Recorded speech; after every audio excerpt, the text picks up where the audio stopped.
believe it or not, you may not believe it, but it's true. I was the one, as far as I know, came up with locking the RPM and doing rolling anti-lag. Because back then, no one really had rolling anti-lag. I seen like a couple guys would use like a nitrous table to kind of build boost, but it would just kind of keep revving, right? You know, they've kind of had like a 3-step for a while where like a lot of guys would do foot brake for like a main limiter, and then they would grab trans brake and go up. And then I came up on White Rice with the deal where like it would bring the RPM way up, spool the turbo, and then when it got to target, it would bring the RPM down. There's a difference in how mine works and how all the rest of them work. Fundamentally, a big. I'm not going to say what it is because Podcast. I'm your host Noel. Co-host Justin White. Guys, we're back at it again with the wizard himself, The legend himself, right? He can laugh, but he knows it. Legend in what though? Everything tuning. Everything. Making things do what they're not supposed to do. Ooh. Consistently. Damn. Consistently. I like that one. I like that one. Legend in the 275? Nah. Ah. Nah. We've been pretty quick on the 275, but there's quicker people out there. On the 2JZ? Yeah, we're pretty up there with the 2JZ stuff. Yeah. Done a lot of cool shit. Don't be poking. Yeah. I know where he's going. He's gonna ask where the chair's at. Stop it.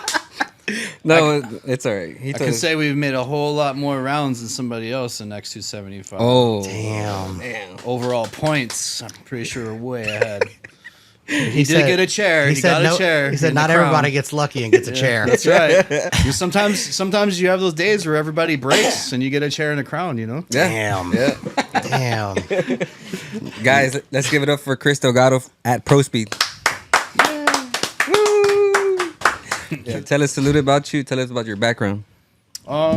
Just from like the very beginning. From the start. You were a baby. When did you start? What did you start doing as a baby? Well, started tuning when he was 3. Yeah. Winning races at 5.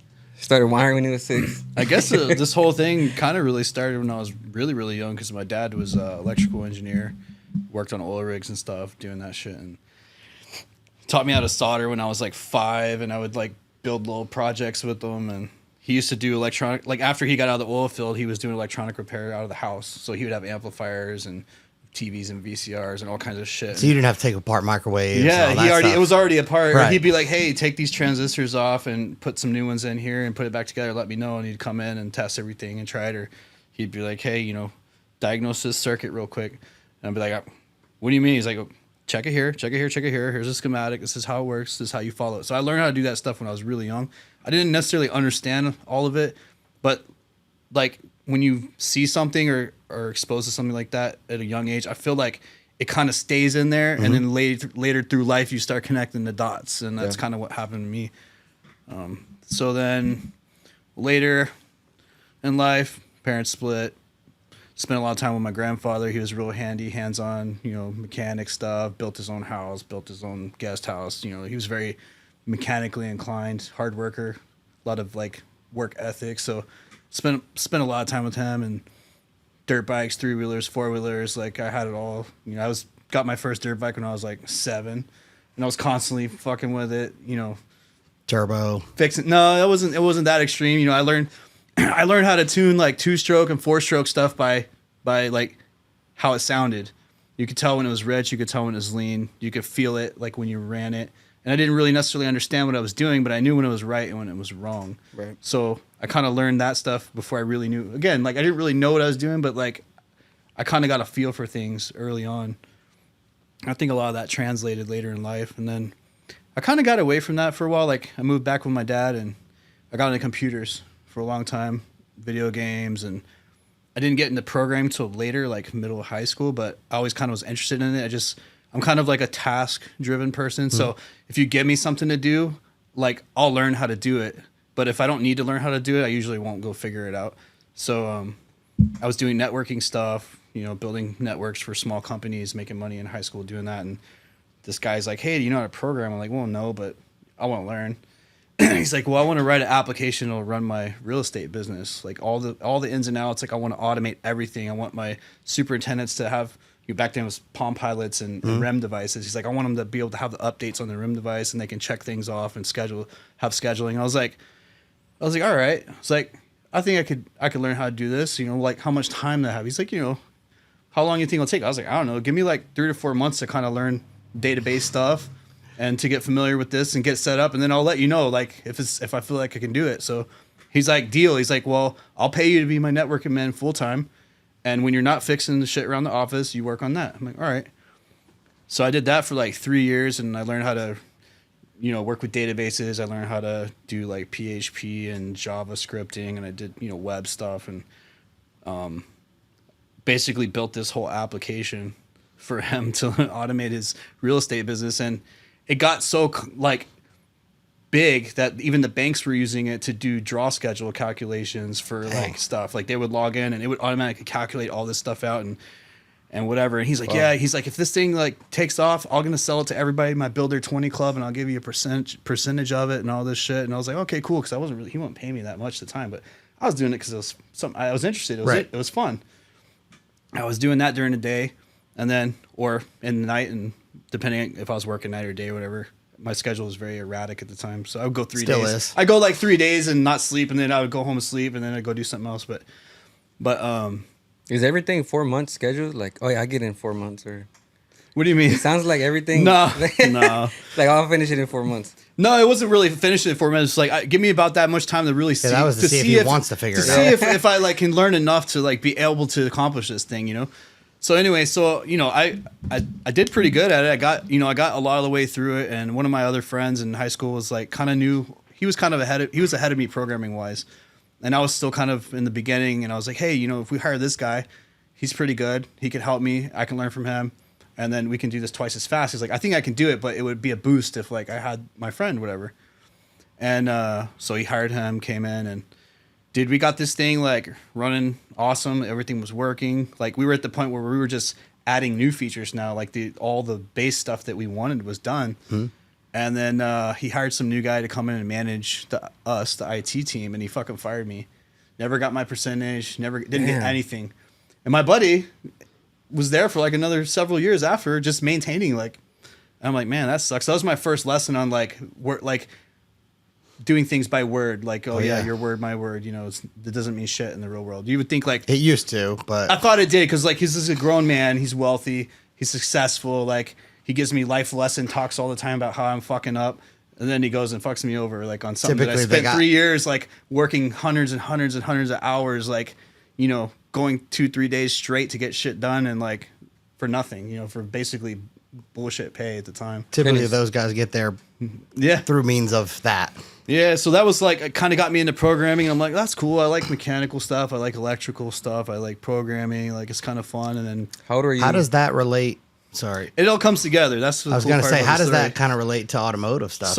So kind of towards the end of that, I was hanging out with Honda guys back in the day. Like I had I had various different iterations of vehicle. They were all non-standard, like street race kind of cars. So I was like the guy that always had the weird shit that no one would fucking race. And the coolest one was probably the Saturn that I had for a while, that I put a 100 shot on it, and I figured out how to like cut off all the pressure control for the transmission, so it would like bang gears like when it was shift and stuff. And dude, I gutted the whole thing out. They were already light, right? They were like that space age plastic shit, like the whole car. So it was super light. So I would go out there and like spray on Integras and Civics and shit and just like fuck them up. And through that, I met this guy that owned a Honda shop, Peter Yem. Honda guys probably know him because he was kind of big back in the day. He did all motor shit. He was an all motor Honda guy. They came from California, him and his brother, and they had a shop here called PYR. And he's like, yeah, man, come by the shop, fool. I'll help you with your car, whatever. I can port your head. I can weld your diff, like all the, shit that they were doing back there in the Hondas. And I was like, all right, cool. So I started hanging out over there.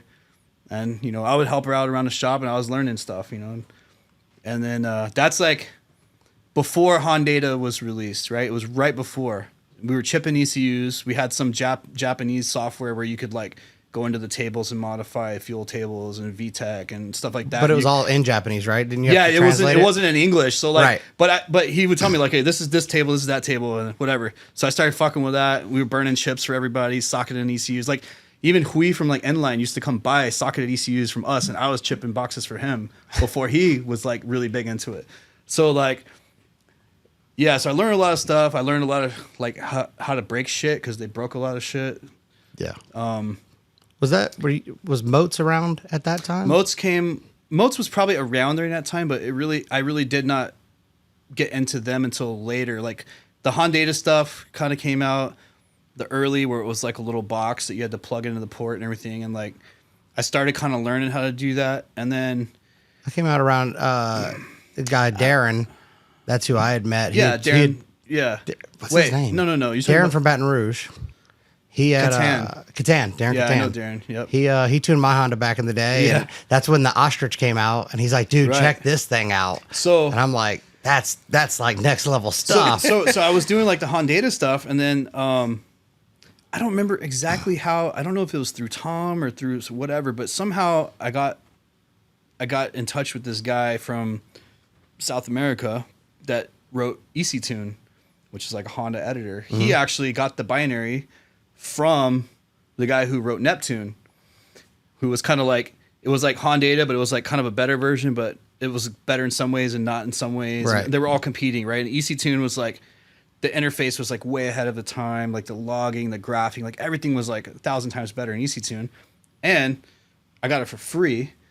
And that's when they had the Romulator back then, which was like the first emulator before the Ostrich. Yeah. Right. And that was like a standard thing that was used in electronic, programming stuff. It wasn't really specific for car. And then Modes came out with the Ostrich, which was like a better version. Real time, right? Real time, yeah. So I was EC Tune, Ostrich. I had a whole kit. I had an ECU ready to go. I would like plug it into the car. I had a wideband that I would plug into the factory O2 connector, and it would feed into the ECU, and I could do all the logging and everything. Like I would carry it in a backpack. So I would go to somebody's house or a shop. I'd plug all my shit in. I fucking street tune their car. Burn a chip, pop it in their ECU, plug their ECU in. Thanks, give me a bucket of chicken or $100 or whatever. I was literally tuning cars for like buckets of chicken just because I just enjoyed it. It was What year fun. was this? Do you remember? Dude, I don't even remember. It was like early 2000s, late 90s, early 2000s, probably 99, 2001. Yeah, I think I remember saving up to pay $300 to get my car tuned. So like, and I was making a little money here and there, but I was doing it for fun. Like I never considered like doing it for like a profession. But it was fun because it was like programming. We were testing new shit. I was soldering ECUs, burning chips. Like it was kind of cool because it was like something that like most people couldn't do, but I was doing it, and it was cool. Right. And then that's how you used to have to tune it. Yeah. It's just a ROM chip. Yeah. And you'd adjust everything, and then you would take that file and burn it to a chip. Well, before and install it in the ECU. Before the emulators, like if you want to erase a chip, you had to put it in a UV eraser, which is basically you slide it in this little box and it has a UV light, and there's like a glass like cover on the top where the actual chip is, and the UV light actually reset the chip, and then you would burn it.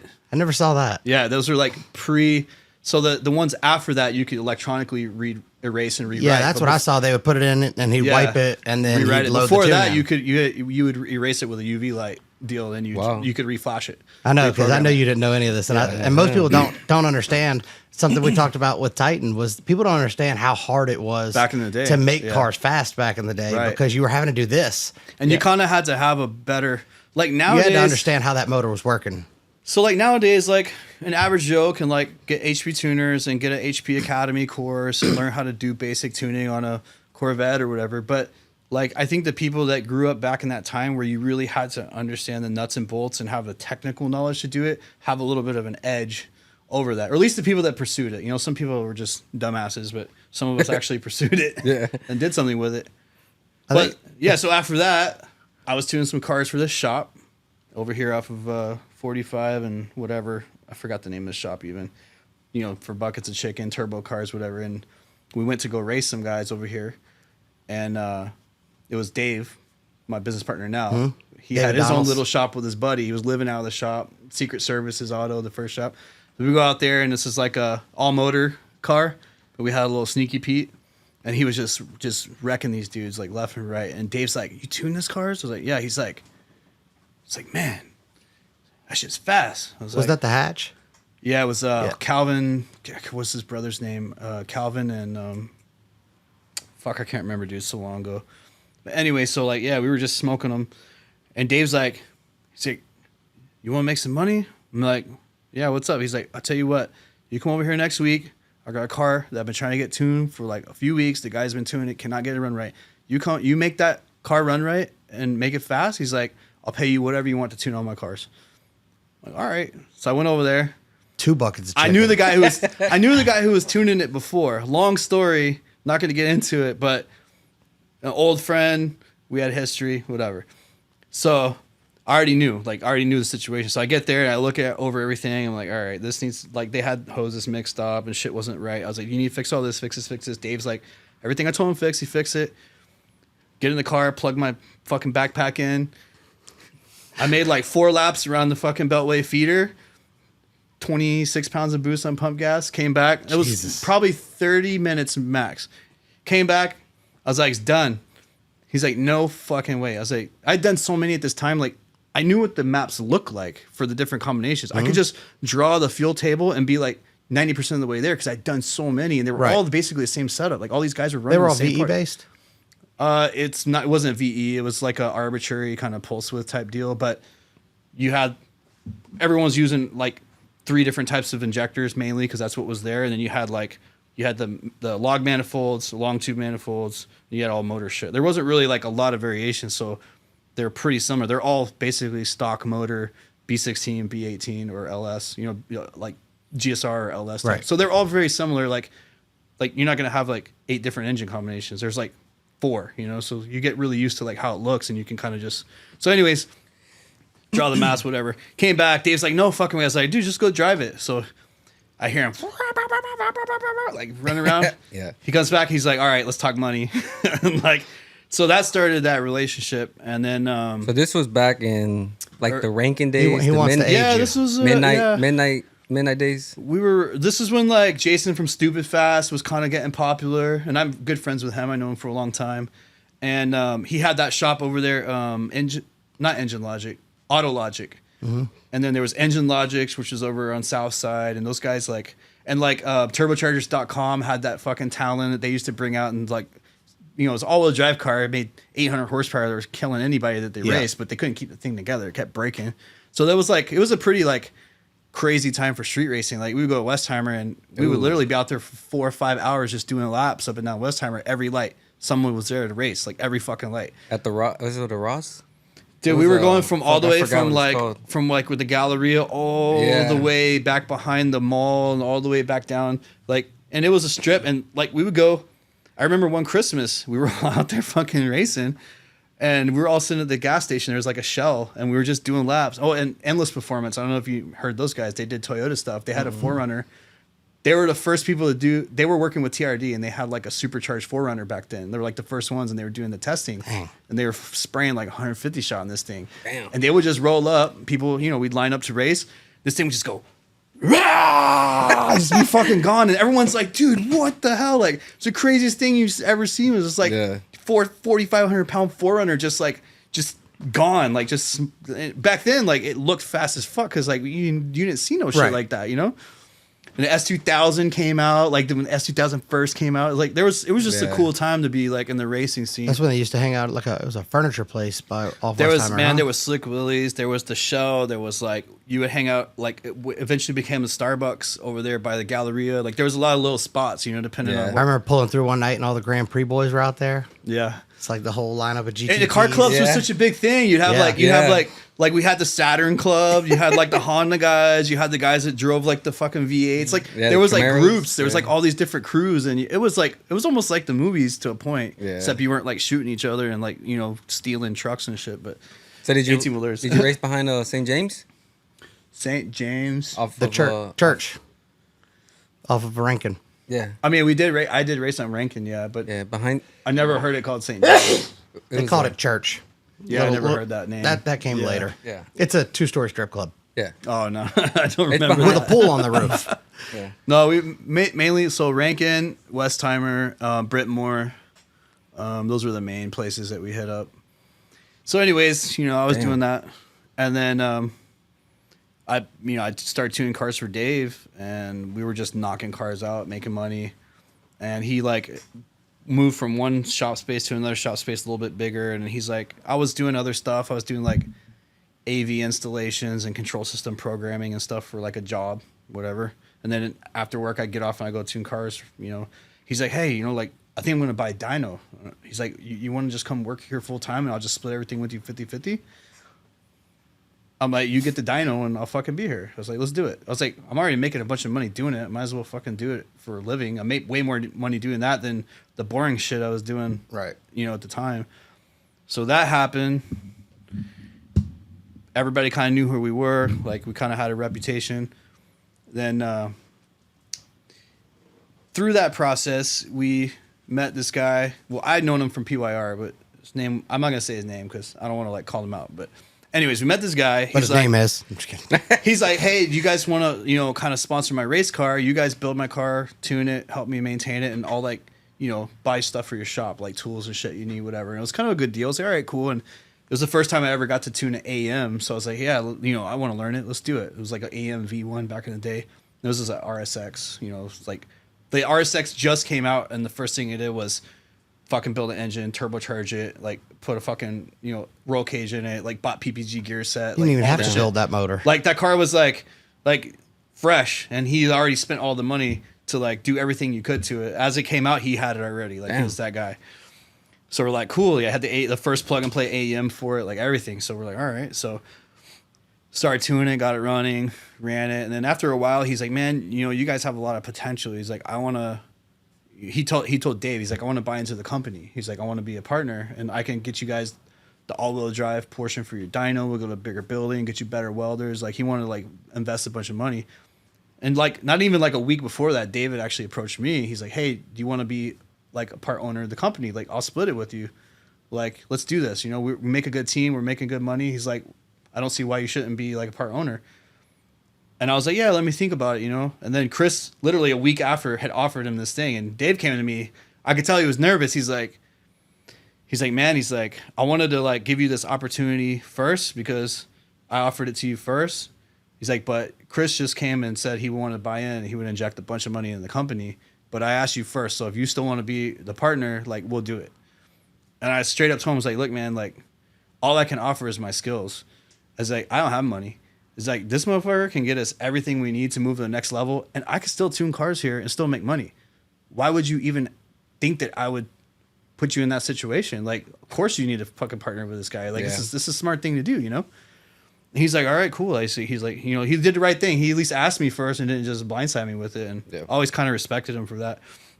And so that happened. We got a big ass building, all-wheel drive, add-on for the dyno, like all the stuff, we like welders and pipe benders and all kind of stuff. And unfortunately, because they were building entire cars, right? Yeah, we would do like roll cage stuff. We would do like Secret Service. They were like but it was like import stuff. It was we weren't at the level of like this shit, like we are now. But we were, for the time, we were doing pretty advanced stuff, for what was out there, I guess, for street car stuff.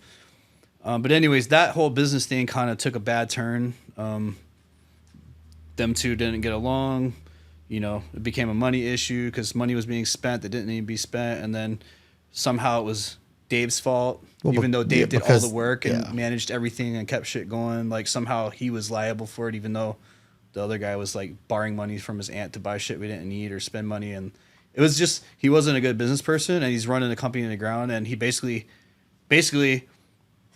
tried to put it on Dave, and basically Dave had to quit because he wasn't getting paychecks.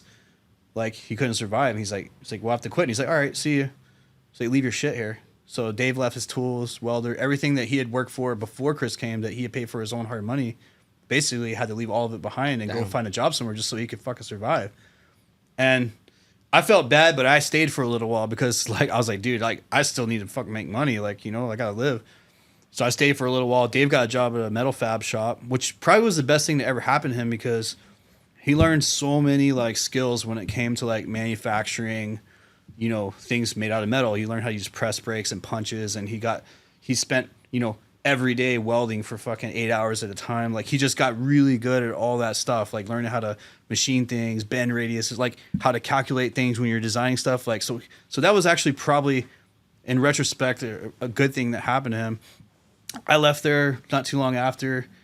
Xenocron Tuning Solutions from up in New York. They were pretty big in the Honda game. He's like, hey, you want to come up here and I'll let you run the fucking dyno. We split everything down the middle, make as much money as you can make. So you went to New York? So I was in New York. I went there. I was like, yeah, let me go for a few months. Let's see how it is. If I like it, I'll stay. If not, sorry, but at least we gave it a shot. He's like, fair enough.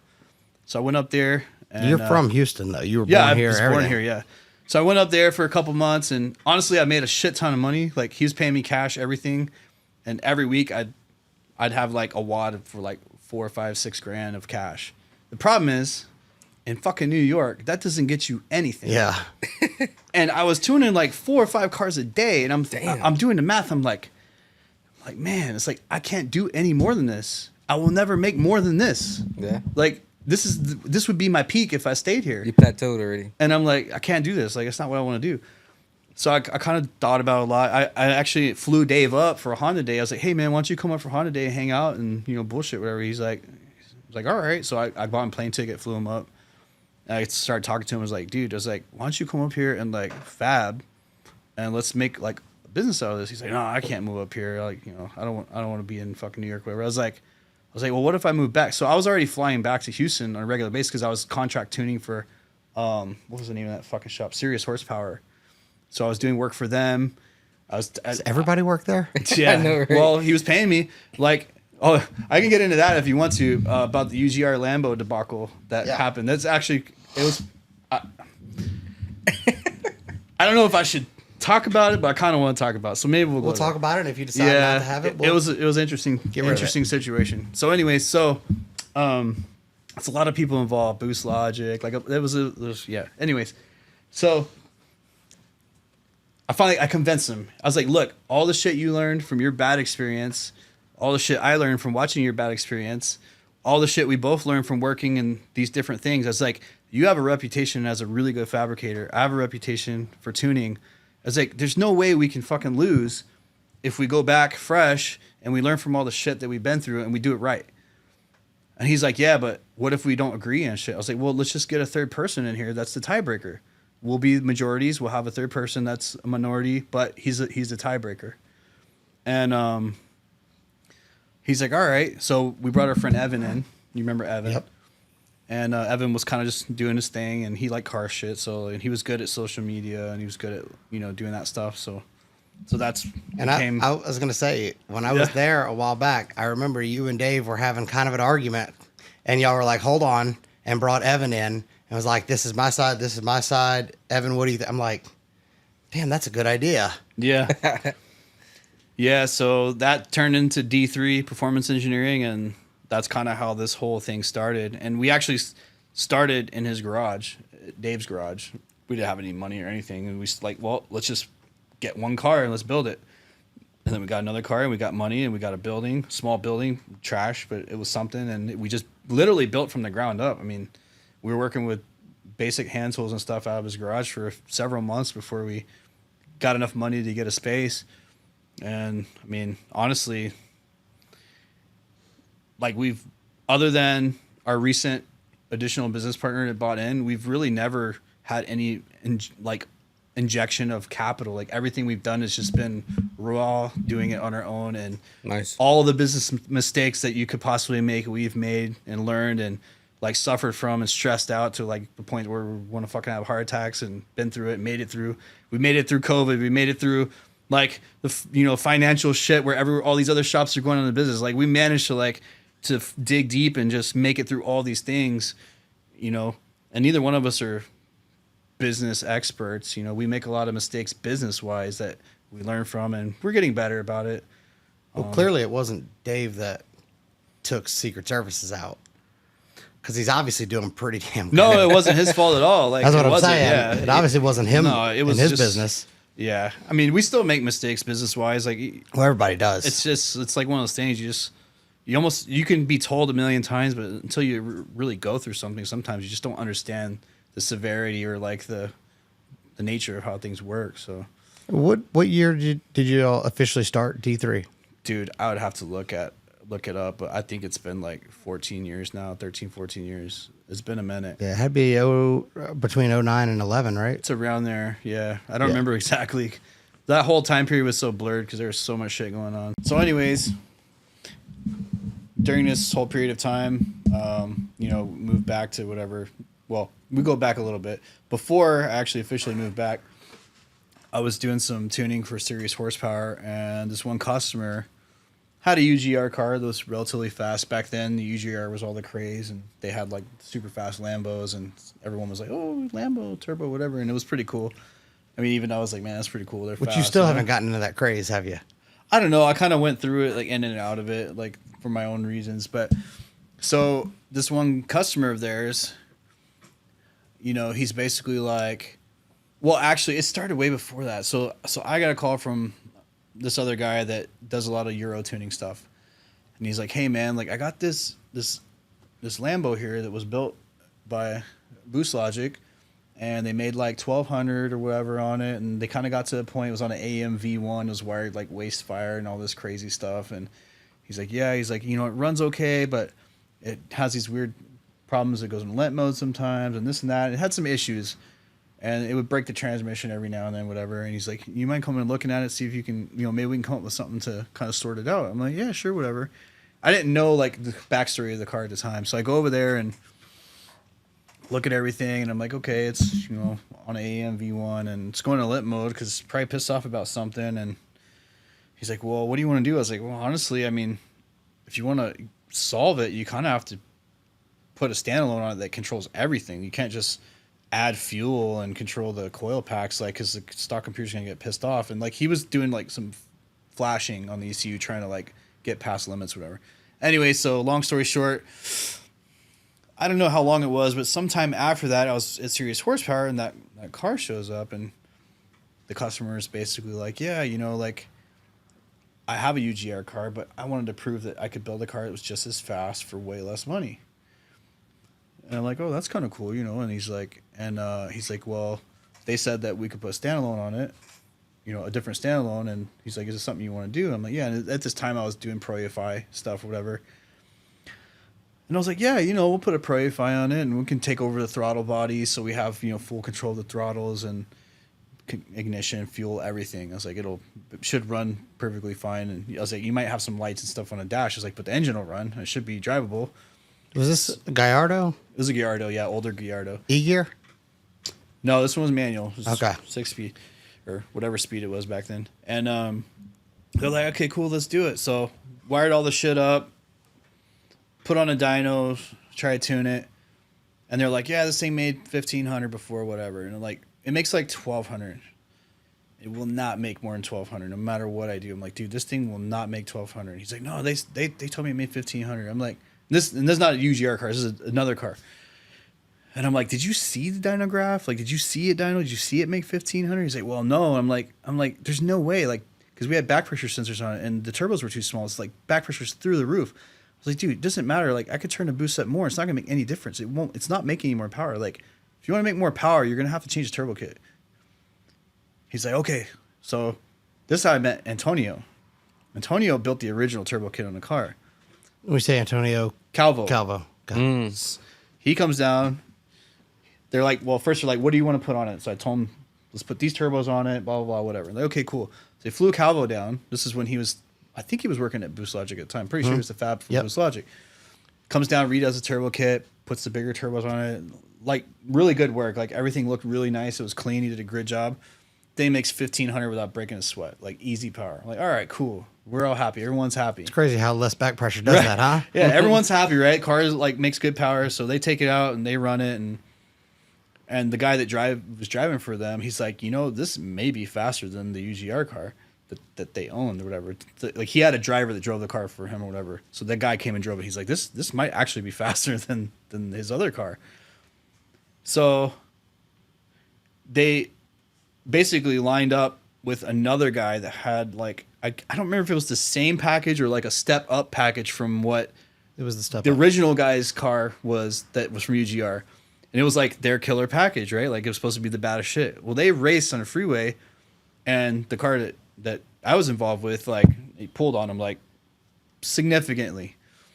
That video got out on the internet. Isn't that video still out there? No, They got rid of it? that video was out for probably no more than a couple hours, and it turned into a big deal. Really? Yeah, like, Yeah, because UGR is very... I don't know if I want to really get into it because like it's a touchy thing, but they're very particular about Their image. the cars, and I understand like from a marketing Right. standpoint, and they do a very good job. I mean, and they build fast as fuck cars. So like, it is what it is. It's just people operate differently. So that came down. But the fact of the matter is that car like smoked like their top package car, and it was built for probably a quarter, maybe half to a quarter of the cost. Damn. Yeah, and it was a kind of a big deal. And I was, for me, it was kind of an accomplishment because like it was my first Lambo, right? It was a cool thing. Like, oh fuck, I'm tuning a Lambo, you know, made 1500, like got to ride in it, got to drive it once, you know, like it's on a Pro EFI. It's my first time doing dual drive-by-wire throttles on anything, and like it was pretty cool, right? Oh yeah. So, so after that, I guess word kind of got round that like I tuned a turbo Lambo that was super fast. So I ended up doing like 2 or 3 more. I flew to New York a couple times to do some for this one shop.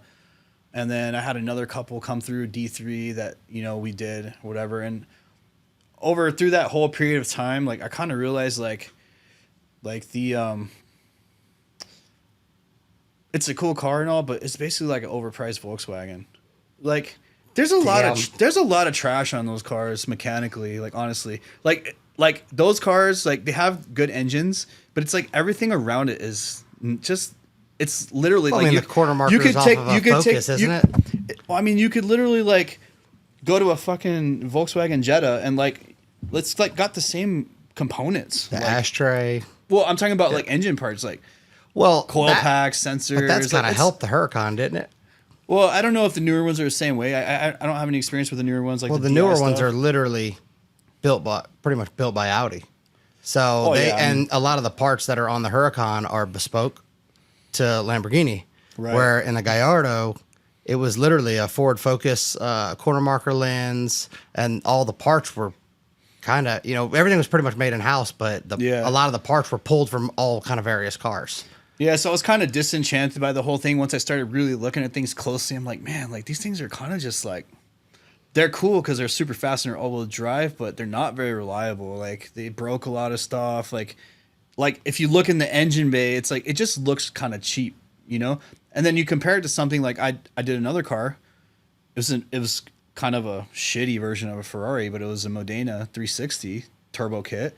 It's like a go-kart, right? It's like a fancy go-kart. Expect a lawsuit. But honestly, from Ferrari.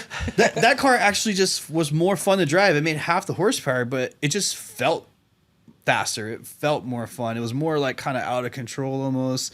Like when you look at how everything was put together in the car, Like a it just Viper? looked like it was put together with a higher quality. Like they cared more about it, you know? And like that's just my opinion. People probably have different opinions on it. We did a 430 turbo kit on an F430. That car was fun, man. I mean, it was fast. It was like F430 is a really good car. It was a fun car. Like the transmission didn't live very long, which we kind of knew from the get go. But the guy didn't care. He ran the Gold Rush Rally with it and had a good time. And I think he parked it after that. And never drove it. Wasn't the whole It was car gold wrapped. gold? Yeah, the whole thing was wrapped in gold. Yeah. So I don't know. I was kind of disenchanted with the whole Lambo thing. And then I did a couple E-Gear cars, and I'm like, the clutch is sucking So these you really things. hate it, yeah. Yeah. And then like, there's all these people like, oh, we can flash ECU and fix that and fix this. And like nothing ever really worked the way that it was promised. Like every time we try something that was supposed to be like, oh, we know how to make that work, the customer spent a bunch of money and it really didn't solve any of the issues. And I just kind of got over it. I was like, it's not my thing. Not only that, the liability was high on it. Like if you break one of those engines, like you can't charge the customer for it. I think a Huracan engine's 50 something. Yeah. If the customer decides to like, you know, he's having a bad day and like the transmission breaks while you're doing a rip down a freeway and he wants you to pay for it. Like, what are you going to do? Like, we couldn't afford that shit. So, I don't know, the risk versus reward plus the fact that it was cool to do them, but it was kind of like, I don't know. It kind of got lost on me, I guess, a little bit. Yeah. Did they contact you? Who? UR Racing? UGR? No. I mean, I know both of the,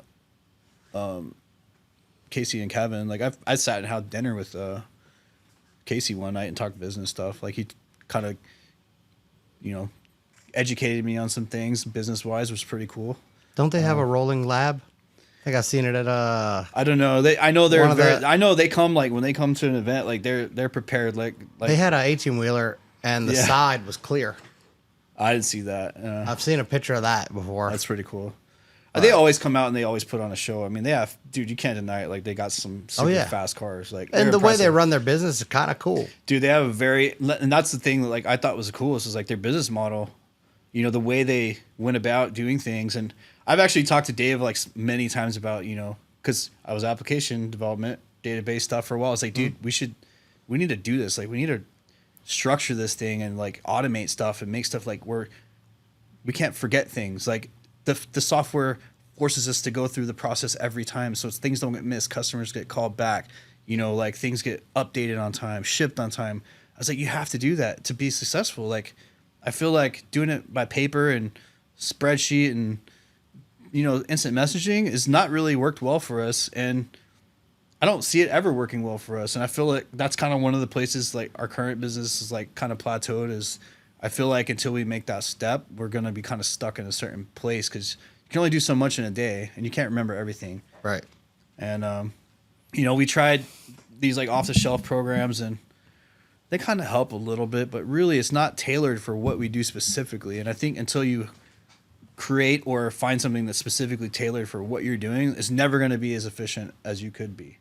So, you know, maybe one day I'll get around to it. He's like, you know, Dave's all for it. He's like, yeah, if you can find the fucking time, go for it. And I'm like, well, yeah, good luck with that. I don't have the time, so I can't really argue with him there. But I know in the back of my mind that if I did it, it would improve things like 200%. And it would ease up time. And it would actually probably save everybody time. But it's like, you can't. Like, you don't have the time to put in the time to make the time. It's like, it's if you think about it, it's like the chicken and the egg. Like, you know, Yeah. it's stressful, but well, eventually we'll get there. Since we're at D3, right? That's where we're at right now. What? Used to be D3, yeah. We're calling it D3. They're out of business. Fuck 'em. Yeah. Okay. Anyways, let's go with the Pro EFI. Like, what got you into Pro EFI? Why did you like it? And why did you leave? So, I was doing a bunch of AEM stuff, Awesome old Haltech stuff at the time. I hadn't actually gotten into any Motec stuff yet. That was kind of like upper echelon. Like, that was like the shit. Like, Lambo one guys. day I want to tune a Motec, you know? Like, I was stuck with like... Thanks, guy. I'm there. Thank I you. was stuck Appreciate with that. like I was stuck at like the kind of like intermediate level standalone stuff, you know, and I was kind of getting my feet wet on it. And I was still, you want to come kick them? You can. you know, I knew the basics of tuning. Like, I knew, you know, I understood how engines work, you know, on a rudiment, like on a basic level. You know, I was still fresh and green and learning how to use different functions to accomplish different things, et cetera, et cetera. And Evan was like on Super forums. He's like, yeah, man, there's this new ECU, like Pro EFI, like a lot of super guys are running it and they say it's like the shit. I'm like, that's cool. And he's like, yeah, why don't we like hit him up and see if we can become a dealer? And I'm like, okay, cool, whatever. So like hit him up. They're like, oh yeah, come to dealer training. And if we think you're not an idiot, we'll make you a dealer. And I'm like, all right, cool. So I went to Pro EFI training and met Jason Siebels. Some people love him, some people hate him. I'm kind of mixed at this point because we've had some good times and we've had some harsh words and some bad shit. And but went to training, went through the whole thing. I was like at a fucking candy store, like the information overload, like, you know, tuning strategies and VE, and like he was getting into the technicals of the electronics of the ECU and why it was so good and why the hardware was so reliable and things that I understood. It was like on kind of my level of interest.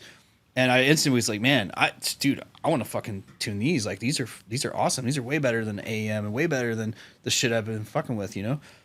And I think Jason kind of saw like potential in me because of the conversations that we had during training. I asked him all the right questions, and I understood when he explained stuff. I understood it probably on a deeper level than most of the people in the class. From a technical standpoint, I understood it better. And I think he saw that. So he kind of took me under his wing. And despite the fact that we are on non-speaking terms anymore, I learned a lot of stuff from him in the early days. Like, and that's something that I kind of always done. I surround myself with people that are way smarter than me, and I'm not afraid to sit back and shut my fucking mouth and just listen. It's kind of getting hard nowadays, though, isn't it? You know, you would be surprised, man. Like, I still have people that I look up to. You know, there's still people that like, I'm like, man, like, I wish I was fucking catching the same shit this guy catches. Sometimes I catch stuff they don't catch, you know, like, but you never know everything. So, but working together does help. It does, definitely. Like, when you become a team player, you benefit so much from that in this industry. And funny enough, something that I always kind of stuck with me, and I always, you know, kind of use is those that race together win together. Yeah. And yeah. Dave said that. I think Dave's the one that said that and stuck it in my head Yeah. forever ago. But so that's been kind of, I guess, y'all's deal for a long time, but Yeah. So unfortunately, people still haven't learned that. dude, so I mean, I'm just I'm one of those kind of people. Like, I'm not afraid to say, like, I don't fucking know. Like, let me call somebody, you know? And the thing is, over the years, I've built up a big enough Rolodex of people who do fucking know shit to where, like, if I get stuck on something and I'm not sure, I'll be like, you know what? I don't know. Let me call somebody who knows and get the answer. Yep. And 9 times out of 10, like, I help them, they help me. Like, there's always a trade-off somewhere. There's always, like, mutual benefit, and you just don't be a fucking dickhead. And usually people will be nice to you and help you out. Typically, the people that I see that, and it's just I've learned over time, the people that don't want to work with you, don't want to help you, or something like that, right? In the tuning world, typically ends up because they didn't know, and they were insecure, and they didn't want you to. From what I've seen, I think there is some of that. I also think there's also, and especially in the more pro level, and I'm only saying this because I work with somebody that's like this. It's not a bad thing necessarily. It's just a different approach to this whole thing. There's people that are very good at what they do, and they know they're good at what they do, and they don't want to give away their edge because they win and they go fast and they can take a car that's a pile of shit and they can turn it around and make it a fucking winning car because they know it inside and out. They've been doing it so long and they're so good at it. Yeah. And I understand that side of it. But eventually the newer things come out and you can't know everything. But those forever. guys, they're on top of it, man. Like those guys that are at the top, like they stay on top of that shit. In like, the OEM world, that's different in the OEM world. On the OEM world, it's usually because Right. we're always having to make something do something or convince them to do something. So those guys kind of get those guys that are at the upper echelon of like professional motorsports, they don't fuck around with OEM PCs. Like they don't do it. Like it's a whole different group of people. And like White Rice, we got to a certain point with it. It was a learning platform for me. I mean, Dewey basically is like, I want to go fast. We used to drive the car to San Antonio on pump gas, run 8s, win IFO. We bring 10 gallons of E85, we pour it in, run IFO, leave there, put 93 back in it, and drive it home. And that was Pro A5. It was on Pro A5, yeah. And the thing was like, it was like an 890 car, whatever, on a stock Toyota or built Toyota Auto, like, and we were doing stuff. And over time it progressed, and we're like, oh, let's do this, let's do that, let's go bigger turbo, let's get into no prep, and we just went through a bunch of iterations, and because I think Dewey kind of saw that, like, he felt I had potential, and we always did a little better every time. I think that whole opportunities remained open up to this day. We're always doing newer, better stuff with that car. And we did get to the point where I was kind of like, hey man, like we maxed the IRS out. We're like, we did everything we could do. Like I made custom anti-roll shit. Like we did so much stuff with IRS, different shock spring combinations. Like we had it to the point where we had 175 pounds of weight stacked on the nose to keep the front end down. And I'm like, dude, we just can't go any quicker. The weight of the car, the fact that it's IRS and you can't go and change the geometry and change the way that the body actuates with the suspension. Right.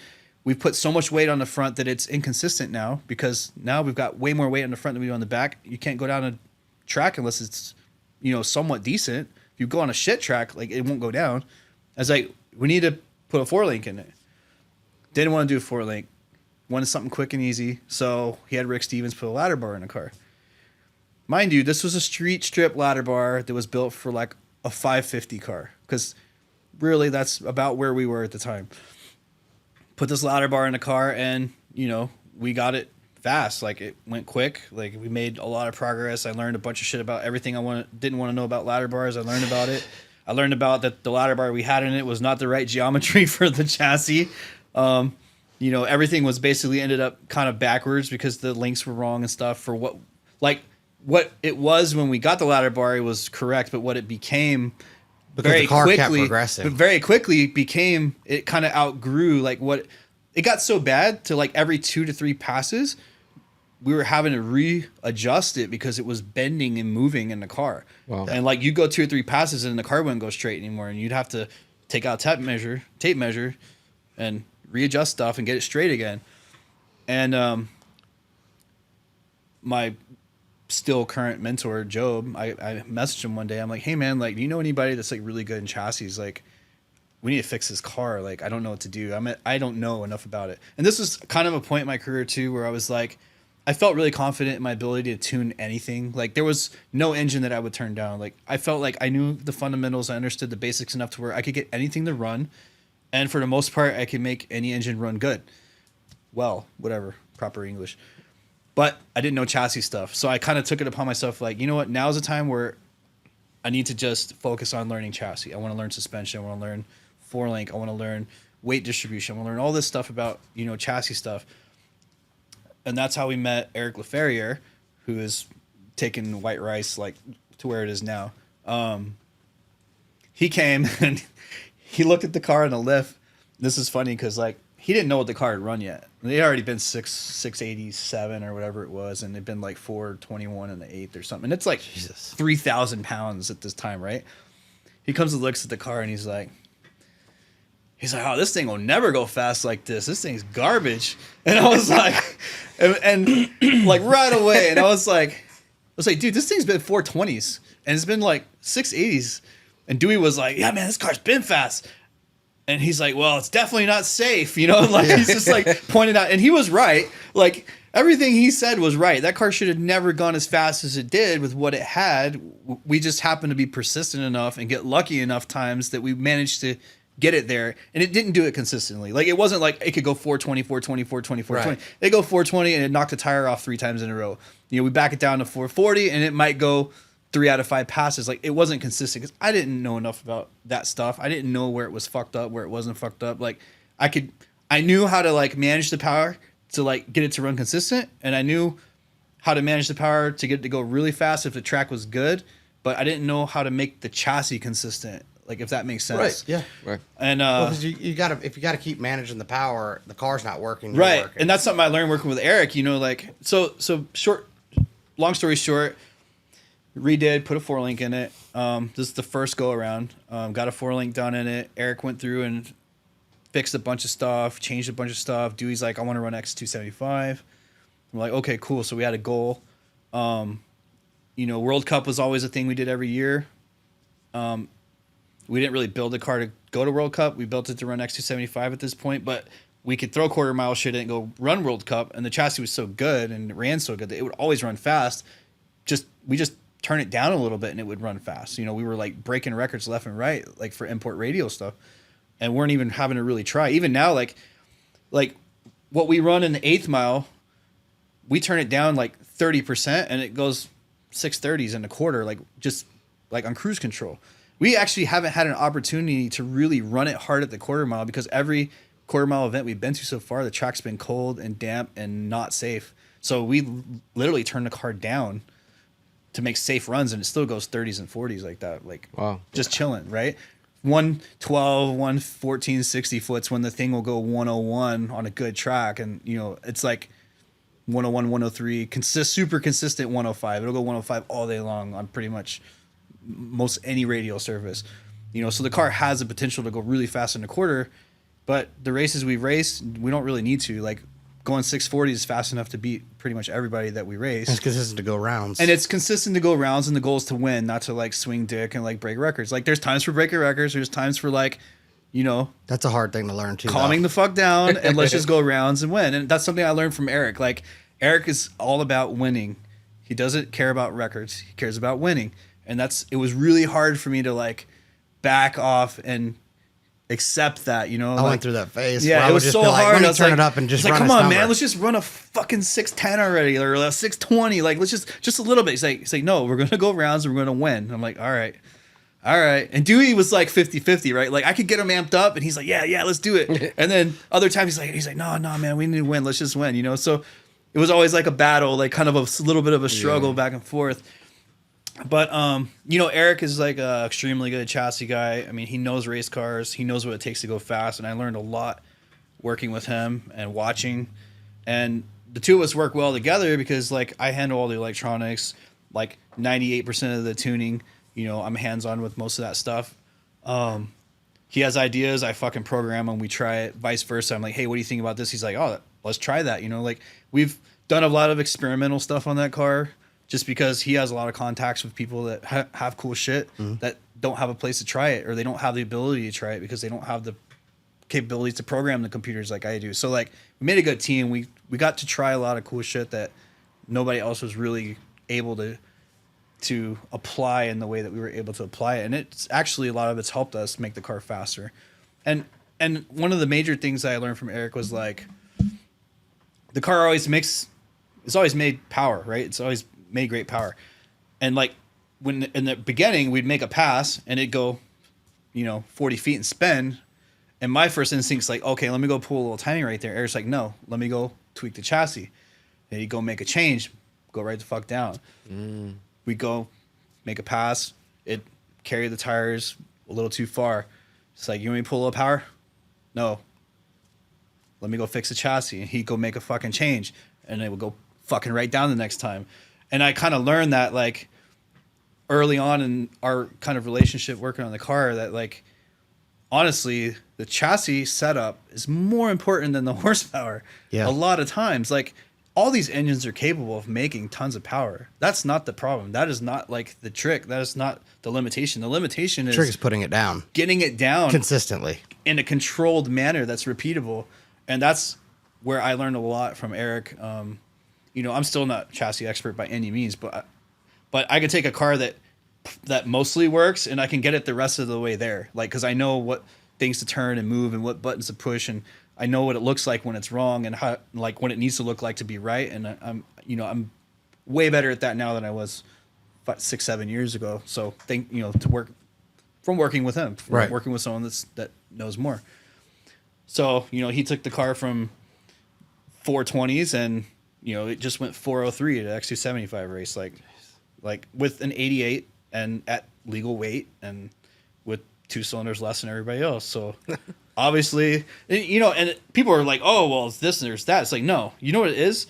Testing. Change the stator, pull the trans, change the gears, change the rear end, change the stator again, change this, change that, change this. Every bit just to find a little bit more, a little bit more, a little bit more, a little bit more. Try this, try these springs, try this tire pressure, move this weight here, move this weight there. Like, it's a constant ongoing experiment. It's not just throwing darts at the board. There's like, there's logic behind it, but it's like, you don't get that fast. You don't just build something and go that fast right away, unless it's a cookie cutter car that's been done 10 times. Like, you have to put in effort. And that's a big thing in the industry is that you get a lot of people, especially on the street car stuff, that they're like, man, I want to make more power. And then, so take a 1,000 horsepower car. Yeah. And they go out there and they do 60 to 130 and it's like 490. Yeah. And they're like, what makes it 1,000? We should go faster. They're like, well, let's turn the power up. Or why don't you get the right tire and get this to work and get that to work? And that same 1,000 horsepower will go 390. That's something I've been focusing on a lot lately with customers. It's like, just an example, this half mile car, the guy used to race at mile and then he raced half mile and stuff. And he's like, well, I want to go this fast. I'm like, okay, well, we need to make this much power. And then we're going to have to do all these other things to the car. So we went 195 or whatever. And first time out. And I found a bunch of small things that we needed to fix. I was like, okay, we need to fix this. And the next time out it should go faster. So fix all those things. Took out the second time, went first pass and went 204. Then ran it again, went 208. And we're like, okay. Looked at some stuff. I'm like, all right, this is a problem. This is a problem. This is a problem. It's all stuff we can fix here and now. Fix things, move things around, adjust things. Went 210. Okay. We didn't turn the power up this whole time. We're fixing things. It's all with about the car making everything to make work. it more efficient. Right. Figured some stuff out with tires that, it's kind of interesting because I didn't notice this when we broke the rear wheel drive half mile record with Sal's car, but we were using a different kind of tire. With this car, with this tire, I noticed something pretty quick that I didn't really never see before. And I'm like, what's up with that? So we ordered like 2 more brand new sets of tires and we were right. Swapped tires. Next day, it went fucking like, so we got everything else done. We're like, okay, we're going to fix this. Do some quick patches for some aero, some drag stuff. We're going to put brand new set of tires on it tomorrow. We're going to fucking see what it does.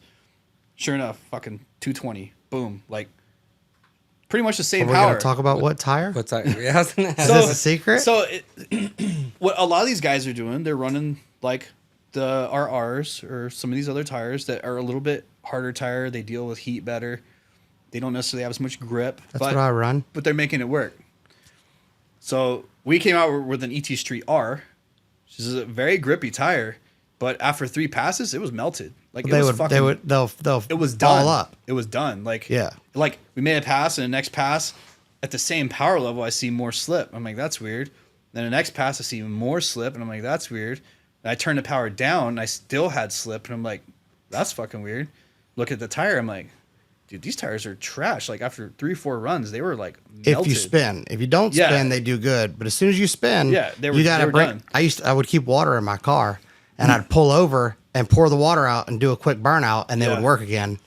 Yeah. And then, but as soon as you spun, that tire's trash. Well, that's why I went to the RR. For a half mile, like if you're spinning for the first 3 gears, by the time you get to 4th gear, the tire's so hot, it doesn't have grip anymore. It's done. It's overheated. Yeah. Those particular tires. Now, there's other tires that aren't like that, but they don't have as much grip. So we swapped over to Radial Pro, which is a little bit harder compound. It's not quite as, it doesn't get hot, like it doesn't get soft quite as quick. Are all these 15s? All 15s, yeah. Okay. Those worked really good for 3 runs, and then it started going downhill. We're like, huh. So another set, fixed all the other shit. We're like, okay, I know when I put this set on, I'm going to gain all this. So I'm going to put this back where I know it's dead hooked and it's not spinning because I want to minimize the amount of heat in the beginning of the run. Get rid of some drag, and we're going to throw a little more power on top where it's going to stay hooked regardless, so the tire's not going to get hot. And it just went 220 like that. Like, it's just being able to look at things and find the inefficiencies. If we just threw more power at it, we would have gotten nowhere because we would have just kept melting the tires and the car wouldn't have gone any faster. We would just beating up the motor for no reason. And that's funny because that aligns with everything. I went through like 7 or 8 sets of tires, different tires. Yeah. Testing this. But when I tried 15s, I couldn't get them to work. But every 15 I had was a radial, drag radial. Right. So I went back to 18s.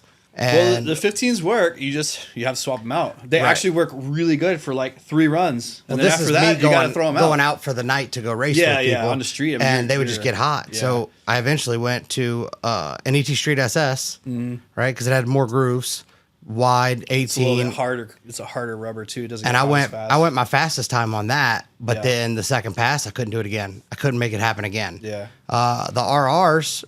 You just got to do a nasty rolling burnout to get them some kind of temperature in them. And then they work the rest of the night. But they don't do that ball up thing either. They live longer, but ultimately they don't have the same amount of grip. Like, it's like you have to kind of, like, and that's what I talked to the customers. Like, do you want to switch to these other tires where you'll get more runs per tire but less overall grip? Or do you want to bring 4 sets of tires with you, and every 3 passes I was we going to swap say, the tires? to mitigate that, would you just bring an extra set That's of wheels? wheels? What we did. Like, we literally overnighted from Summit 2 more sets of tires, and that's how we ran the rest of the weekend. I was like, it's not going to go any faster unless we switch these tires. Like, we have to switch them every 3 runs. So we're not going to accomplish anything. So you went with the drag radial and just bought multiple we kept sets. 275 pros on it. Yeah, Right. That's what we ran. 3 runs, and I mean, put a fresh set on that last morning. Took all the things that we learned from the last 2 days, put them all together in one tune-up, and went the fastest time. Second time out, went 220, almost 221. Like, you've successfully screwed an entire island of people. Right. Because they're about to have to buy a bunch of extra wheels for this half mile coming up. Yeah. Because we did the same thing, and we wanted to run the ET Street R's, but we could get them to leave good, but then the next pass they were crap. Yeah. And we got some dirt on the runway, a little dusty, but this is like the thing. Like, I feel like people like overlook everything else. People are so focused on horsepower. That's a street car thing. It's so bad out there. And I've always, like, I ran a 3.6 and everybody's like, oh, there's no way you did that. I'm like, I did. Well, you must make like 1,300. I'm like, I might make 1,000. Yeah. About 1,100. Yeah. And then I end up dyno in the car. It makes 1,150. Yeah. And I'm like, I told you. Well, but like, I spend the time making everything else work. It's like Sal's Viper. You know, when we went that 243 or whatever it was, you know, everyone just assumed it was making like 3,000 plus horsepower. Right. And it wasn't. Like, everything was managed well. The suspension worked good. The tire that we were using didn't get hot. Like, it was an older style radial. Didn't have the heat problem. And well, that car always made a pass. Well, the car's been, I mean, well, I'm sorry, that everyone I've seen, I'm sure there was trials and tribulations. Yeah, I mean, it had been refined and refined and refined that car for so was long. Always on rails. And we had a good team of people. We had Jason from Pro FI. We had My buddy Joe Spetter was remoting in, looking at stuff, giving us ideas. Like everyone, we had a team of people that were looking at the data and saying, okay, we're not going to waste a bunch of runs just trying to throw power at it. We're going to try to make this run as efficiently as possible every run and make small improvements until we get where we want. And that's what we did. And it's like, I see these guys are talking about they make 4,000 horsepower and barely going as fast or slightly faster than we went 5 years ago. And it's like, something is wrong. Because we literally, after that event, we took the car, put on a dyno, ran it the exact same boost that we ran at the half mile. And it was just over 2,000 wheel. Wow. It wasn't and anything crazy. 284? 243. Damn, Jesus. Rear wheel drive, 2 speeds, fucking power glide. The last car I saw in a car that has the aerodynamic coefficient of a school bus. Like the last car I saw run that, 250 was all-wheel drive, and it made 2,400. Right. So all-wheel drive though, like right, it's right there. It's like you get 10 more mile an hour yep. just off the fucking gate because you can get on it so much quicker, sooner, like get on it so much more abruptly, quicker, earlier in the run. Yeah, but yeah. I don't know. I just feel like a lot of people miss that, and especially like streetcar guys, like they don't, they just see shit on the internet. They're like, oh, that's great, I want to do that, and they don't realize like. I was telling this to Orlando Cantu today. He came by and picked up a car from us, and he's like, "Yeah, shit runs great." Blah blah blah. I'm like, "Yeah, man, but you're missing the picture." I was like, "When you say something runs great, it's relative to 50% of its potential. So if it's 45%, it's great. To the customer, it's great because they don't know what last 50% could do if you actually have experience and you put the time in, you do the right things." Like, so yeah, it runs great for your expectation, but I'm telling you that thing's got another 50% in it just the way it sits if you just do a small few little things. Yeah. Like that's where a lot of people miss out. They get like half so there's like two. There's people that have way too much expectation, and there's people that shoot so low that they don't realize that with just a little bit more investment in time and maybe money, they could go way faster than what they're going. They just have the wrong subtle like things are not quite right or not optimized correctly. And I see both of it, but I get that a lot. We'll go tune a car and they're like, "Man, it runs pretty good." I'm like, so why am I here? And they're like, "Well, yeah, I was just kind of seeing what it does." And then after we're done, they're like, "Dude, I didn't even know it could do that." Yeah. I'm like, "I told you what it could do. You were just okay with what you had." It's like I always get irritated when people are post up some crazy should be a super fast fucking car, and they're like, "Oh, I'm so excited! I just went 430 or whatever I went." I'm like, "Yeah, but that's a fucking 380 car. So go back and do some homework because you're not even halfway of the potential of that car. You haven't actually done anything. That car will shit out of 430 without even trying. Yeah. So really, it's nothing to be excited for. You should be embarrassed that you posted that. Damn. I don't want to be a dick, but I see it all the time. Yeah. It's like, dude, you have a car that's capable of going way faster, but you're way on the wrong path. There's a shop out here that constantly posts draggy times. I'm not saying I'm an expert. I'm not an expert. They'll constantly post draggy times, and they're like 1,000 horsepower, 530, and I'm like, bro, I don't think I'd have posted that. I don't know why you put that out there, but I mean, I understand people are they make an accomplishment and they're happy about it, and that's fine. Enjoy it. But dude, when you have a car that should be double as fast as what you're doing, but everybody thinks it's a horsepower game, and they don't realize that the worst part, honestly, and I think it makes it more dangerous for the customer because I could easily make your car make 1,500, but for what you're trying to achieve, you need maybe 900. Right. If you put 900 down, you're going to beat that car that made 15 because he can't put that down. Oh, I've got I had customers like that where they have cars with smaller turbos, less power, and they smoke guys with 500 more horsepower. And I'm like, dude, it's because it's being applied in the most efficient way possible. These guys are just throwing all the power at it, and they're not applying it to the ground in the most efficient way possible. They're peak power number guys. Or the power band's all wrong. I made 1,700. I'm like, but you made it up here. Yeah. I made 1,400 this whole time. Right, exactly. There's a lot of that too. I mean, there's just a lot of stuff like that. And I try to inform customers early on when they're like, "Hey, I want to do this." I'm like, "Okay, have you ever driven a car with this much power? Let's set a realistic goal and let's start with that. If you really want to do this, then you can't just go to here. You need to go ahead and go all the way here." I try to save people the hassle. It's look, I know what you're saying. I know what you're trying to do, and what you're doing right now, you're only going to get 60% of the way there. It's like, and I know it's expensive to go that last little bit, but if you go to 60%, you're going to waste 3 times the amount of money, wasting Fixing it time, and effort, breaking shit, you know, all this stuff, when you could just do the little bit more now and get all the way there the first shot and not have to fucking waste your time and dick with it. And that's really hard to explain to people, because a lot of people are like, oh, you're just trying to sell me stuff. It's like, no, I'm not trying to sell you stuff. Like, I want you to be successful, because if you're not successful, I'm not successful. I'm trying to give you the best information I can to help you get to your goal with the least amount of money, heartache, and effort. That's what I get that a lot. People are like, oh, well, you know, I'm like, well, you should do this, this, this, and this. And they're like, well, you know, there's got to be a cheaper way. I'm like, well, hold on. I said, do you think I make money off of you buying parts from somebody else? I don't. Right. My only goal is that if I'm going to tune that car, these are the minimum requirements that I need you to have. That way, when you go out there and make a pass, you don't make us look stupid. Right. But they don't realize that typically, if we're advising somebody, we're not thinking about, oh, how much money can we make? Because we're going to make the same amount of money. Right. We make the same tune. That's it. And that's like, I'm not driven by the money. Like, I'm driven by the success, because for me, that's what I do this 100%. For. We want it to look like, good. I want to see that guy who's 70 plus years old, who's terminally ill with cancer, meet his fucking goal before he goes. That's my goal, because I'll feel good about that. Like, hey, you know what? This is on this guy's bucket list, and we fucking did it. Like, that was the whole plan the whole time. Damn. I did a Corvette for a guy that was 78, all because he wanted to race a race at the Corvette factory when they were doing that. So he built an 800-something horsepower Corvette, and he'd never had a race car before, but he always wanted a Corvette to race there. That was probably peak of one of the most proud moments I've had. Yeah. I mean, he went out there, he raced that race, and I think he passed like 3 weeks after.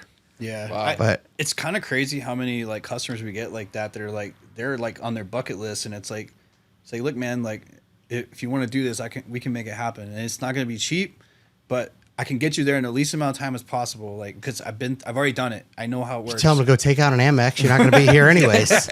Right. No.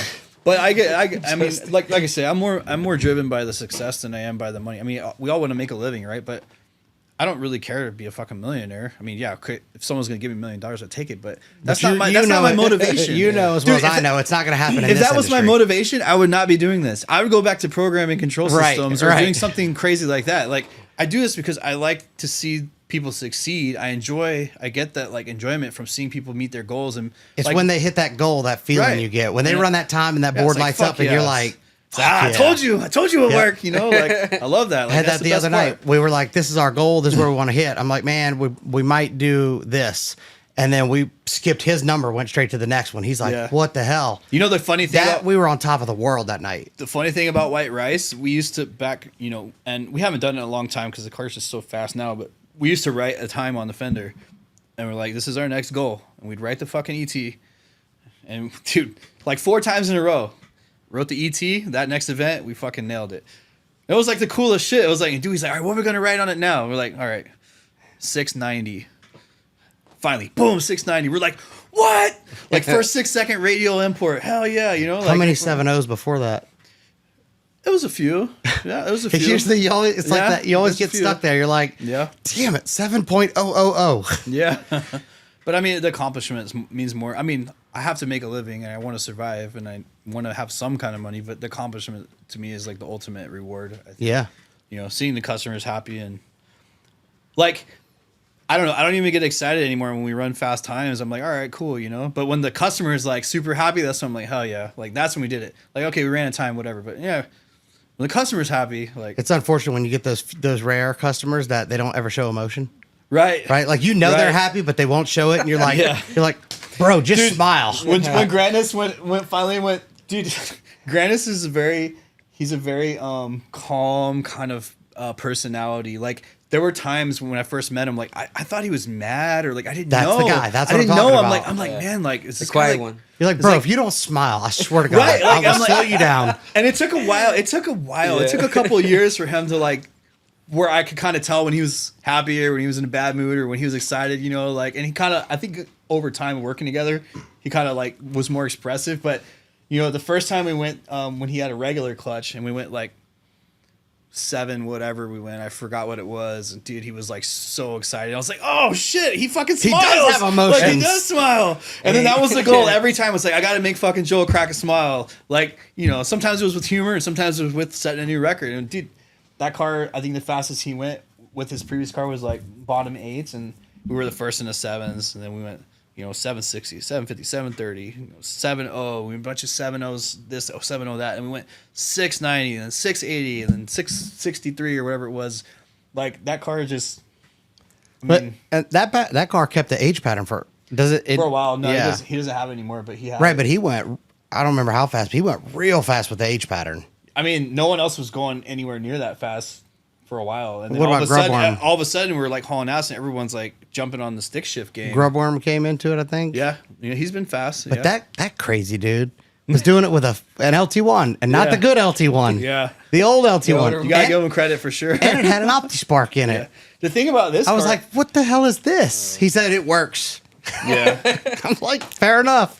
Joel, you know, I wish he had more time and energy to really focus on the car. Like, I know he wants to go really fast, but he's so busy and so covered up. He doesn't get a lot of opportunity to go testing. That's really the only thing that's held the car back at this point, is that we're literally testing during qualifying. Like, we're like, okay, well, let's make these changes, and then we go to qualifying, and we're like, it's either gonna work or it doesn't. Damn. And when it doesn't, it's like, fuck, well, there goes a whole weekend, you know. And it's unfortunate. I think the car has a lot of potential, but you know, it's just he just doesn't have the time. He's so busy with his business and stuff, and I know he'll get there eventually. So it's gonna come back out. Hopefully for Florida, we put it back to a single turbo setup, made some changes. I had him send the manifold out and have all the nitrous redone on it, because we always had we used to run it with nitrous before, and we always had issues with it being inconsistent. Like, the nitrous kit just, I don't know. Sometimes it would come in late. Sometimes it would come in on time. Sometimes wouldn't work at all. Like, it was just real random. We had a lot of problems with it. But I think it's going to be fast. The last time we had it out, we actually brought Eric Luzinski to kind of, you know, he's had a slipper adjustable clutch for a while, and we had some success with it. And then we had a lot of situations where like it just would not cooperate. It would not slip. It would lock up. Like, it would instantly lock. Like, we were fighting it for like almost a whole year. We had like almost zero success after going 660s, and all of a sudden out of nowhere we can't get the car to leave starting line. We're like, dude, what the hell is going on? And finally, I convinced Joel. I was like, hey, look, let's just go to the track. Let's get Eric to come. He said he'd come help us. It's like the clutch guy. Like, why wouldn't we ask him for help? You know, he came by and looked at the data. He's like, oh man, that's way off. You know, and like after like 3 runs, we're like, oh my God, that's what it's supposed to look like. We've been trying to get there, but we just didn't know how to get there, because none of us were clutch experts when it came to that style clutch. And so now, after that, I think Joel's like more pumped, and he's like, all right, let's go back to single turbo and spray the shit out of it. Now that we know how to work the clutch, like, now we should be able to go like really fucking fast with the car. Damn. But no testing, I'm sure it's going to be a last minute thing. So What's kept you from doing a car? Because I know you've had to be asked that before. Dude, I can't afford that shit. the money, the time, I just don't have it. Like, I mean, building a business, like constantly trying to expand, and like we're always putting money in development stuff. It's hard because. Did you want a car, or? I mean, and if you did, what would it be? You know, for a long time, I really wanted to build like a gutted out tin can Evo, like on methanol and some nitrous, just something to go out on the street and like fuck around and just catch people like off guard. One of my goal cars is the Evo 8. Yeah, I always kind of thought that'd be cool. Like, you know, it's just something fun to like dick around in. But I don't know, man. I get to like drive so many people's cars, and I get to see so many people. Like, I actually just enjoy watching people enjoy their car. I was gonna say I like driving. I'm not gonna lie. I love driving, but it's like, man, it's not. I don't love it enough to spend 100, 200K on that shit. Like, I'd rather have a nice house and, you know, go on vacations and be able to enjoy life. You know. I get a lot of shit from people because they're like, man, why you don't race your car up? I'm like, honestly, dude, I like watching the customers go fast. Yeah, I like when they come back around with that slip. I like to look at the data and be like, okay, how can I go better? How can I do better? And another thing too, like I drove white rice for a little while, like, and then, you know, I got out of it for a little while, and then I ran it once at a X race during testing and stuff. And I like driving, but I feel like if I'm driving a car, I can't put the same amount of focus on the tuning side of it. Yep. Especially when I have multiple cars. Like, yeah, I could go to World Cup and drive one car, but then I'm not really focusing on the other 5 cars or 6 cars or 8 cars, depending on. I mean, dude, I've had 8, 9 cars at one I stopped time. bringing my car when I go to do Insane. customer Yeah. cars. And I just feel like I don't want to be in that situation where, like, okay, I'm planning to drive this car, and then I got 5 customers that call that all want track support, and I'm like, fuck, like, what do I do? Like, you know, it's easier just to watch and Well, do that. As I can much- make 5 cars fast, or I can drive. Like, which one? Like, yeah, I'd rather make 5 cars fast. Right. Yeah.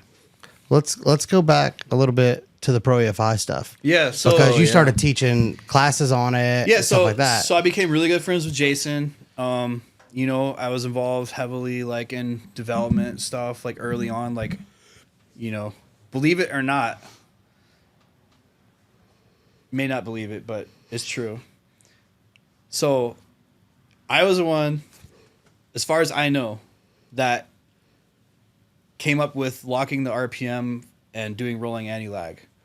Because back then, no one really had rolling anti-lag. I seen like a couple guys would use like a nitrous table to kind of build boost, but it would just kind of keep revving, right? You're talking about the mile an hour tracker, right? Right. So Basically, you would pick a mile an hour or an RPM, and you would you hit grab the button and it locks it in. And I told It's the first time I ever seen it is when you posted a video about it. I told Jay decent now, but yeah, I did a lot of development. I did we did a Gen 5 Viper. I did all the CAN work on that. You had a whole package for that. Yeah, we right? had a plug and play kit, and it was like 90% of the way there. And this was kind of a problem with the Pro V5 stuff. Like, we get 80, 85%, 90% of the way there, and then it was good enough.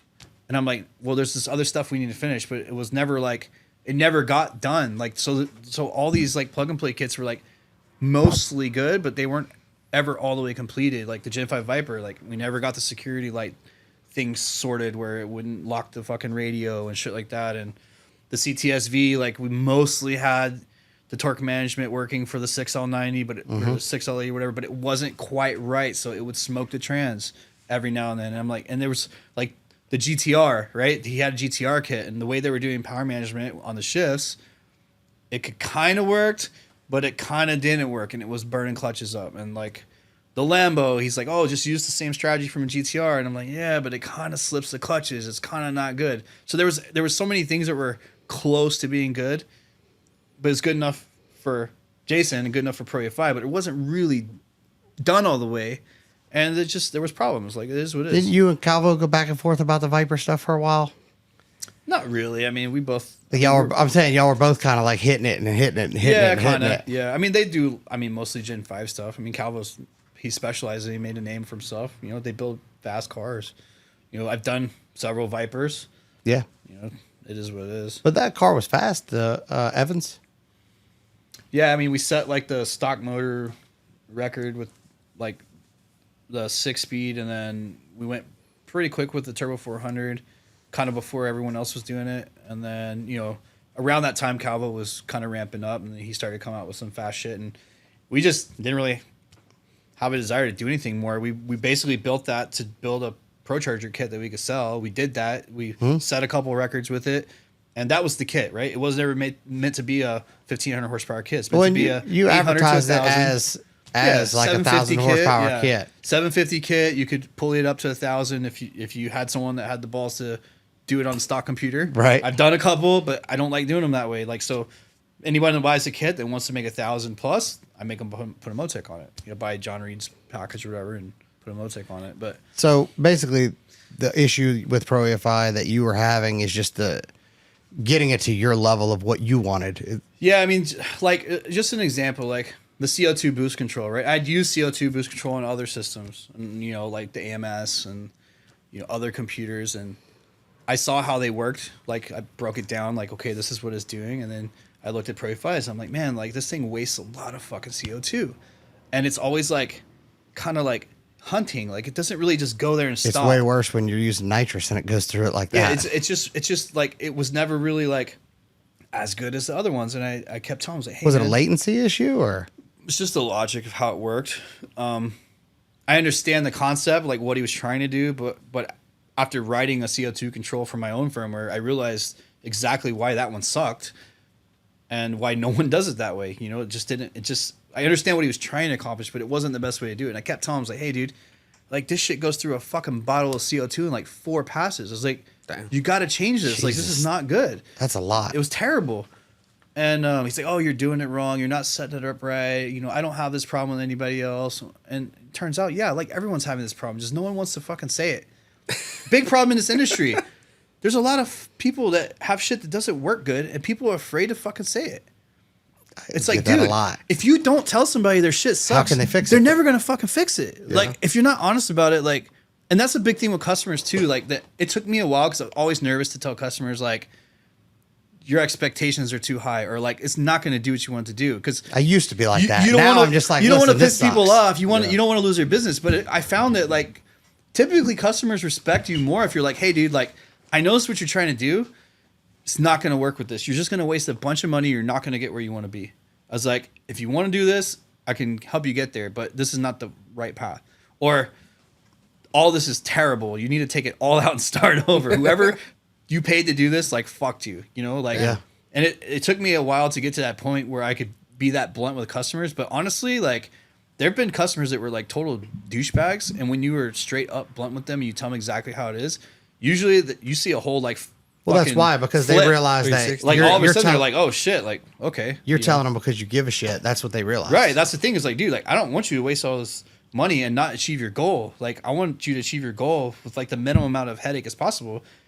I mean, why wouldn't you? Why would you want to waste time trying to get from A to Z? Why not? You know, because people tell them they need all this, and when you tell them this, they're or like, you don't need all that. You can do it this way. It works yeah. just as good. It's like, well, yeah, you could kind of like maybe make it work that way, but you're going to spend 10 times the amount of time getting to the result you want when you could just do this and get there in a tenth of the time. Like, so that's kind of a thing. But I do notice that like in the industry, a lot of people are hush hush. Like shit will be fucked up and they won't say nothing. And everybody will know there's a problem. Like I'm not gonna say any names, but there's a company that had injector driver boxes and they were failing all the time and taking out engines that were $70,000 fucking dollars, and nobody was saying anything, and people knew. It wasn't a big secret. Like if you talk to people like, you know, one-on-one, people knew that was a fucking problem, but no one would say anything. So people are buying all this shit because it's the baddest shit supposedly. Yeah, and it's failing and taking engines out, and it's like, dude. But had they said something, they could have fixed it. If enough people complain about it, or if the company, like, or companies in this type of situation would just recognize, hey, there's an issue, let's fucking take care of it, then it would have been solved a long time ago. You know, obviously, all these people, they eventually fix the problem, but there's another company right now. But after how many motors were lost? Right, there's another company right now that like continues to bring out new products. And they have an older product that's actually really solid and it's reliable and it works pretty fucking good. All their new shit is buggy as hell, and they keep bringing out new stuff based on they're worried to rush it to market. They're rushing shit to market, right? Yeah. And it's problems like ECUs just dying out of nowhere, you know, shit not working, stuff working sometimes and randomly doing weird shit, like, you know, parts of the software that are incomplete. Yeah, and when you run a like, race program, that's detrimental. Yeah, and it's like, dude, why? Like, why wouldn't, like, I know you want to get all these other things out to compete with everybody else, but if you just continue making your stuff really good, people are going to buy your stuff. Like, and that's exactly why, like, the whole Motec thing, like, dude, their hardware is killer. Like, you will not find hardware in motorsports that is as reliable as this stuff. Like, it's super reliable. They've designed the inputs and outputs with protection circuitry that's heavy duty components. Like, you know, they're very specific. Like, you know, I talked to one of the engineers at PRI, and he's like, yeah, we have our own fab and we grade all the parts that come in. If they're not within tolerance, they get tossed. Damn. He's like, you be like, they literally like pick only the parts that are suitable, they're the right quality, the right shit. Like, they don't just throw a bunch of junk in there.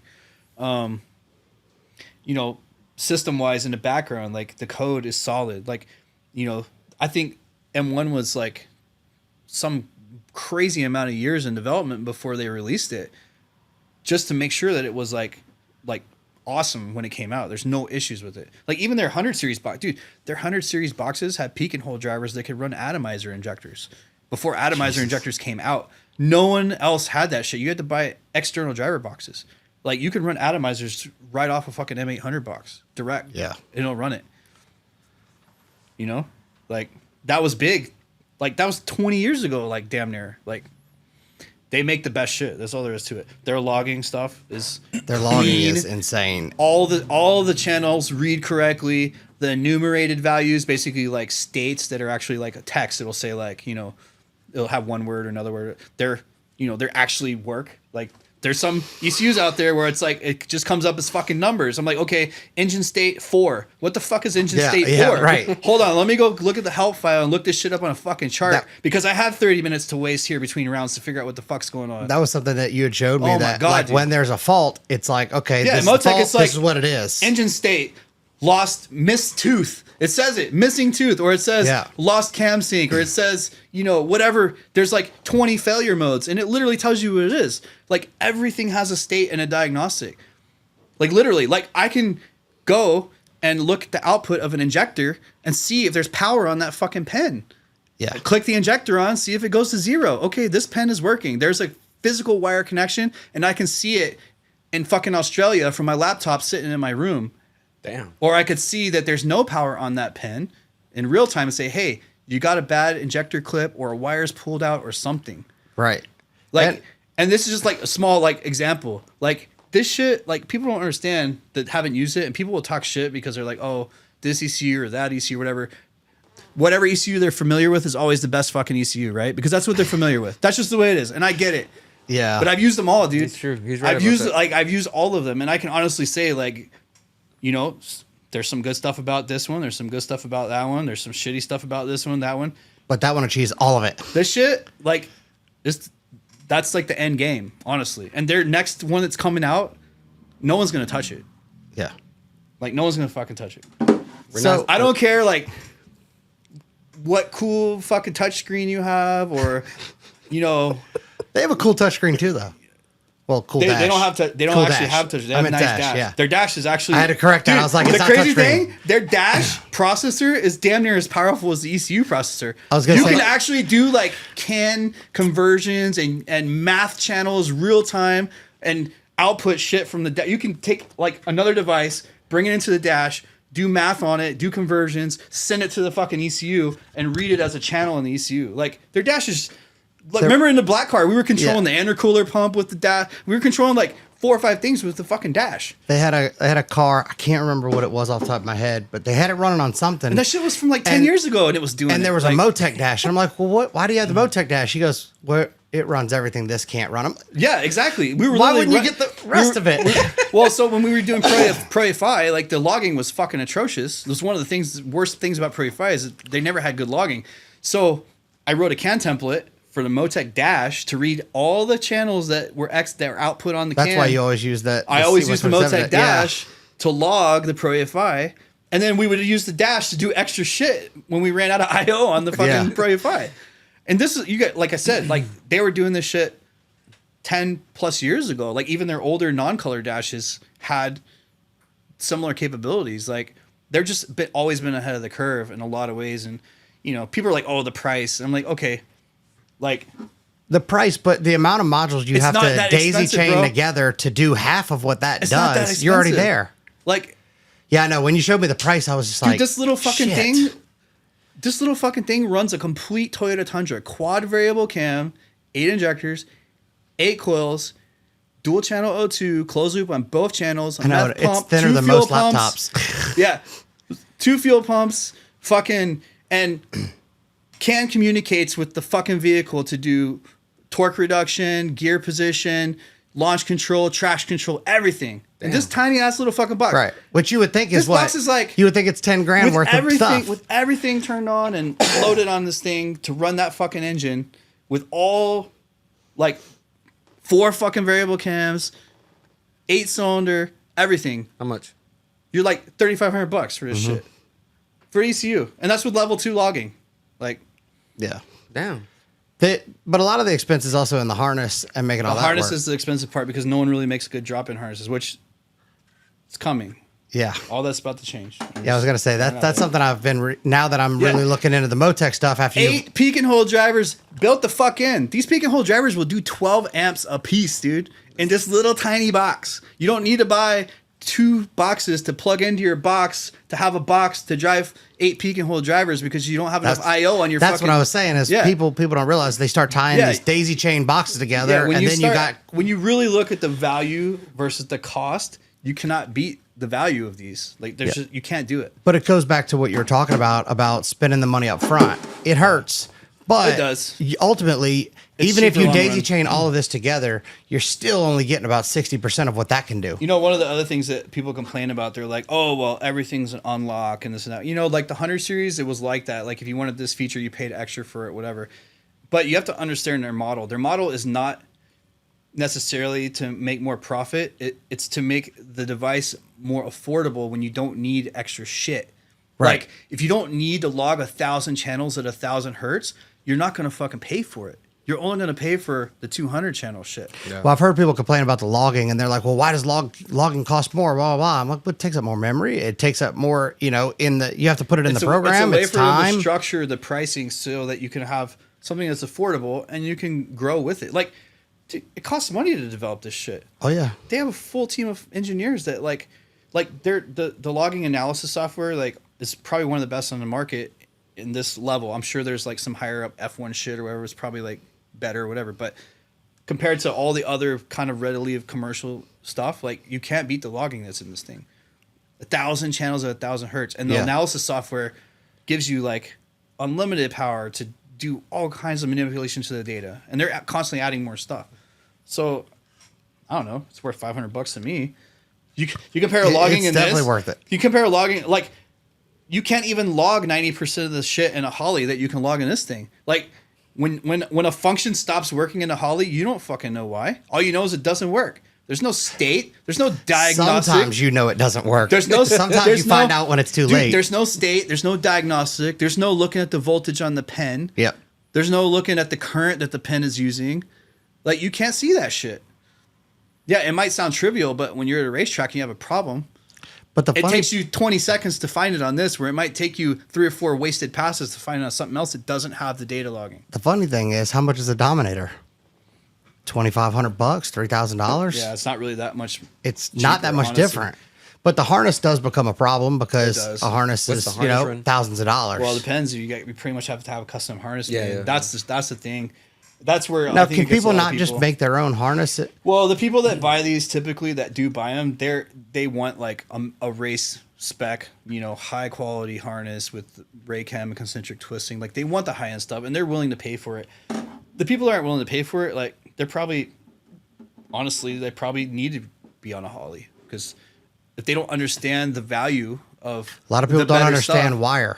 Well, they don't understand the value of and the importance and the benefits of it, then they're not really going to understand the importance and the benefits of the data that's available that you get out of this thing. They're not going to understand the importance and the benefits of how the logic was written to do a specific task. You can have 2-step, and there's 8 different fucking ways to do it. Some of them are really good, and some of them suck. Some of them build boost amazingly well. Some of them don't. Some of them have a bunch of hysteresis. Some of them don't. They all do the same thing, but you have a car that makes, 400 horsepower a fucking hole. You can't be 200. You can't be 200 RPM on an upswing when you let go of the trans brake. Yeah, you're gonna knock the fucking tire off. Yep. You need to be on the fucking money. Especially if you're running shit on the edge, and that's the difference between the quality of something like this versus other stuff that's out there. I'm not saying everything else is bad. I'm just saying it's just not as good. It's honestly if you look at the dollar amount per value, you're getting substantially more with this. And I know there's a stigma oh, it's complicated and all that, but that's kind of our new brand Pro Drag. We're basically trying to get away from that.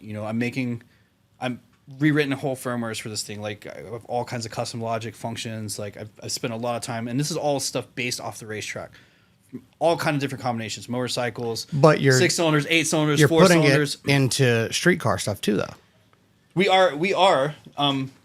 That's a whole. There's 2 separate things, right? You have Pro Drag, which is the straight up ECU race car stuff, and then we have our plug and play stuff. So there's 2 sides of that. But we're working really hard. We're going to start doing drop-in harnesses. We're going to start doing universal harnesses. Most of the stuff that's in this firmware is from the racetrack. I have a parachute function. Okay. How this came about. Customer was driving car, fucking super fast car at H&P. Okay, the thing went basically 200 mile an hour H&P. He was on the starting line, about to fucking let it rip, and I walk back behind the car and I hear this hissing sound. I'm like, dude, what the fuck is that? And I'm like, I run up to the front, I'm like, hey, hold on a second. He shuts it off for a second, and the fucking parachute launcher thing was leaking. There was no pressure in the parachute. If he would have fucking made that path, he would have been dead. Yeah, he would have never stopped. Because you cannot stop. It was hard enough to stop with 2 chutes going that mile an hour. Damn. Yeah, and you got a That street night, right there. when I got home, I was thinking through my head, how can I make this never happen again? And I wrote a parachute function that controls the air to the chute, has a pressure sensor. If that thing is not air, if you arm the chute and it's not aired up, it will not let you make a fucking pass. And it gives you warnings on the fucking dash that you cannot ignore. Like, hey, your chutes are armed, but there's no fucking air. Don't make a pass. Right? Yeah. Okay, people are like, oh, I can do that in Holly with generic tables. Not really. You can't really. You can do maybe something similar, but you can't cover all the bases. There's, 10 different scenarios that require a full thought process to make sure that, oh, well, if this happens, it's still going to work. Or if that happens, it's still going to work. Or if this happens, it's still going to work. You can only cover like one of those with a generic table. Like with a custom logic that's made specifically for that task, you can cover all the different possible scenarios where that might be fucked up and it might not work right. So Right. that's the difference. Generic tables are great and all, but it never beats having like A full logic that's written specifically for a task. Could you do that in Fuel Tech or Haltech? They would just tell you to use a generic table and do it by race time or something or whatever. Yeah, well, that's a lot of the difference is Yeah. a lot of those, the firmware's there, the firmware's locked. You're using what they allow you to use, where this, you have full access to the firmware, right? Right, I'm custom writing like all the functions in there, like 90% of it at this point. I mean, it started off as their generic GPR base like years ago when I started, but over the years, I mean, I'm on version like 1560 or something right now. So there's thousands of hours of refinement and development and updating and rewriting stuff to make it more appropriate for specific things. Like I have specific things for lockup control and soft lockup control and manual clutch lockup control and motorcycle clutch lockup. And then I have, stuff for clutch slipper valves, like various different ways of controlling clutch slipper valves for cars that for manual trans cars. Like there's all kinds of stuff in there that's specifically written for those types of things. Cause I've done them all, like everything from, 4-cylinder Hondas up to twin Hemis, like big power shit, like blower car stuff, like everything. So like I've had an opportunity to really find all the things that need specific functions and write functions for them and make them work well. Like I just recently did like charge pipe boost stuff, which is like kind of a trend right now. I don't really care for it, but a lot of people are using it and made it work like pretty damn good, better than most of the logs I've seen from other computers. And I'm like, okay, if I'm going to do it, let's make it badass. Like, let's look at all the problems with all the other systems and how they approach it and how it actually, what are the things that it does well and what are the things that it does terrible. And let's just fix it all and make it great. And that's kind of what I've been doing with everything in there. Well, I guess since we're already on Motec, we might as well Yeah. get into the FTR kit. So basically, after talking to Calvo, and kind of hearing about the Motec and stuff like that, I would hit up Chris and just be like, "Hey, man, what are y'all doing for port control, for traction control? Because we're getting to the limit around 1400. It's a little hard to get these cars to work on the street." And Who's getting to the limit? Customers. And what car? Because you're just various. Yeah, various cars, okay, just different cars. Okay.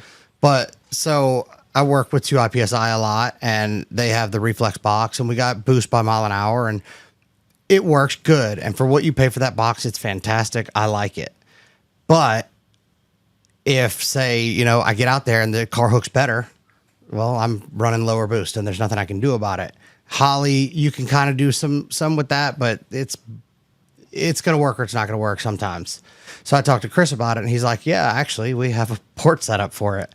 So I came here and got to ride around in the car, 1,200 horsepower car on a street tire, and launched it in first gear. And it worked. It hooked. The thing that really stuck out to me, and I even said that to you, was, I've been in a lot of cars where I've had to manage traction. I've had to cut power, and we can always make that work. But when I do that, I feel the loss. I feel the G-force loss. Yeah. On this car, it was clearly cutting something, but I couldn't feel it. Yeah. The acceleration was there from start to finish, and I still don't know 100% what it was doing, and you can explain all this to us, but to feel that the car can manage on that tire, on just a regular road, I mean, there's a place for everything. 2 IPSI has its place. It's a great setup. The next level, I mean, you can't beat this. I just don't think, I've never been in anything that's given me that feeling. I've kind of on a street. I've kind of taken the same approach with we call it the FTR. What does that stand for? Fuck the rest. Because honestly, I've used all the other the only one I haven't used is actually the 2 IPSI one, but I've used the Holly, I've done it with the Haltech, I've done it with a Fuel Tech, I've done it with, we actually had one like several years ago that ProEFI, we co-developed with ProEFI, and again, it was one of those things that never got completely finished. It had bugs, I could never get it like where I wanted it. We actually discontinued it because I got so tired of having to explain to customers how to work around shit that was fucked up in it. I'm like, dude, I can't sell this. It works. I can make it work, but no one else can fucking make it work because I'm the only one that knows where all the stupid things are and it don't work right, how to get around it. And it just wasn't worth the hassle. So we quit selling it. And, later down the road, I told Dave, I was like, man, why don't let me just make one of the M130. I know it's going to be pricey, but if we do a really good job implementing it, and let's fix all the problems that we have with every other port controller. Let's just make a list, go down it. Every one of those problems, we're going to address it, and we're going to come up with a good solution, and we're going to make it work. And not a good solution. As insane solutions for some of these things. And that's what I did. And, it took me, originally I did it for the manual transmission a couple of years ago. And the car left. The car's been driving around ever since. It hauls ass, runs good. It's got all, most of the functionality that's in this one now, but it just sat on it for a while because I was told myself, man, really before I release this, I want to do the auto. I want to have control for A8, A10. I want to do torque management. I want to be able to, make the trans last. Proper torque management. That's a big deal. At big power. I want to be able to take control of the ignition. I want to be able to do, rolling anti-lag, 2-step, launch control, traction control. I want to be able to do all that stuff and still have the car function like OEM. I don't want any check engine lights. I don't want the thing popping up random codes on the dash. I want everything to work like factory, but I want to have the same abilities that you would have with a full standalone. And I want it to drive like a stock fucking car. Which I expected, a pretty good version of traction control, right? Nothing, not that for sure. And that's back to the whole features thing. There's traction control, there's traction control, and there's traction control, and then there's really, really good traction control. There's traction control that you don't feel the management. There's a difference in how it's applied. There's a difference in the amount of error. There's a difference in the control.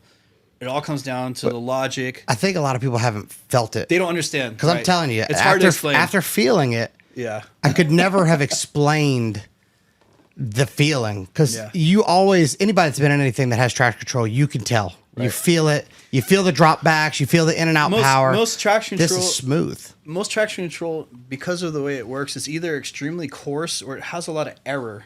And the error is what makes the car actually slower because you're not let's just say you have a certain amount of tire slip that gives you the best XLG. Well, when you have an error and it's oscillating around that by, let's just pick a random number that doesn't mean anything. Let's say 300 RPM. Well, you're going slower, fast, slow. And that's fast, what and you we're feel feeling. it in the car. You can feel it or if you're on hard fucking cuts, you feel it pop, pop, pop, pop, pop, pop, banging. And if you look at it on G meter and you really study what's happening, it's not the fastest way because you're only at peak acceleration for a portion of that time. So in order to make it as best as possible, you want to be at that peak acceleration as much of that time as possible. And to do that, you have to have really precise control and you have to have strategies that make sense to provide that precise control. And, dealing with ProEFI and even older Motec, like M800, 100 series boxes and, what else? Holley's like really poor excuse for traction control. Like originally was only using Davis boxes, which were exceptionally good, you know, but with the Holley, it wasn't that great because the Holley was still controlling the final ignition stuff. The Davis was just like the Davis has the capability to be really awesome, but it was limited. Because it was going through the Holley, it was mediocre, right? And if you take a Davis box and you run it direct to control the ignition system, like on a distributor, it's killer. Like it's a really good system. But most people don't run distributors anymore, so it is what it is. But you know, I just saw like a lot of it had been done for so long and how it wasn't great. It was good enough to keep the car straight, but it wasn't as good as it could be. And you know, I probably have 70, 80 small revisions over time of improving the control. Like, you know, I know what I need to achieve. How do I get there? How do I make it do it? What is preventing me from actually getting it to do what everybody knows it needs to do, but no one's really spent the time to sit down and really perfect it. And that's kind of like, I guess my competitive nature comes out. I want it to be better than everybody else's, and I'm going to keep fucking hammering at it until I can say, this is the best traction control you're going to get, period. Damn. Like, and I'm not going to stop until I get there. And like, it's already there in my mind, unfortunately. I feel like it's really fucking close. Like, honestly, like, I feel like it's really damn close. Like, it's going to be hard to do better than what we've done in there. You know, but the crazy thing is, that's why I approached you about it. Yeah.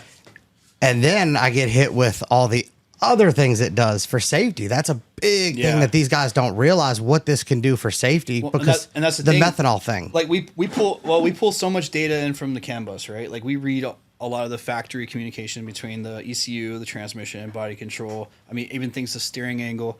I actually tried to find ride height, but it's actually not on the main CAN bus. It goes direct to the mag ride. It's not. Damn, I was hoping for that one. I was trying because I was like, dude, if we can get shock position, like ride height position, we basically have shock travel from the factory, but it's not on there. We might do it analog later just to have we could always steal the signal. Yeah, we could probably do that later, but the thing about it is like, okay, so you have a generic ECU that basically you're just using a couple functions of it to add fuel to the car. Okay, that's great. Cool, it works. It's proven. It's been done. Or you can have something that is integrated with the car. Every portion of that vehicle truly integrated. Every portion not integrated. Right, every portion of that vehicle's being is intertwined with this ECU, and there's functionality specifically designed for this application only. And that's what makes it, in my opinion, better than the rest. It's because, like, look, I took stuff that's already really good for like universal racing shit, and then I integrated it with all the factory functionality and within the limitations of the vehicle and the engine and the platform, and then, you know, kind of curtailed everything to work really good for this. Like, you take that, put on something else, it's not ideal for it, but it's ideal for that. Like, and that's what having a development license with a Motec allows you to do. Like, and that's kind of ProDrag is kind of based all around that. Like, we're trying to build plug and play kits and solutions and electronic solutions, like complete packages. Like, you buy this, you get the harness, it comes with all the sensors you need, everything you need, you plug it in.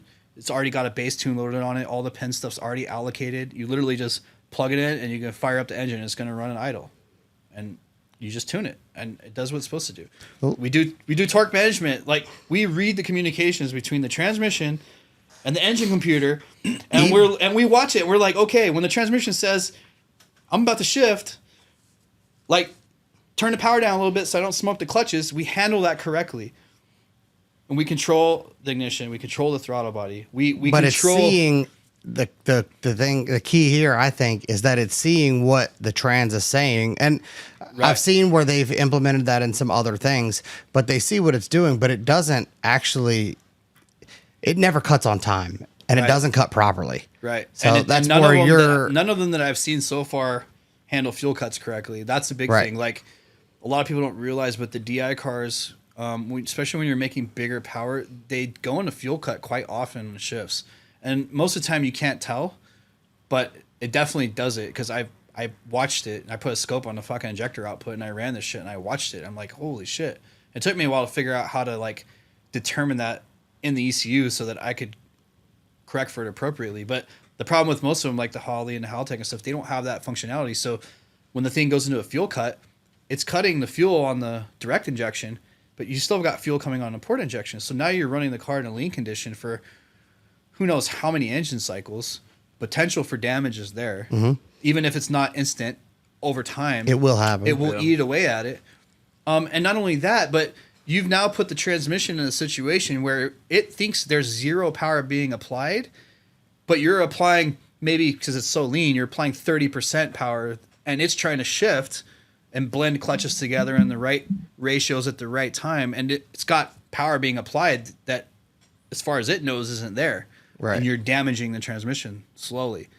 So all these things, and I watched this on the other systems. I'm like, man, this sucks. This is stupid. And the flex fuel blending, you can't use a straight fucking linear curve from 10 to 100%. Well, because you can if you just wing it on the if wideband. you just let the O2s correct everything. But then what happens when the O2 dies? Well, you eat the motor. Like you can't just solve all these problems by like not giving a fuck and just patching shit. I mean, It's you can. praying. People do it. It's praying. That's what it's But doing. it's not the right way to do it. Like we have the capability to do better. Why don't we do better?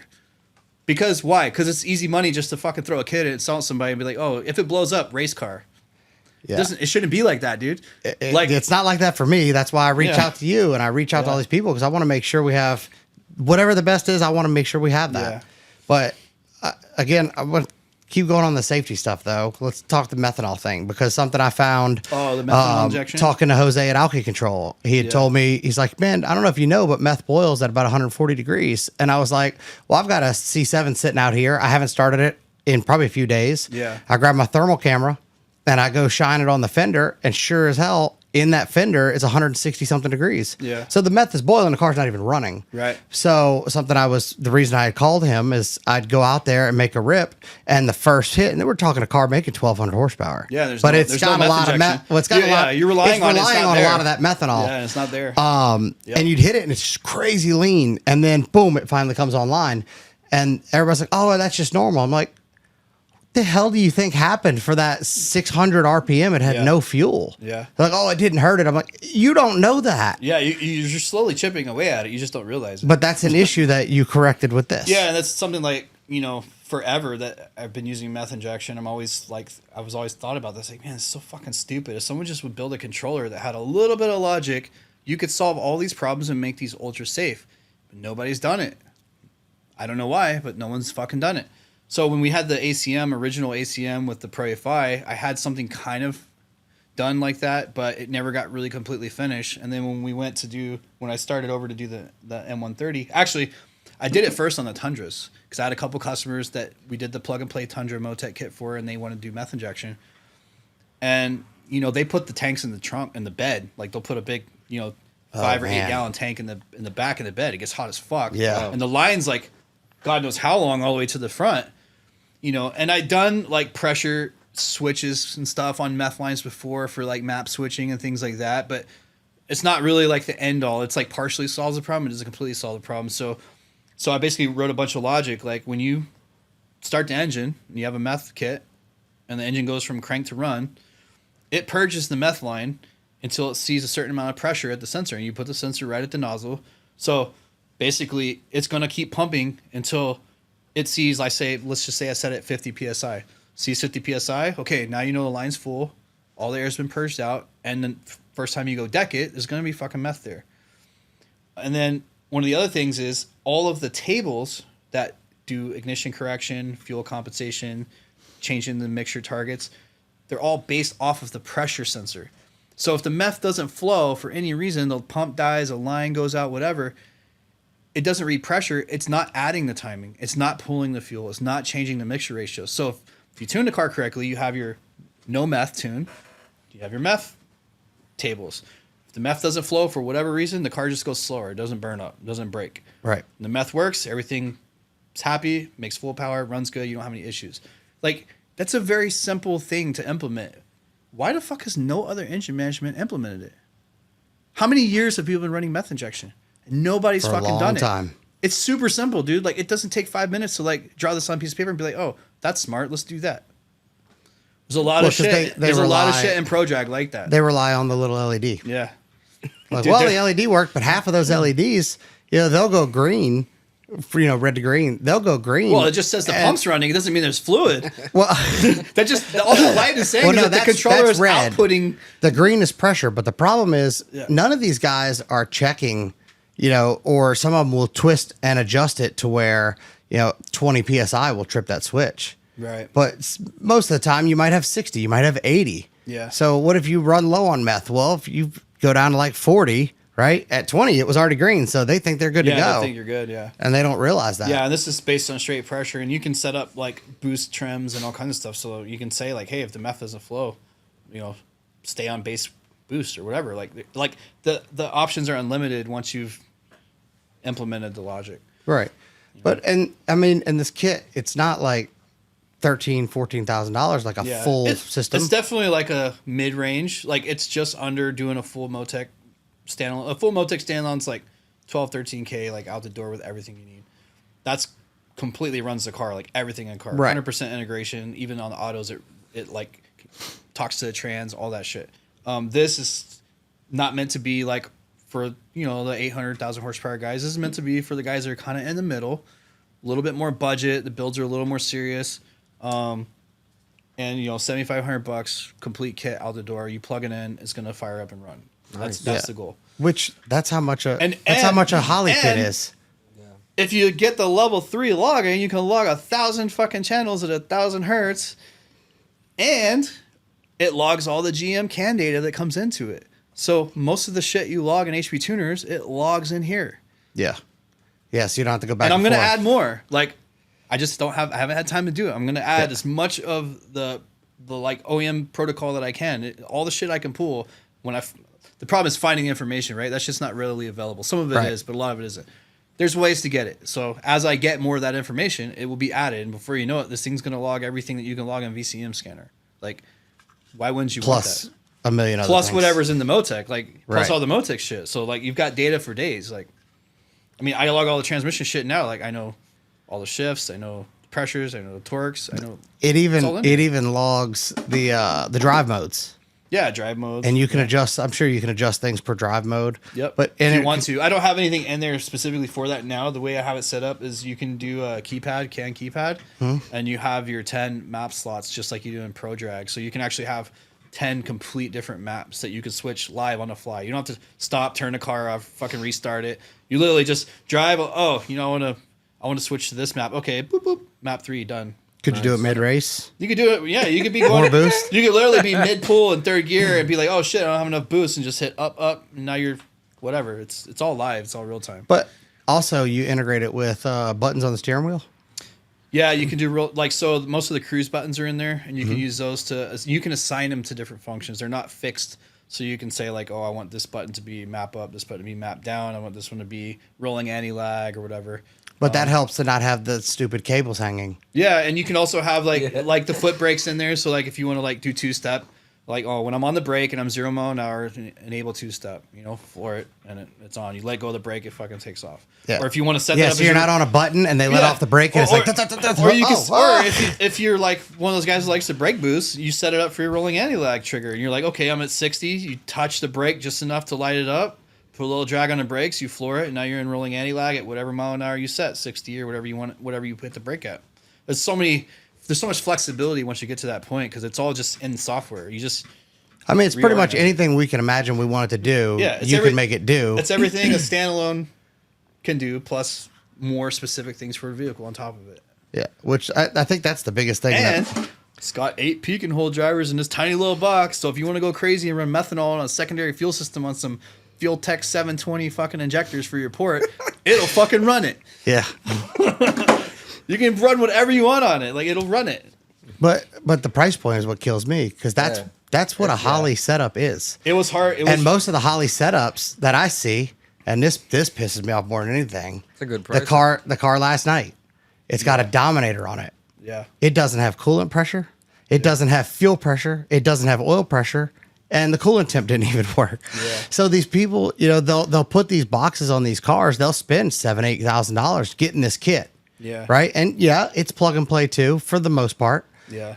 But they don't use any of the ECU. Yeah. And the traction control they have to hook it up to boxes that try to read off the wheels, and half the time they don't work. Yeah. The other half they glitch, and Well, so I've tried to rely on that, and This- when it glitches, you're in trouble. this pulls all the wheel speed stuff off the ABS module, so Right, so it's stable. it's pretty stable, and as long as you don't have ABS fault codes and stuff, it works pretty well. I will say that if you really want more precise traction control, you definitely want to wire in. But you can add your own. Yeah, ring. you can add, because the ABS has a little bit of latency, and the can itself has a little bit of latency, so it works really good. Like, I'm not gonna say it don't work good, because it does work Works better. It exceptionally works better well. than 90% of the shit out there.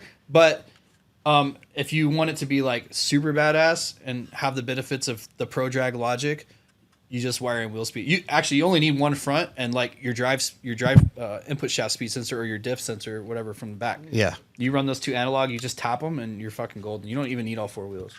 One rear, one front, you're good to go. And so far, this is already available for the C7. Yeah, ready for C7. I'm gonna be testing it on a CTSV probably tomorrow. It's actually out there. I just need to go plug shit in. I know. I and try saw it. I was like, oh, that means he's testing it. Yeah, 'Cause I've got a yeah. bunch of ZL1 guys I gotta do it that are biting, tomorrow. waiting.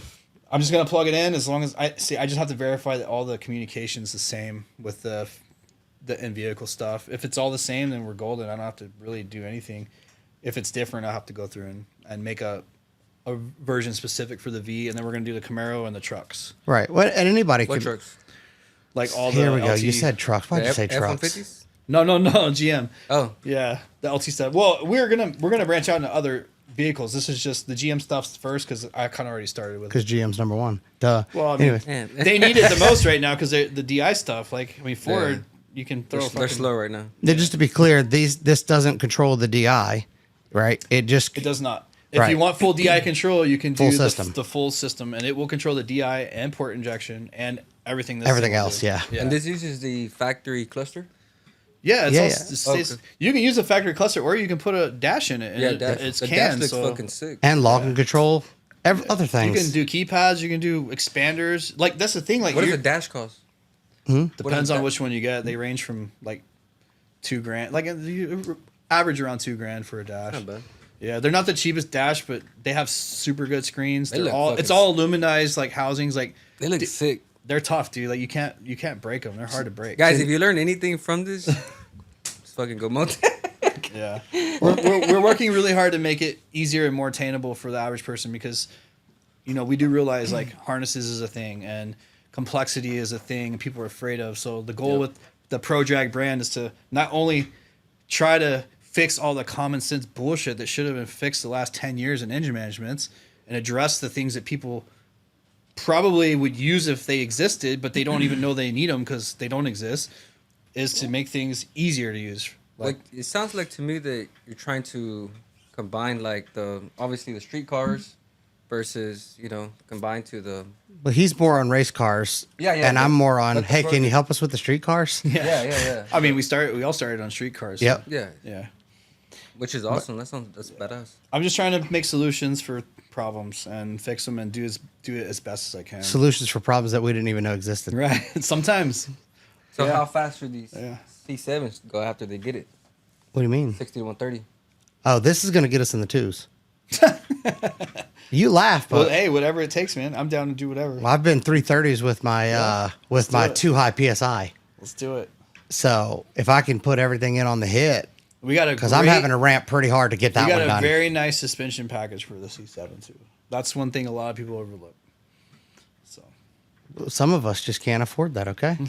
Some of us have a Stingray and make it work. it's part of the making the chassis work. But we're gonna have a Stingray with all part Motec of that it. costs as much as the Stingray. Yeah. That's okay. Hey, as long as it goes 2.9 whatever. It does a 299. I'm posting it for sale for $100,000. I'm only 4/10 away. I need you to help me get there. Anything's possible, man. You just gotta figure it out. Look at Elon Musk, man. Look what that motherfucker did. That dude's a fucking boss. It's like, oh, y'all just throw those rockets away. When you let me make that watch bitch somebody land. like that, you're like, yeah, I could do this shit. This is easy. That guy's fucking making rockets land themselves and shit. Like, could have did it with Motec. yeah, probably. Elon, if you hear that. But so basically, all right. We went on a tangent, but that was a good one. Yeah, that's good. So this will be getting available. We'll do a code in the thing for people to order that. Yeah. We have So a lot of people other can have products great too. stuff Like in we their just When started. will it be available? These are available now for the damn. C7. Yeah. Yeah. Why don't you have one? We already ordered a bunch of them, did we not? Yeah, a few people already ordered them. We got to. Oh yeah, we're once we about verify to the fuck V, the game up. once we verify the V and the Camaro, like those will be available pretty And I much. got right about away. 6 more of those ready to go. Damn, and the V's gonna be crazy. It's gonna be insane, It'll be especially nice. when we put a 10-speed in the V and then have that on there. Yeah. Yeah. I need But- to get a 10-speed in here so I can add the code for the last 2 gears. How many you need? I just need one 10-speed car. It don't have to be. It could be stock, completely stock. What kind of car? It don't matter. Well, if Like this works on like the a V, 10-speed that came, like a car that came with a 10-speed, or it would be best to start with that. Yes. okay. Yeah. Let's That's let's careful. start with that, and then we'll work through any issues with the swapped one. Because we're shoving 10-speeds and everything right Honestly, now. the swap one should work the same because you do OS swap anyways, right? Yep. Yeah, I it just should- it dropped should- I it just should dropped work the Wendy's same. car off to Sean, and Yeah. they're putting a 10-speed in it. Well, it sounds like her car needs to get the FTR first. Honestly, that's what I was gonna do instead of my C7. Yeah. I want to put it on her car.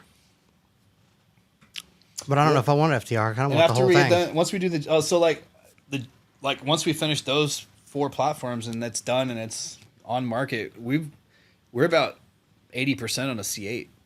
A lot of people don't know that. But we've had a C8 here since it came out. One of our customers literally bought one and shipped it to us and said, "Do whatever the fuck you want with it." He literally told me to go beat on it for a week and make sure that it breaks end right. So I like thrashed it for like a week. That car was super fun to drive. Like, even stock, I was like, man, they actually did a really good job on this car.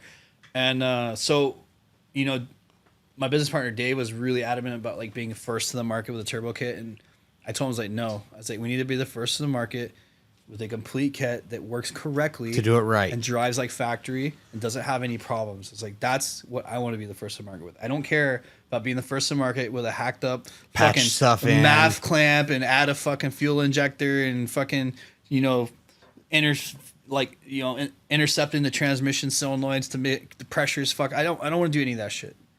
I want to do it right. And it's taken a while, and it's probably taken longer than I really wanted it to because we've had issues with other things not directly related to the development, but other things that have just kept me from being able to work on it. Right. But we do have a standalone computer running the transmission. You've had that for a little while, though, haven't you? Well, yeah, we've had it for a little while. It's not 100% complete. It goes into gear, it shifts. We have clutch control and all that stuff. You know, all the park, everything's working. I do not have the torque management part of that completed yet, which was the next step. But then we had an engine problem. We had an engine built for it, and then we had a problem with the engine like right off the bat. So the engine had to come back out, and that really stalled the thing for a while. We couldn't get the engine builder to fucking handle it. So customer's super awesome customer. So we're like, you know what? Don't worry about it. We're just going to take this thing out and get it fucking fixed and get it back together because it's more valuable to us to finish that project than to like, Right. you know, worry about the fucking warranty Yeah. and engine problem and fighting with this guy, Yep. you know, the engine builder. So that when the engine comes back, that the trans stuff will be completed. The engine's been running on the Motec since like 2 weeks after we got the car. Like that's the easy part because everything's the same as an LT. So I already Yeah. had everything. All we had to do was wire it all in, and like we had a patch harness, 1-to-1 patch harness for the car before the car got here.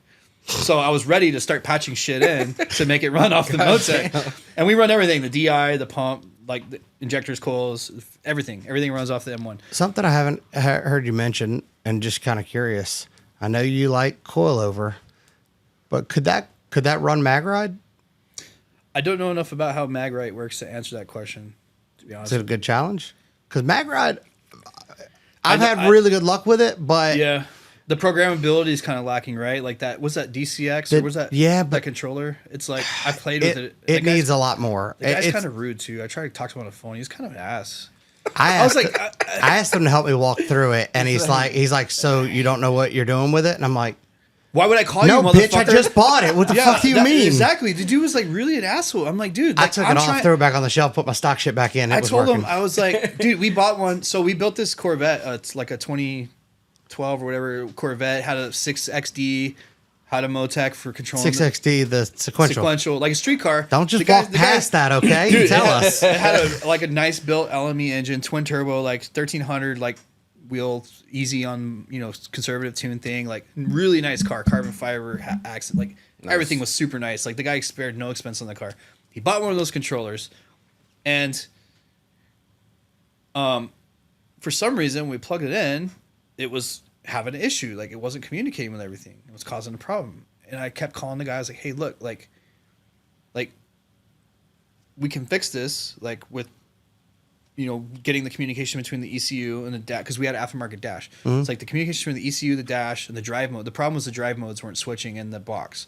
And I kept asking him, I was like, hey, what address is it looking for versus what we were seeing and all this stuff. And I was, you know, I was making it known that, like, hey, I'm not an idiot. Like, I actually know what's going on here. So if you just help me, we can fix this problem together and we'll be good to go. And the dude was just, oh, well, I don't know if I want to give you that information. I'm like, all I'm asking you for is, where are you reading the factory thing? Because I'm sending it on the factory thing and it's not working in your box. Like, can you just tell me where you're looking for it and what you're looking for so I can make sure that we're outputting the right stuff to make your box work? It's not like you were trying to redo the box. Like 3 or 4 weeks go by and this guy would not fucking give me the answer. Like, he would, so we had to take him off the fucking car. I was like, you know what, fuck this thing. Like, whatever. So it's on the shelf like mine was. Put it back to stock. It was. I think mine went in the trash.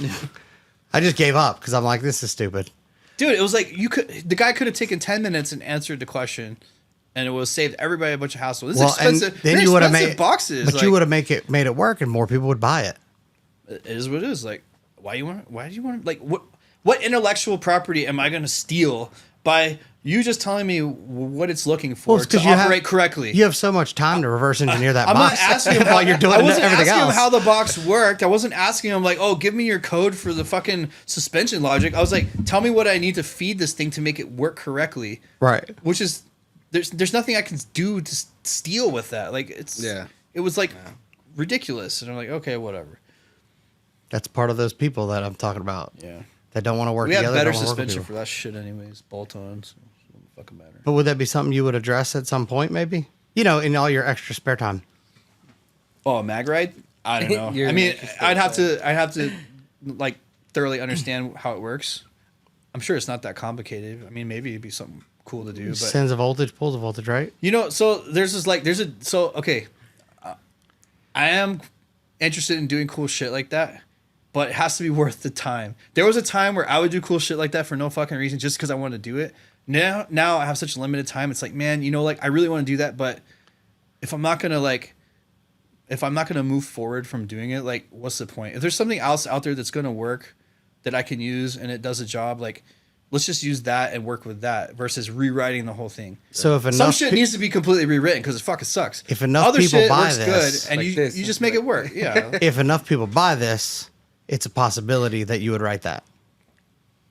Maybe, yeah.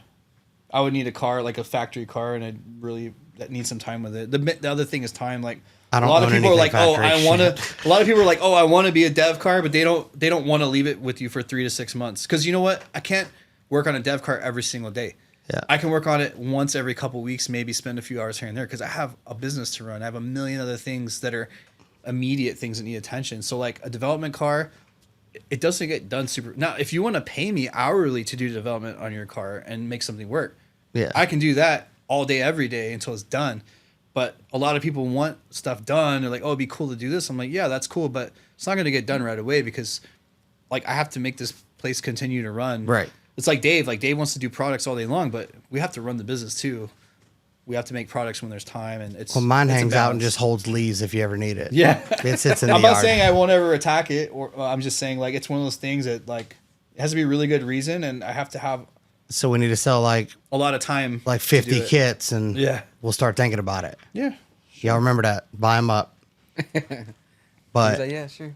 so let's just, man, there's so much more, unfortunately. Sorry. It's all right. But all right, so basically, y'all were doing D3. I want to go back to the storyline. Yeah, for sure. So y'all were doing D3, you were doing Pro AFI, you were doing classes. I attended one. Yep. And then I guess you kind of, Pro AFI kind of just got to the limit, right? And then you started messing with M1. So That's what from outside, that's all I saw. the story goes, I told Jason, like, early on, I was like, you know, one of these days I'm going to buy an M1 dev license. I'm going to learn how to do this stuff because, like, it's something I've always wanted to do. And I kind of got a taste of it working with Jason because I could, like, say, hey, let's try to do this. And sometimes he would write cool shit and we would try it and it was fun. And I told him, I was like, you know, eventually, like, I'm going to do this on my own because I want to do it and it'd be fun and it's interesting. And it's like, And I don't want to put all my eggs in one basket. Like, I don't want to be only a Pro A5 guy, because then what happens if you get hit by a bus? Like, I have nothing, right? And he's like, oh, cool, no problem. You know, I get it. A couple years go by. Finally, I buy a dev license. And I was like, hey, Dewey, can we put Motec on the Supra, which was Wasabi. We were building Wasabi at the time. Wasabi, yeah. And he's like, yeah, let's put Motec on. I'm like, cool. Like, you know, I'm going to buy a dev license, and I want to, like, you know, I want to, like, create cool shit for race cars, and it'd be a perfect car to do it on, because it's 2J. We're already familiar with it. We're going to build something that was 2J. Was like, it's like, we're going to build something that we already kind of have a foundation in, and we kind of have experience with. So it'd be a perfect car to experiment on. And he's like, okay, cool. So bought the Motec, bought a dev license, started kind of picking at code and figuring shit out, and ended up doing his street car first, playing with that on a, you know, he had a street Supra, and I was like, okay, cool. Like, I'll do some little knick-knack stuff, you know, like, it took me, there was kind of a learning curve with the code side of it, because I didn't read the fucking manual. And I have some coding experience. So I was You're like, a man I'll that didn't read I'll directions? just dive into this, and I'll figure it out. And there was a lot of little stuff that, like, took me a while to figure out. If I would have just read the manual, the fucking development manual, I probably would have got a lot faster, but I'm stubborn, so whatever. So, yeah, so, like, and then we ended up, that thing got put on hold, and ended up, like, oh, we're going to do a Hemi in it. And I'm like, okay, cool. So I was like, well, let me just put all this shit on White Rice. It's already fucking running. We might as well. Let's do that, you know? So put everything on White Rice. That stirred some shit. Jason got pissed. Oh, yeah. He got pissed because he took Pro AFI off of the Pro fast FI car. off. Yeah, and to be fair, during my learning curve, he did help me a lot, and I learned a lot of things from him. And he did help in the very beginning, kind of like getting me moving on making that car quick as a street car that drove to the track. But I'm sure you helped him with. We I feel like It was we mutually beneficial. Like, I did a lot of legwork and bug finding and fixing and reporting. I wasted hundreds of hours trying to fix shit and get him to fix shit for stuff that should have been working for the beginning. That shit used to piss me off. I've had times where I had called Jason, and he's like, "Well, did you call Delgado to ask him?" And I'm like, Dude. "Well, he didn't tune this There was car." cars that should have taken 2 days to, like, get up and running smoothly, and shit just didn't work right. And I would fight him, like, dude, I'm telling you, this doesn't work. Oh, you're just not doing it right. No, dude, it's fucking broken. I'm not a fucking idiot. Like, it doesn't work. You're just not doing it right. Okay, show me how to do it. Oh, do this. It's not working.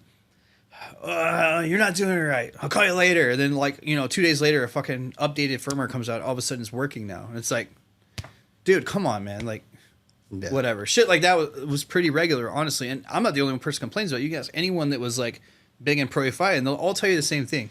The difference is I was the only person that told Jason to his face that this is a fucking problem. And again, people not. We were friends, and I figured that he would appreciate the fact that I'm telling him straight up, like, dude, this shit is fucked. Some people don't take that to get better. He could not handle it. And I told him, I was like, multiple times, like, dude, I'm not trying to be a dick. I'm trying to help you make this shit better, and you're literally fighting me every step of the way. Like, straight up telling me I'm an idiot. I'm like, do you remember the harness issue we had on the C6? Dude, I know. That wouldn't plug in? Yeah. He told me I was an idiot. Yeah. On the phone. Yeah. And that's what kind of, I was like, I'm sorry, what? And he's like, obviously you just don't know how to plug a connector in. I'm like, oh, a factory connector. I work for GM. I do diag for GM. I think I know how to plug a fucking connector in, bro. Yeah. So White Rice was like the first. And the connector was wrong. Crazy. White Rice was like the first deal, right? So he got a little upset about that. And then I told him, I was like, dude, I fucking told you that this day was going to come eventually, and then I was going to do my own stuff. It doesn't mean that I'm not using your product anymore. It just means that I'm diversifying. I mean, I was tuning all kinds of other stuff anyways, Haltex and AMs. Most people. Factory computers. Like, I was tuning a bunch of shit. A lot of people thought you owned Pro A5 for a while. So, but Pro A5 was like the primary thing I got the most of because no one wanted to fucking touch it. That's really the truth. Yeah. It wasn't because, like, I love Pro A5 to death. It's because no one else wanted to deal with it. And they would bring it to me. Understanding of it. And I had a good understanding of it. And I fought through all the bugs. So I knew how to work it quickly and get it to work. That was the main reason why I had so many Pro A5 cars. But so the White Rice was the first thing. And I made progress on that, you know, over time. Better, whatever. And then I started putting Motec on other cars. And, you know, he would get mad about it and he'd be okay for a little while. He'd get mad and he'd be okay for a little while. And then I was working with Sal on his car. Mm-hmm. And that had been a Pro A5 car forever. And it did awesome stuff on Pro A5. It went fast. You know, it set records. It's done all kinds of cool shit. We went to a half mile one time. And and this wasn't the first time something like this happened. Jason's like, hey, load this new firmware I wrote for the car. You know, I want you to run this for the event. This is some changes we made, whatever, blah, blah. Well, we're like, I forgot what event we were at. We were far away. Like, Sal spent tons of money to get there. We get there, we load this firmware, and it bricks the fucking ECU. Damn. Did he fly you first class? No.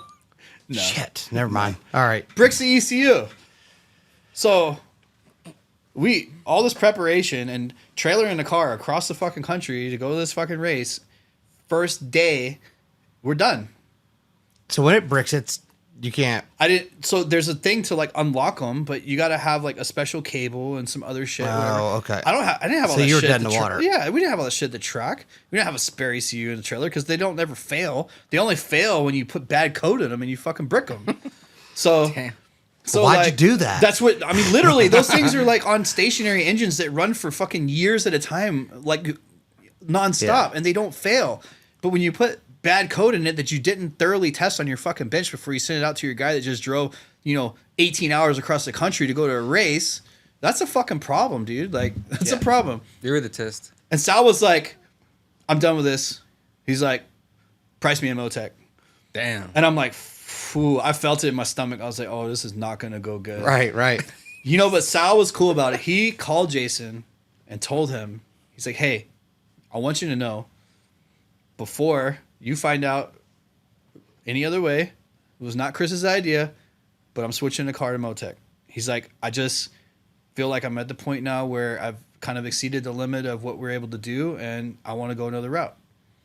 So Jason was still pissed. He still fucking blamed me. He fucking let me fucking have it. We put Motec on the car. Runs great. Had great success with it. Never had an issue. Never bricked any ECU? Never got to a race and it bricked and it didn't work. Everything always works correctly.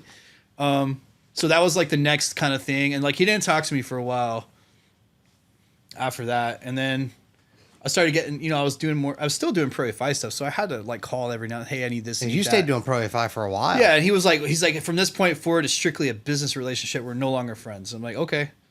He said that? Yeah. So I'm like, okay. What a weirdo. I was like, he's like, friends are loyal and you're obviously not loyal. I was like, no, friends tell you the truth when you're fucking up, and that's what I did, and you just can't handle it. Instead of just, hey, let's restructure, let's fix right, this. exactly. And like he literally took it as a personal attack, and I was like, dude, it's not personal. Like your shit fucked up. Oh, and another friend of mine, really good friend with Jason. He's actually how I met this guy was through Jason. Dual drive-by-wire on this really nice like small block Ford thing. Like it's a small block Ford revs to the fucking moon. It's 8 ITBs, dual drive-by-wire ITB. It's cool. a super nice engine. Like the thing made like 800 wheel or something out of like 300 and like some small amount of cubic inches. Like really high rev. Like awesome car. Could not get the fucking throttles to sync on the Pro A5. One was always behind the other. So cruising and idle and stuff, the car always ran like fucking ass. And he flew Jason down there to the engine dyno to try to fix it. And he kept trying to blame it. Oh, it's the throttles. The TPSs are different. This is wrong. That's wrong. There's never anything wrong with ECU. And the shitty part is I had already told Jason about this problem multiple times years before because I had the problem on the Lambo. The throttles were never the same. They're always behind. I had this problem on GTR. Sal had the problem on his GTR. Like, he knew it was a problem. He just never fixed it. I don't know why he didn't fix it. It probably was a simple fix. He just never did it. He never wanted to, or he never thought it was a problem. I don't know what the deal was, but he never fixed it. So this guy reached out to me. He's like, hey, do you think a Motec would work? I'm like, of course a Motec's going to work. Like, why would you ask me that? He's like, all right, this is what I'm going to do. Like, I'm going to get a Motec. I'm going to wire this thing up. I'm going to have my buddy wire it up. And if it works, then I'm going to switch it over. Oh, God. You had to be sick there already because you knew it was going to work. I knew it was going to work. Dude, he fucking wired that shit up. Perfect. Dead on the money. Now every single one of his cars, his brother's car, his dad's car, all have my shit on it. Right, so you ruined... And he's my mentor. You ruined... But he's running my shit. Significantly... You've ruined significantly more people than me. No, dude, I'm not... Because it's not my fault. Once I saw the Motec, I'm like, well, I'm ruined. I told Wendy, I'm like, just sell a car because we're going to need it. Yeah, so like he runs on my shit. Like pretty much every car that he is involved in, he tries to put my shit on. Now, there's been a couple cases where the customer didn't want to do it, and that's fine. It is what it is. But every car that he works on that, you know, he's like, hey, I want a Motec on it, and I want this firmware. And so far, they've all been really successful. So No brick TCUs? no brick TCUs, not yet. Crazy. And the good thing is he's super smart. Like, dude's like one of the top tuners in the world. He was like really big a long time ago. He got out of it because he had family. He was traveling too much and got into some other like day trading and stuff. Poor guy. Now he's getting back. Right? He's getting back into it because he enjoys doing it. He likes doing it, and he's still just as fucking sharp as ever. Like, he's just like the guy's just like fucking. But once switched. you got it, you got it. He's just fucking switched on, dude. He's like, it's like, you know, I used to have other people that I looked up to. There was like, oh, I want to be like that guy and that guy, and then I feel like I got to those levels, but like this is that last level. I don't know if I'm ever gonna get to that level, but I'm gonna keep trying. And because we work together on a regular basis, like I feel like I'm always like learning and getting closer and closer. Mm-hmm. Maybe one day I'll be as good as this guy, but maybe not. But I'm always, you know, at least I have a goal to shoot for, right? Yeah. And but you know, a lot of this development recently, and like, you know, some very specific drag racing functions were written for specific programs, and we like, you know, actually even that, and with Eric, you know, these guys that are pro racers, they're like, oh, we can do all this shit that we've always wanted to do, but we didn't know how, or we didn't have the ability. Like, we've been able to do that, and we've really been able to push things a lot farther than normal. So it's been cool. It's good. It's good to surround yourself with people that are smarter than you, because you can only go keep up. trying. Yeah. They're not going to make you dumber. They're only going to make you smarter or more knowledgeable. So. All right. So we're where were you ruined, Jason? Yeah. So Jason, the last straw. Okay. So you're going to hear the last straw. Say, He sent me this customer that had a ZR1 blower thing, and the thing tipped in like, and this was a problem from the get go. The only cars that tip in good on Pro A5 are small displacement engines that don't need a lot of transient fuel. These bigger engines, especially like roots blowers, screw blowers, like where you tip in, they're fucking terrible. Like backfiring in the intake, kind of terrible. Like shutting off between shifts, kind of terrible. And I kept telling him, I was like, dude, there's a problem with this fucking Excel fuel. He's like, no, you're just not doing it right. You're just always not doing it right. You're not doing it. Dude, I literally... Be smarter, Chris. I spent hours like trying shit and fucking with shit and moving one value at a time and logging it, trying to like pinpoint where the issue was. The Motec stuff out, the fuel foam stuff, it's good in certain situations, but it's really overcomplicated for like 99% of what anyone's going to do with it. Cylinder wetting and stuff like yeah, that? it works good if you have a controlled environment to dial it in, but for like what we're doing, it's... So I came up with a really simple transient fuel that's kind of based loosely off their older stuff from the 100 series, but I made it more simple, and I feel like it's more effective. And he's like, oh, those cars drive perfect. I'm like, dude, this thing tips in like fucking asshole. Like, you tip in, it's like, like, are you shifting? It's like, like, I'm like, this thing's fucking horrible. Like, what do you mean it tips in perfect? Like, what crack were you smoking when you drove this car? And I'm like, dude, I could put a Holly on this fucking thing, and he hates Holly. I was like, I could put a fucking Holly on this car, and it'll tip in 1,000 times better than this fucking thing tips in right now. Damn, just kick him in the balls too, huh? It's not a lie. Holly's super simple, but Holly's dude, very their simple, self-fuel but it does fucking work. works. It fucking works. It works very well. It's not, I can't complain about it. It works. It is very simple though. Yeah, but I mean, I don't know what works. it's doing in the background. Look, but here's the here, tables look, are crazy look, simple. I'm not the kind of person that bashes shit to bash shit. Okay, if you have something that's good, I'll say good things about it. You could be the exact same person, exact same company, have something that sucks. I'm gonna be like, that sucks. I was like, that's good, but that sucks. Yeah. I don't have a problem with that. Like, you know what? Holly has a place. It's super fast to set up a fucking Holly and tune a car.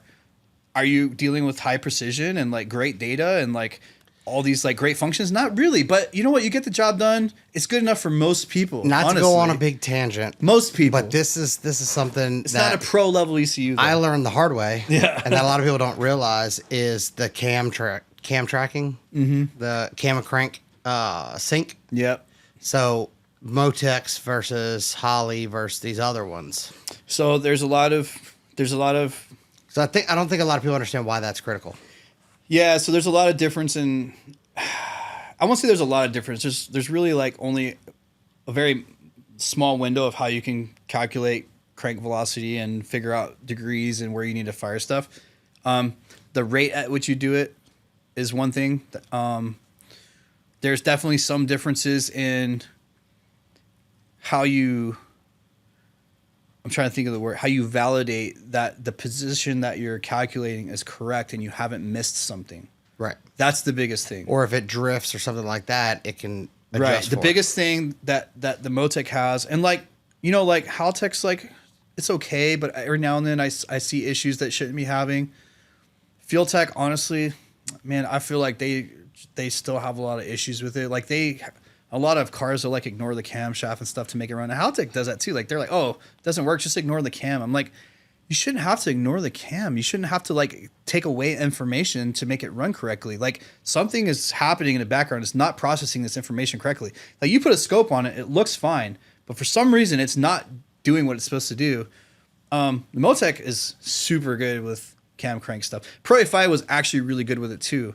And I think that's because that strategy was written by OEMs at an OEM level. That stuff was not stuff that Jason wrote. That was code that he got with the ECU when he bought those ECUs, and it was like top tier guys wrote that stuff. So it was extremely stable.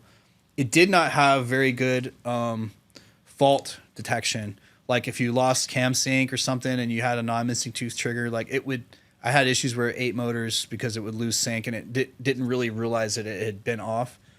But when it was synced properly and everything was clean, it was extremely accurate. Like it was very good at. They had some predictive shit in there, so like under acceleration and deceleration, it could compensate for the. I was gonna say because you got chain stretch. Yeah, it was really good at keeping that stable, and Motec is like extremely good about that too. And Motec is like they've covered the bases. Like if it knows when to expect a tooth to come by, and if it doesn't see that tooth when it's supposed to be there, then it says, "Hey, I missed a tooth," and it stops firing the fucking engine until it goes back around and it sees the right amount of teeth again. So and it pops up and tells you that's what happened. And it tells you, and there's values you can really narrow down on all the different parameters that create the accepted scenario. Like, okay, right. This is good, and you can get that really tight. So if there's any little jitter, you're gonna know about it, and that's I think that's very important. I mean, there's been a lot of issues where, lost a cam sensor or a fucking nut falls off something, knocks a tooth off a trigger wheel. Like there's so many scenarios, like even just noise or a crank sensor that's intermittent. Like it's not going to keep running the engine and toast shit if you have all the stuff set correctly and you use it the way it's meant to be used. Well, when they purchased this, all that kind of comes already set up. Yeah. So right now it's unlocked right now just because this is not like the final version. Once it's final, all that stuff's going to be set and locked in the background. So you can't fuck with it. You can't mess it up. They shouldn't touch it. The only thing you'll be able to adjust is you'll be able to adjust the TDC offset a little bit either way. Cause sometimes from the factory, the cranks, the reluctors are off a little bit. So you need the ability to a lot more often than you would think. No, I know. You need the ability to correct that, but you don't need the ability to change like the sync stuff. Right. It needs to be set where it needs to be as safe as possible, and that's it. What if say somebody, let's say me, has a customer that has that? So basically we get this set up from you, and then how do we say we've never done Motec before, never touched it? So, anybody that gets this for their customer, I think that's the only thing I would be, these guys are going to be like, well, once you get that, I can't touch the car anymore. Yeah, you can. Anyone can. I mean, it's open. I'm not locking it. But that's what I'm saying. It's going to already come with a file that's in there and that. Yeah, but all that stuff's still configurable. Like, right. But what about tech support, things like that? Is there a way to pay for that or? Yeah, I mean, I'm going to have obviously videos with like instructions on basic stuff. Like, because we don't want to pull everybody. If some people are comfortable with their guy, we want their guy to feel like, hey, yeah, and honestly, we can do that's a big thing too. Like, just as an example, like we went through this kind of with the Tundra stuff. Like we're really big on Tundras. I've tuned probably close to 100 of them now. Yeah, I wanted to get on how that became a thing. We have bolts. We talked about it a little bit. Dude, we have bolt-on packages. They're like proven. It's like we know how much power it's going to make almost every single time. It's a proven thing. And me and Dave were talking. I'm like, I can only tune so many of these trucks at a time. We can only build so many at a time. It's like this is a situation where it's worth giving out the information and the knowledge that I've learned about this particular platform and teaching other people how to do it. Because you know what? If there's 10 people tuning and building these trucks, that's 10 times more parts we're selling. It's almost like I can't tune 10 times more trucks. It's like you should have a Motec class or something. I'm going to. Yeah, I'm going to start doing that eventually. A step at a time, man. My plate's so full right now. I know. It's like it's on my list. That's the only thing I would think of is like the guys that have their tuner that they don't want to switch, right? And they don't want to have to go they don't want to have to lose their tuner because maybe it's their buddy or the shop they use to build their car. They don't want to piss that guy off. They'll have the ability to kind of handle this. It's not going to be as daunting as people are thinking it is. Yeah. I think that's the biggest thing is Motec is scary for anybody that's never seen it. Once I see it, I'm like, it's not that wow, bad. that's pretty simple. It's not provided you've already fixed the hard part. Yeah, I mean, the setup is probably the most complicated part, and most of that's 90% is going to be done. Like once you get this system installed, if you're not like a person's going to deep dive into it, you're just going to push the fuel table around, push the timing around, it's going to do what it's supposed to do. If your person's going to deep dive into it, you're going to figure it out, you're going to understand it because you're that kind of person that's going to just figure it out and understand it. Now, I'm going to have videos and training material on it. It's a simplified enough thing where I think that won't be too terribly hard to do. The help is severely lacking. I'm not going to lie. My whole ProDrag package, like the help stuff is like atrocious. And that is on my major list of things to do in the near future is go through and update all the help, make sure all the stuff's correct, do diagrams. And it's a lot of work. That's why I've been putting it off for so long because literally it's like, it's going to take me probably weeks to do it all. Nonstop, just hours and hours because it's all just, here's a function. Okay, explain everything about how it works. How does it interact with everything else? Like, how do you manipulate the values? And when you manipulate the values, what does it change? And every single thing in there needs that. And that's a lot of work. It's like all there is to it. So that will come. But before that happens, I'm probably going to have some basic videos showing the basic stuff. Here's how to do the things that 90% of you are going to want to do. If you want to go beyond that, you shoot me an email. I can walk you through it. It's easy. I think for a lot of the guys that get it, as soon as I start getting it for my customers, I'll obviously be spending a lot of time bothering the shit out of you to learn Ideally, it. If those guys have issues, right? Once I feel like I've got a grasp and you feel like I've got a grasp, a lot of us, me and other people that are on it can reach out and help these shops. Well, you have to. I mean, like from a business standpoint, like there's definitely a need to have a core group of people that are like educated to the point where it's like, hey, call these guys. If you need help right now, this guy could probably get to you. If not, like you're gonna have to give me a few hours and I'll get back to you or whatever. Like so. But I think once this gets on the market, there's a lot of guys like me that would be willing to do that. Yeah, no, I think that's totally necessary, and I'm kind of doing that with ProDrag already. Like I'm kind of building a small, gradually increasing group of tuners that are fluent with it, that know how to use it. And I'm like, hey, like I can't do it all. I don't want to do it all. Like I want to sell product and I want to develop product. I want to spend that time. I want to go to the track and do the development.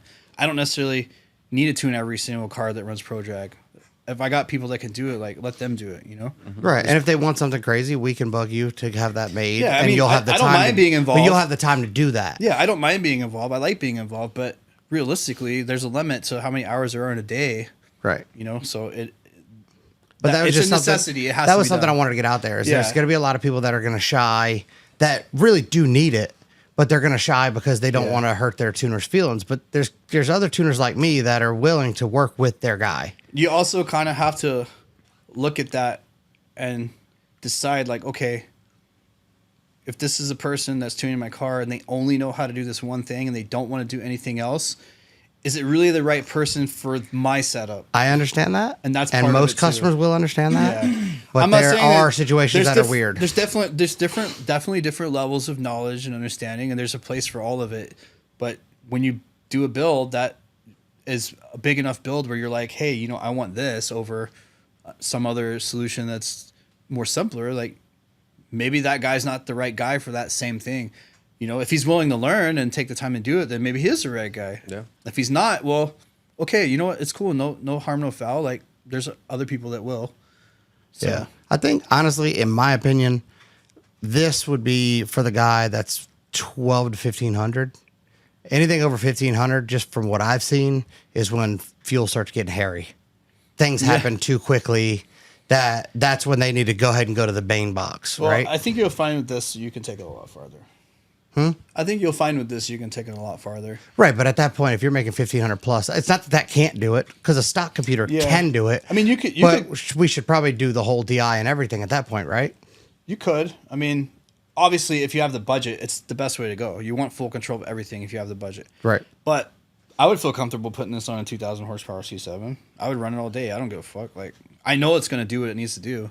It has, like, the limitations that you're thinking of are more related to the kind of genericness of those other systems. I was going to say, remember this that. is more specific. I know that there's issues and I know what it causes, but Right. I don't understand the But you background have of to why remember, that happens. in this situation, you're limiting the factory computer to a fixed amount. Past that, this is doing all the work. So you're really never exceeding that limit that the factory computer is capable of, because you're controlling the timing, you're controlling the majority of the fuel, True, okay. controlling the throttle, like you're controlling everything else that matters. Like the computer is really only doing up to what it can do well, anyways. Since you Kinda said get what I'm that, saying? Yeah. It's not like you're maxing out all the load tables and shit on a, right? Because a computer, you're on only getting to a C6. spot and it sits. Yeah, like on an old school, like, 2006 Corvette computer. You're not trying to, like, it's not the same kind of scenario. What about, so the factory computer is going to report a certain amount of torque, right? And if you stop that and everything's handled from the port there, I guess if you run into the issue where you can't report the torque properly, can that help? The transmission has already got a clip internally. So once you get to that point, it doesn't really matter. Okay. You're just going to ride that top line. You can't tell the transmission there's more torque than it can physically understand. Right. And at that point, this allows you to do more torque management, because you're telling it, I want to do this much torque management based on it's asking. Like, it's not like, oh, I'm asking for 10%, you're giving it 10%. It's asking for 10%, you can give it 10%, 50%, 100%, 200%. You can give it as much as you want based on what it's asking for. And you can change that versus load on the engine. Mm-hmm. So let's say your max clip on the trans is saying, okay, I want this much reduction or whatever, and you're at 15 pounds of boost. Well, you can say, okay, well, at this load and 15 pounds of boost, I only want it to pull down to 0 degrees on a shift. Now, say you want 30 pounds of boost, it's still only asking for that same amount of reduction, because it's as much as it can ask for. Right. But in your table, you're like, oh, I'm up at 30 pounds of boost. I need to pull 15 down to negative 15, not just 0. Right. You can go past that limit in the Motec side of it. That's what I wanted. Even I wanted though to make there's sure a we limit, went over that so right. people understood. That's what I'm saying. Like, you're not going to run into the same kind of limit you do when you're maxing out a factory ECU or trying to push it past the limit, because you have the tables and the capability to kind of dictate what happens once it gets past its limit. Right. You can do the rest of it in here. You can scale it, basically. Does that make sense? Yeah. Yeah. I just know these are questions that people are going to ask, so I want to make sure they understand. That's the difference between a generic situation and something that's specifically written for that kind of application, is that you can implement these things in a way that makes sense, that extends the capability. Yeah. Yeah. It's like a it's not just it's for just $7,500. It's not just a Yeah. port controller. Like, it's full standalone that's made for that application, exactly for that application. Yeah. Yeah. I mean, it's really Definitely there really is no comparison. There isn't. Honestly. I mean, I'm not saying that because my product. I mean, I'm saying that because, like, I made it that way. Well, it's not my product. I use all and the I'm other. saying I that. use all the other stuff, and, like, I know what sucks about all of them. And I thought about this today. I was like, you know what? The biggest advantage I have is that I use all the other systems on a regular basis. Yep. That's something that, like, Jason didn't do anymore. That's something that, like, a lot of these companies don't do. They only deal with their product. If you're only dealing with your product, how do you know what the strengths and weaknesses are of everything else on the market? How do you make your shit better?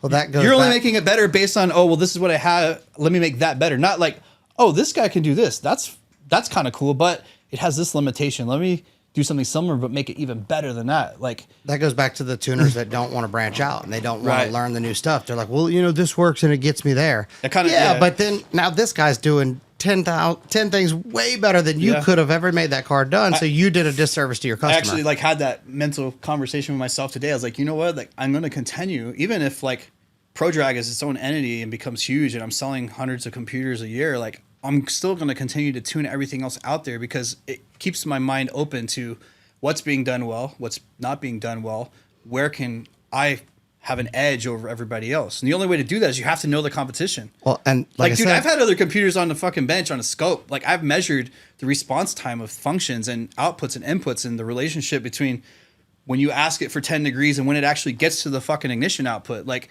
I have a pretty good idea of where the weaknesses are on most of these other computers. I don't know all of it. I'm not saying I found everything, but, I've done my homework because I'm that competitive. Like, I want every edge I can have to try to make a better product. but It's just a challenge. It's a challenge. That's It's not how a just lot of these other it's not a money guys- thing. It's just like I like the accomplishment. I like doing it. that's how these guys need to think, though. That's what I was Yeah. saying is like, I think my car works really well especially for what it's in it. The car works really well, and I could leave it there, and any car making the same power as me, they can get it. Yeah. They're not going to beat that car in my opinion, and I haven't seen it. But I'm to the point where I'm like, what's out there? Yeah. What's next? What can we do better? Where can we go next? And that's where that's at.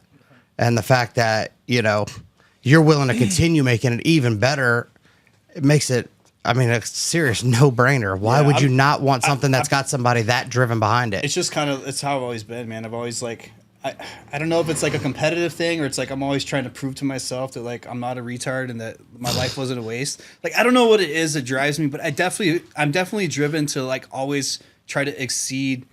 Like I've always been like, oh, I got to outdo fucking everybody. Like, and maybe that's a bad thing in some situations. Nope. It probably is. Nope. But in this kind of situation, like, why wouldn't you? It's a bad thing for time management, dude. Why wouldn't you want to strive to be the best at what you do? Like, maybe you'll never be the best, but at least if you're trying. But tell me, you don't know. Most people that are like that, they're like, well, this works, and that's good enough. Dude, most of the most successful people that I know that I surround myself are those people that it's never enough. They're always trying to do better. And that's why they are the best.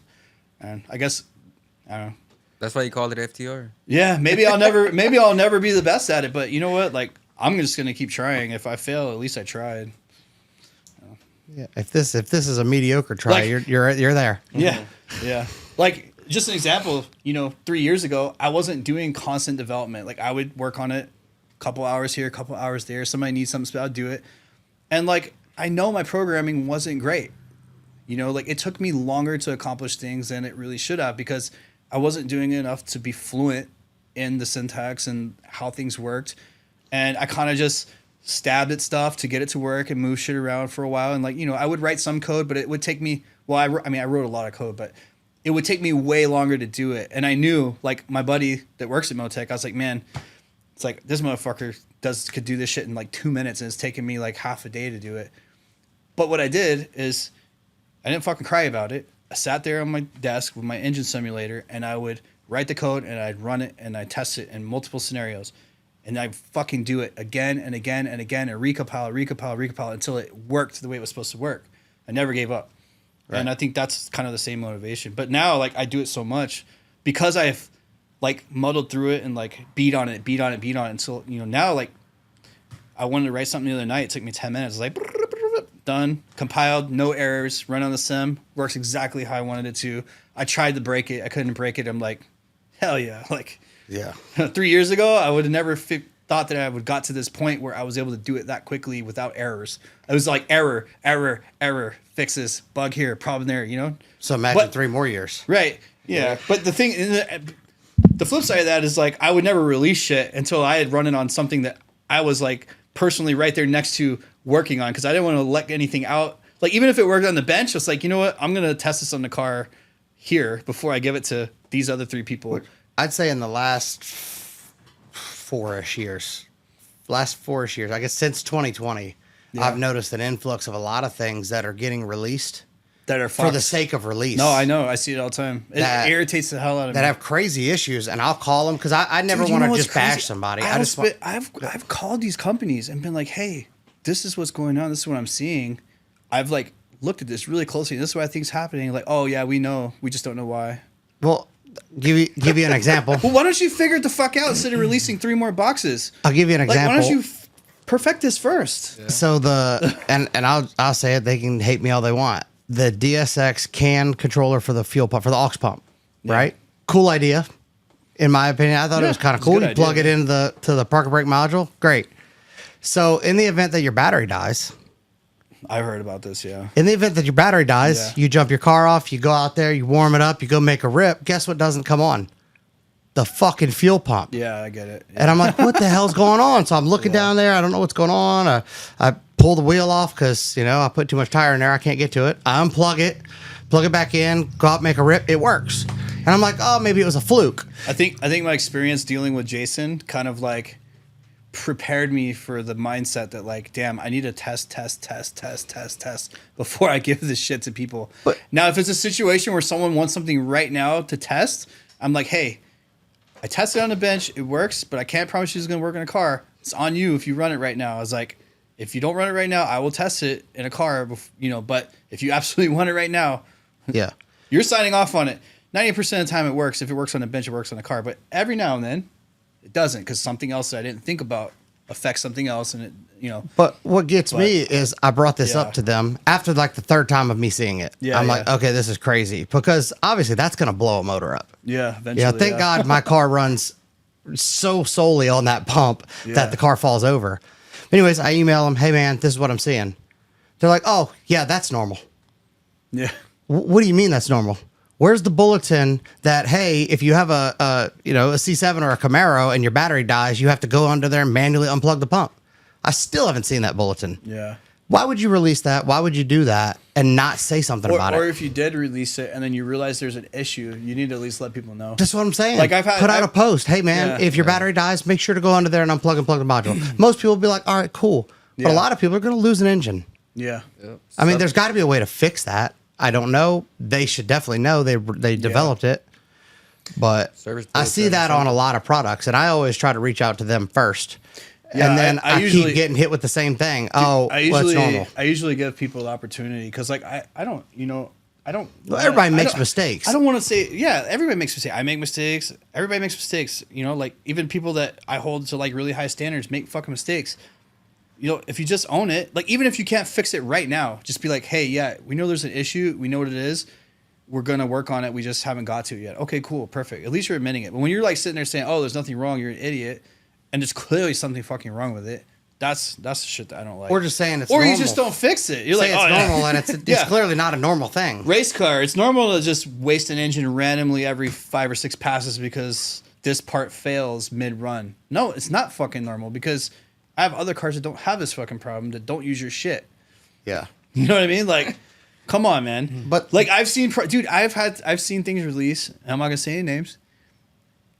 And I've suspected things, and I've I love my fucking oscilloscope and my test bench. Like I fucking test everything. I tested everybody's injector drivers.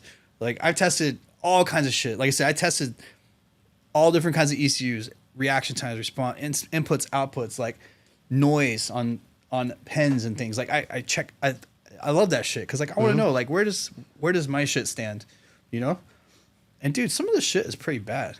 Like honestly, the thing is most people don't understand or like it's just like tuning. Like they know enough to like get 70% of the way there, but they're missing so many details.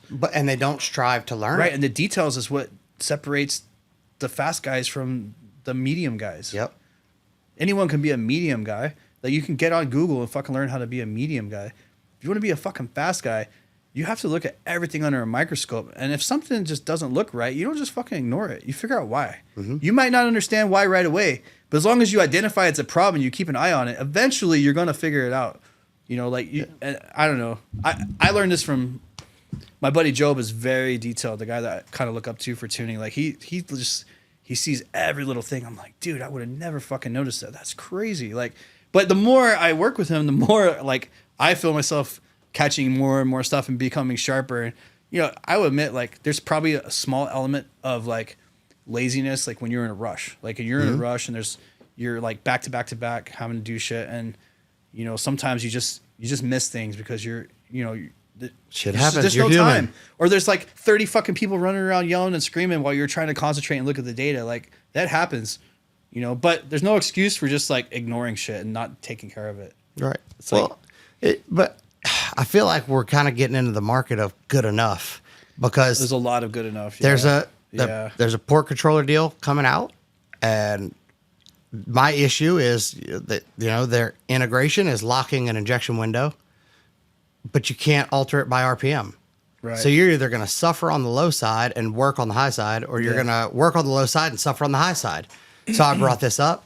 I said, hey man, I noticed this, and if you flood it with port, you're going to lose power.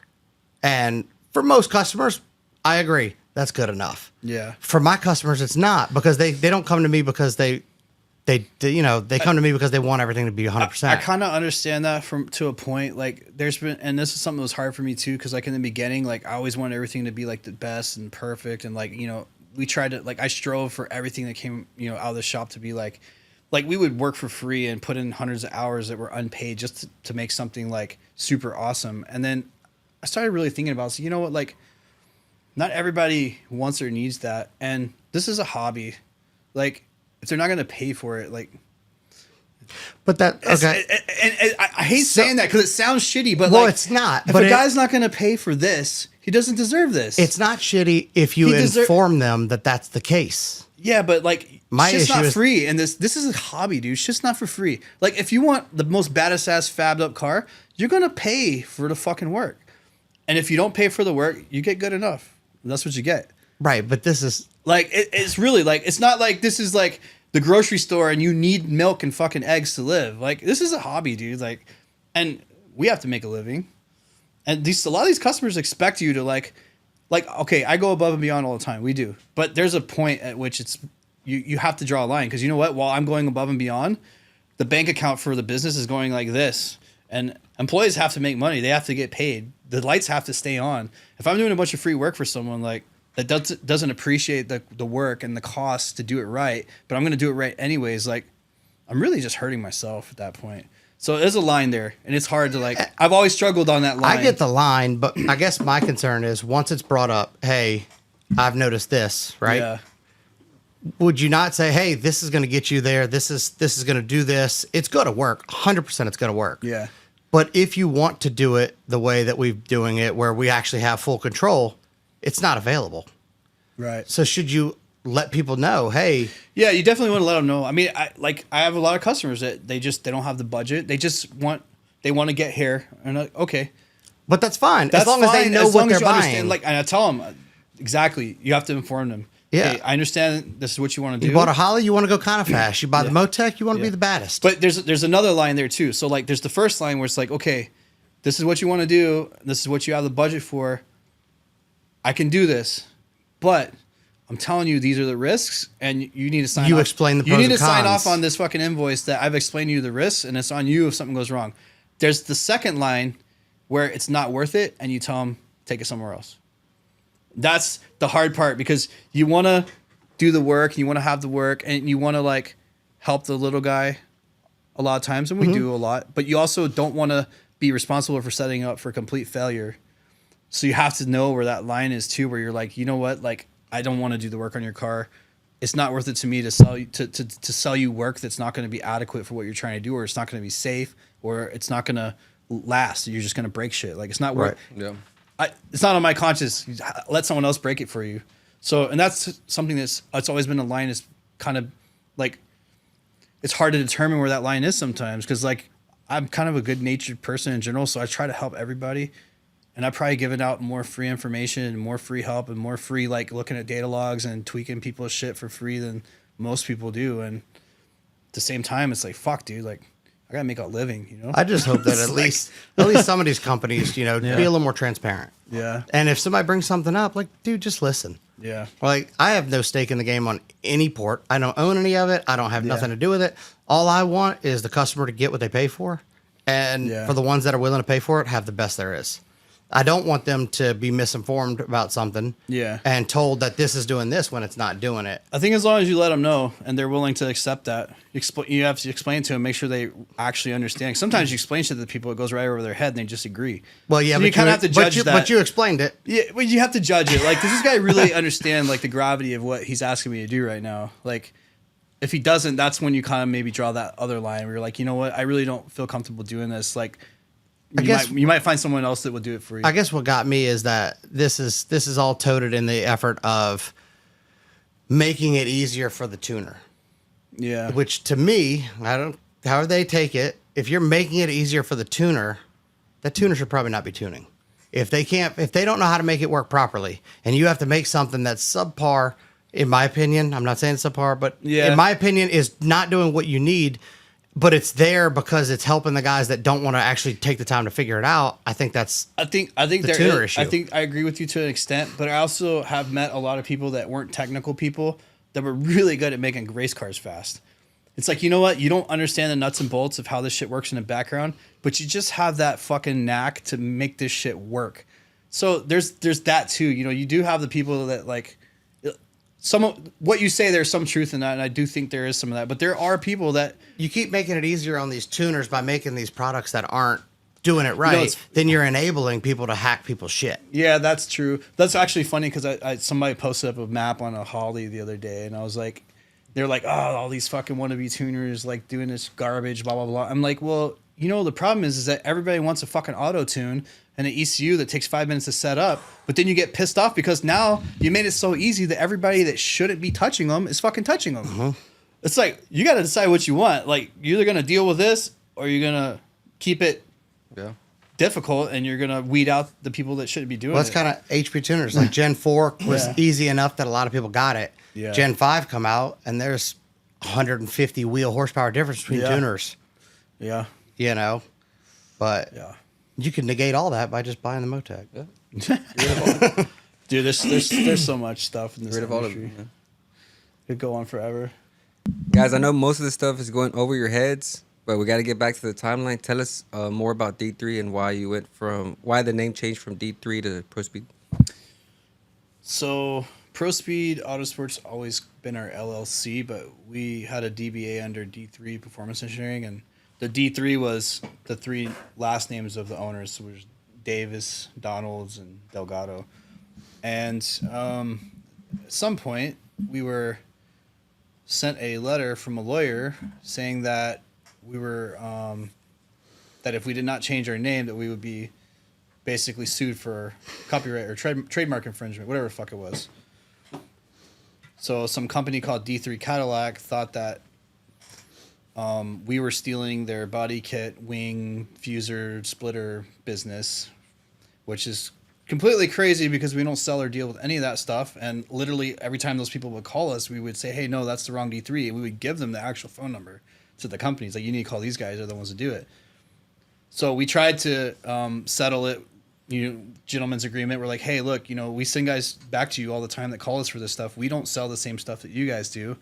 We're really not competitors. We can just agree, gentleman's agreement. We send you the guys that call for you, and you send us the guys that call for us, and call it a day.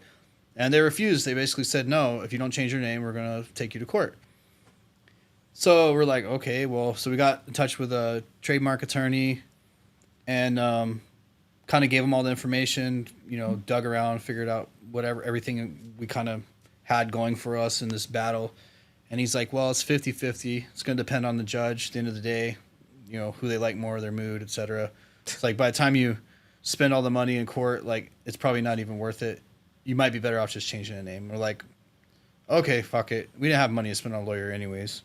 So we're like, well, we already have an LLC as Pro Speed Autosports, so we might as well just use that. So that's how the name got changed. And, karma kind of has a way of working itself out. I think 6 months after that company went out of business and had to close. Unfortunately for us, we had to change all of our merchandise, all of our logos, all of our social media. Everything had to change. But in the end, I think Pro Speed Autosports is a little bit more of a professional. It sounds much more professional. So in a way, it was kind of an upgrade, and in another way, it kind of sucked because a lot of people didn't realize that transition had happened. Right. And they're like, oh, who's these Pro Speed people? And then they're like, what happened to D3? And then we're like, no, we are D3. Bunch of newbies. Yeah, so it took a little while for everything to kind of catch back up, and so it was a little bit of a transition, but it kind of sucked. Is what it is. So that was at the other building when that happened? Yeah, we were still at the old building. Yeah. Okay. And then what kind of went from there? You just changed the name, kind of started rolling with it, and just continued business as usual? Yeah, and like a lot of our videos still had like the D3 like stuff in them and whatever. So they can't come after you now because they're out of business. Yeah, they can't. So it doesn't matter. But it took a while. Like people would call and we're like, oh, Pro Speed, and they're like, oh, we're looking for D3 performance. Like, no, that's us. It's we had to explain what happened like a million times, which was kind of the most annoying part because people, everyone was like, oh, what happened? It's like, you don't want to be a dick about it, so you had to kind of tell them. But in the end, I mean, it works out. Everybody knows who Pro Speed is, or anyone who wants to know who Pro Speed is knows who Pro Speed is, so it doesn't matter. When did y'all get into the iForce Tundras? So the whole story starts way back. Like, you know, from the very beginning, the goal of this company was not to build race cars. The goal of the company was to be a parts manufacturer for automotive performance. And to do that, we all knew how to work on cars. So like, hey, we'll build cars, take that money, we'll reinvest it into product development, we'll make products. Eventually, we want to be a product manufacturing company. And throughout the years of making mistakes, poor business choices, or having bad employees that put us in bad situations, and all different kinds of growing pains that I think most people go through. Some people make it through, some people don't. We went through bursts of development. Like we did, we had a ferro arm laser scanner. We got like 4 3D printers in there. We got a laser engraver. We got CNC machines here now. They're old, but like we refurbed them. We've got CNC plasma table, like a CNC press brake. Like we're ramping up on the production side. But over time, like the first thing we manufactured, like a nice thing, was the Viper Pro Charger kit, and we literally like 3D scanned the whole front of the Viper, put it in SolidWorks, and Dave designed all the bracketry, the Pro Charger, like all the piping, everything was actually designed in SolidWorks before it was ever actually built on the car. Wow. And that was like the first like kind of major product we did, and that did well. Like we still sell them today. It's nothing crazy. It's like we market as a 750 kit because that's about as much as you can make on a stock computer, like relatively safe. There's still a lot of limitations that we don't have enough stuff uncovered in the Viper ECU to really safely push it past that. And even then it has issues, like it's hard to keep the throttle all the way open sometimes, stuff like that. So once we go past that, if anyone wants to do like 1,000 or 1,200, then we always sell them like a John Reed, Motec plug and play for it or something like that. That's the best way to do it.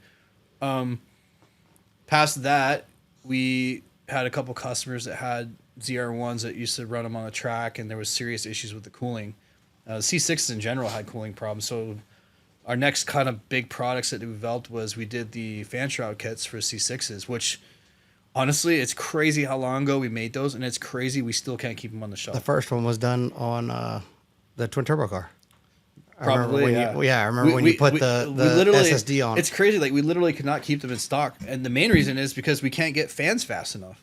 Like the fans that we use for those kits, they're actually like really hard to get. So the supplier that we've been buying fans from for however many years it's been, they started ordering in larger quantities because we always buy them all up. That fan was serious though. That thing sounded like a tornado when it come on. It's a Spal Extreme Duty. It's like the most heavy, like best fan that they make. It was brushless? No, we do have a new version that's brushless for the C7, but the C6s we're still using the old Spal fans because it has its own fan control module. I mean, it works. So, does that mitigate the melting harness issue or no? Yeah, because you get rid of the factory control module. Our fan kit has plug and play connectors that plug right into the factory wires that normally go in the fan control module, and then it drives the solid states on the fan shroud just like the factory. That'd be a good upgrade for Parkers who just melted. Damn. Yeah. Yeah, it's a good kit. I mean, it's been out for so long, and people keep buying them because they work. It was one of those things that like really actually did a lot better than we thought it would. And then we did heat exchanger and water cooler setup for the ZR1, and we actually had a ZR1 that we put thermocouples all through the blower, and we had pressure sensors all over the car, and we basically found all the weak links in the system. Flow restrictions. We found, where there were bottlenecks. We tried several different water pumps, and we literally got flow meters, and we flowed all the different water pumps with different head pressures and graphed out, like, here's the curves of how these pumps flow. And then we figured out, okay, well, with this line size and these fittings, we were able to reduce the pressure this much. So this is the pump that's ideal for this situation, and probably have the best heat exchanger intercooler kit for the ZR1s. I mean, there's other companies that sell pieces of it, but ours is like a whole kit, like heat exchanger, lines, pump. I don't think people realize how much thought was put into that kit. Oh, dude, like we beat the hell out of fittings. We beat the hell out of this car, like just thrashing on it, just trying stuff, and like we even like rigged up mass airflow meters and ducted fans to basically do airflow tests through the different heat exchanger cores to see like which heat exchanger cores actually like got more air through them than others. Basically what's the restriction through the core, because one of the problems, you could put a thick ass heat exchanger on the front of the car, but the air doesn't actually flow through it doesn't do you any good. Right. So we the cores that we found are actually kind of hard to get, and they're kind of expensive, but they had the best heat exchanging characteristics.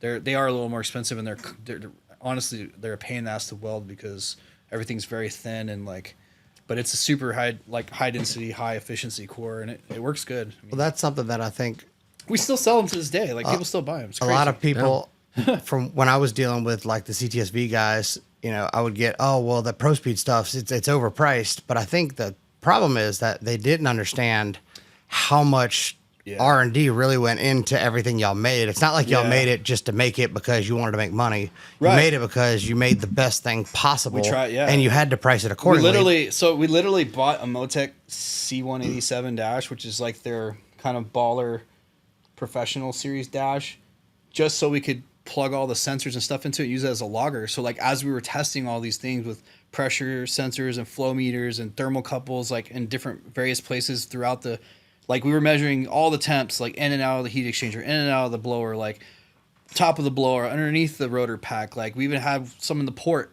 just to see like if there's any different, like we were measuring like everything we could think of just to try to validate what we were doing, to be able to say, hey, if someone's, you know, challenged it, be like, yeah, like here's the data, like this works.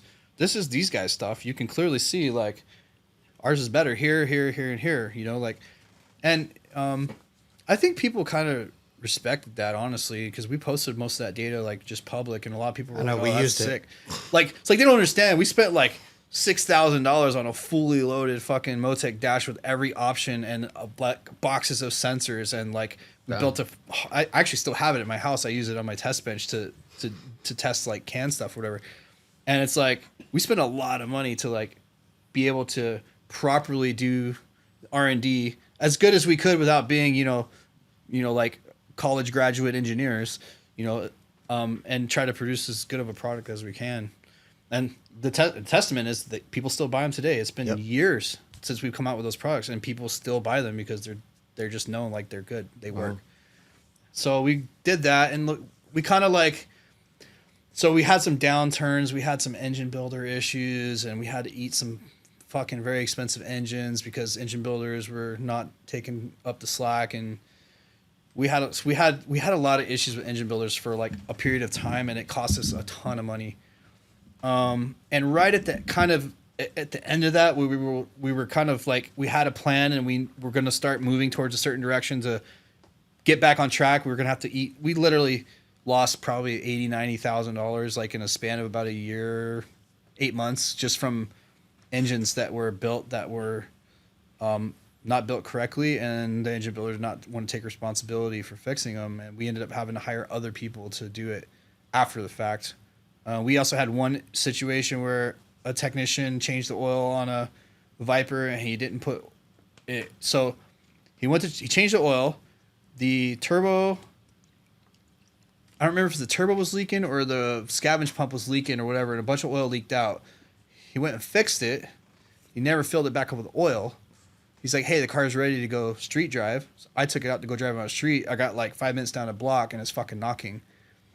And I pull up the data, and it's like there's like almost no oil pressure. And I'm like, holy fuck, dude. Took it back, and motor was trash. We had to eat it. We did. You know, we rebuilt it for free for a customer, got it back in the car. But it was a big like chunk of money. So all this stuff's happened back to back to back. You know, we had an employee that on an oil change. Well, he changed the oil, and then when he took stuff apart, there was a leak, basically, and then the leak, he didn't refill it, basically.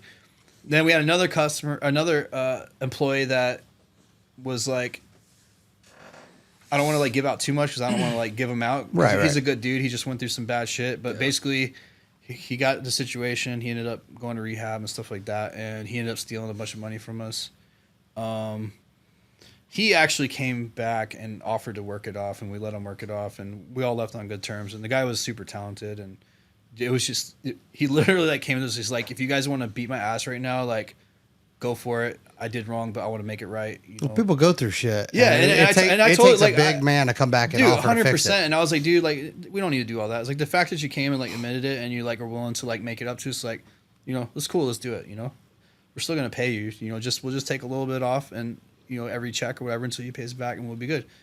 And he did, and he moved on, did his own thing, and he's successful or whatever. But so we just went through a lot of shit. And then the kicker was, so when we first moved into that building, we told the landlords, hey, we're going to have a dyno. It's going to be loud as fuck. It's going to be a problem. Oh, yeah, I remember that. He's like, not a problem. It's an industrial complex. It's zoned for that. You can make as much noise as you want. It doesn't matter. Okay, cool. A year in, when we were dynoing at like 4 a.m. and stuff, you know, like I was there all the time, like running cars. And year and a half in, the guy's like, he's like, hey, you know, some of the people in the neighborhood, like, they're complaining. If you guys could just cut it off by like 9 or so, you know, that would be cool. I'm like, okay, I could do that. You know, I'll just start coming earlier and dyno and we'll shut it down.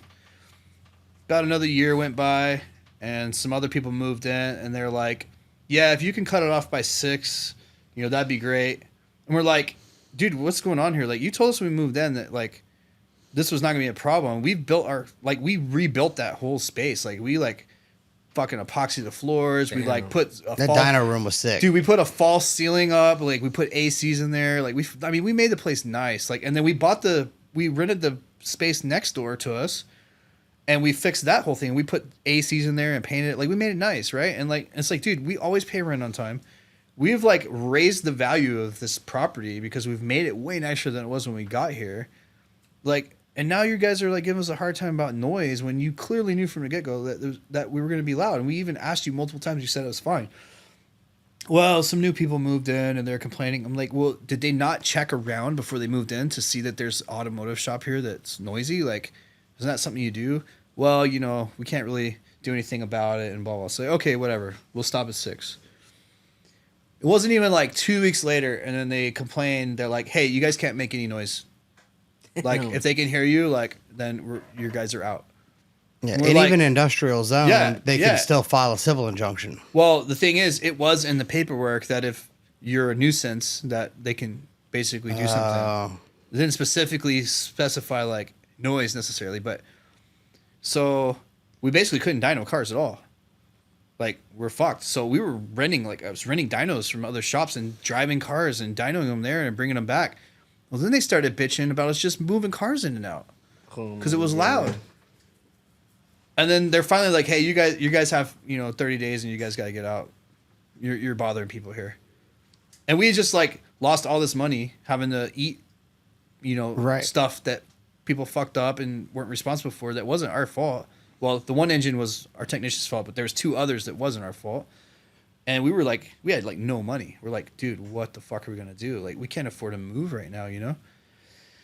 So we start talking to them. They're like, oh, we can move you to this building if you want or that building, but, you know, you can't put a dyno in there and this and that. Like, you're going to have to do a permit, whatever. I'm like, what? Like, dude, it's not going to work. Like, so we started looking around for buildings. We're like, rushing, like we're trying to find something. We didn't know what we were going to do. We had no money. We couldn't produce money because we couldn't make any fucking noise.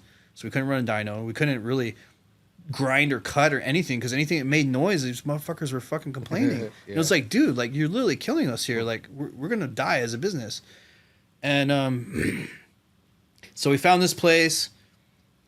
I forgot what kind of store. It was some kind of store before, and it had like all these partitions, and every section was a different color, like pink and purple and blue, and like this office wasn't here. Like you walked in, it was just like partition. It was like they did like furniture models or something. Oh, okay. So they had like different sets, and it was like all like these like partitions all the way to the back. And the guy like the warehouse and everything all the way to the back. Jesus. Yeah. So we're like, okay, well, it's zoned good. There's plenty of power in here. There's plenty of power coming in. There wasn't enough power inside, but like there was enough to where we could get it. You could pull another box. And yeah, you know, parking lot was decent. The area was decent. We're like, okay, like we're just gonna have to do it. So, we literally came in here, and me and David Geiger from Cosmic helped us, and we like tore all the walls down. We like ripped everything out, had to take it all out. It was just one big open square, and then like literally all this shit we built, like this. Yeah. Floor, the ceiling, like all this offices, everything. Everything. It wouldn't have had the false roof or anything. Yeah, all this, we built all this. We built the wiring room, built the dyno cell. I mean, and it was like Home Depot, fucking borrowing nail guns from people. Like people would come volunteer, help us. Like it was like we had no money, so everything we did was whatever we could scrounge up. And then, so we're like trying to get the occupancy permit so we can move the fuck in, because they're already like, we're out of time. We're like, hey, can we get like 15 more days? Like we're moving, but we don't have any place to go yet. So they gave us a little more time. The fire marshal guy comes. Oh, that's always fun. We're waiting to get our inspection, all that shit. And he's like, hey, so this side wall is too close to these guys over here, and you don't have the right firewall or whatever. So you need like a 2-hour or 4-hour burn wall, burn rate, whatever the fuck they call it.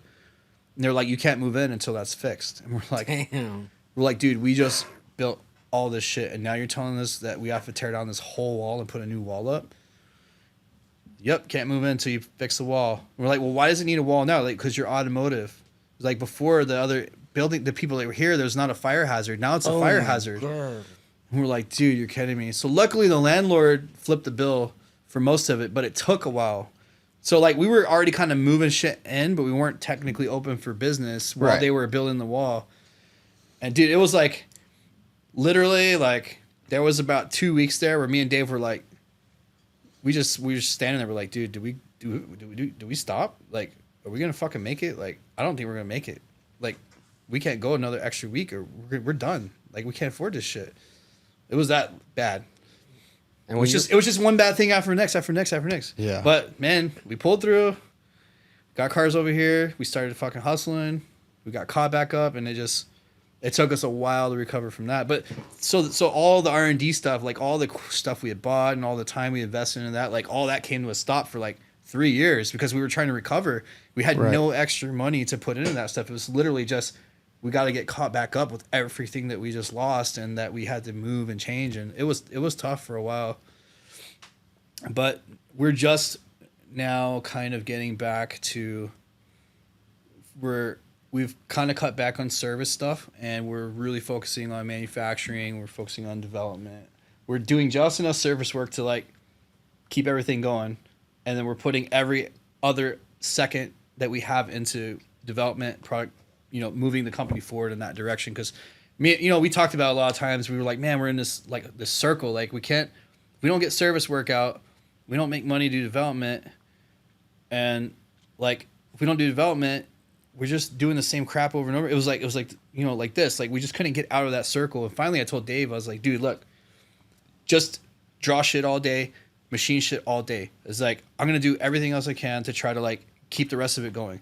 It's like, let's do that as long as we can. Like we have to get parts going. And we started making like all kinds of parts. Like we made parts for LMR. We made parts for like some other companies. And we started, we were sending it out originally. So we'd like draw it, 3D print it, test fit it, make sure it's good, and we ship it out, have it CNC'd. We started having problems with that. We're like, dude, they would send something out, they would make it right 3 or 4 times, and then the 5th time we get it and it's all wrong. We're like, dude, how do you fuck this up? You made it for us already 4 different orders of 50, and now the 5th fucking order of 50, it's all wrong. Like, how does it happen? And then they would want us to pay for it. They're like, oh, well, you're gonna pay for it. Like, yeah, it's like, no, I'm not paying for this shit. Like, we would send it back. Like, no, you can have it back. Use this metal for whatever you want to use it for, but I'm not paying for this. Like, it's not... Like, how do you do that? Like, how does it happen? The fuel rails, like, valve covers, like, those inlets that we made, like, everything. Like, we had all these situations where, like, we couldn't get quality CNC stuff. It's like, dude, what is going on here? So, we fought with that for a while, and amongst other things. And then finally, we're like, we need to get our own machine. And we're looking at machines, and we're like, man, like for a good machine, you're looking at like 250 to 500K for like a nice Akuma, like a nice, like I was like, dude, if we're gonna buy a new machine, let's buy like a badass machine. Damn. That we're not gonna have to fucking fuck with. Like it's just gonna work and do what we need to do. So we started looking at that shit, and we're like, we started really thinking about it over the course of like 2 weeks, and we're like, you know what? Maybe we should buy like a piece of shit machine and learn how to do this first. Yeah, you crashed a $250,000 yeah, exactly. machine. And it's like, if after a year we feel like this is what we're gonna do, then we'll get a good machine. And we kind of agreed. So we found, dude, we got those machines for like fucking nothing. Like I think total after refurbing, well, not this last go around, but the first go around refurbing it, getting it up and running, we might have had like 18 or 20K in it total. Really? And and it's a Fadal. It's not a bad machine. It's just old, Yeah, right? Fadal's a good machine. Yeah, it's kind of old, but like we updated all the electronics and stuff, and it's honestly up until about 6 months ago. It ran nonstop, and we got another used machine. I think I don't remember what Dave paid for. He paid like $4,500 or $5,000 for it. It didn't work. It was missing some stuff, but it was like 90% of the way there. So we bought that, just got it all up and running. Got a fourth axis for it, everything, and that one's actually running now. The Fadal's got a spindle problem. We just got a new spindle for it, and it's fucking out of balance.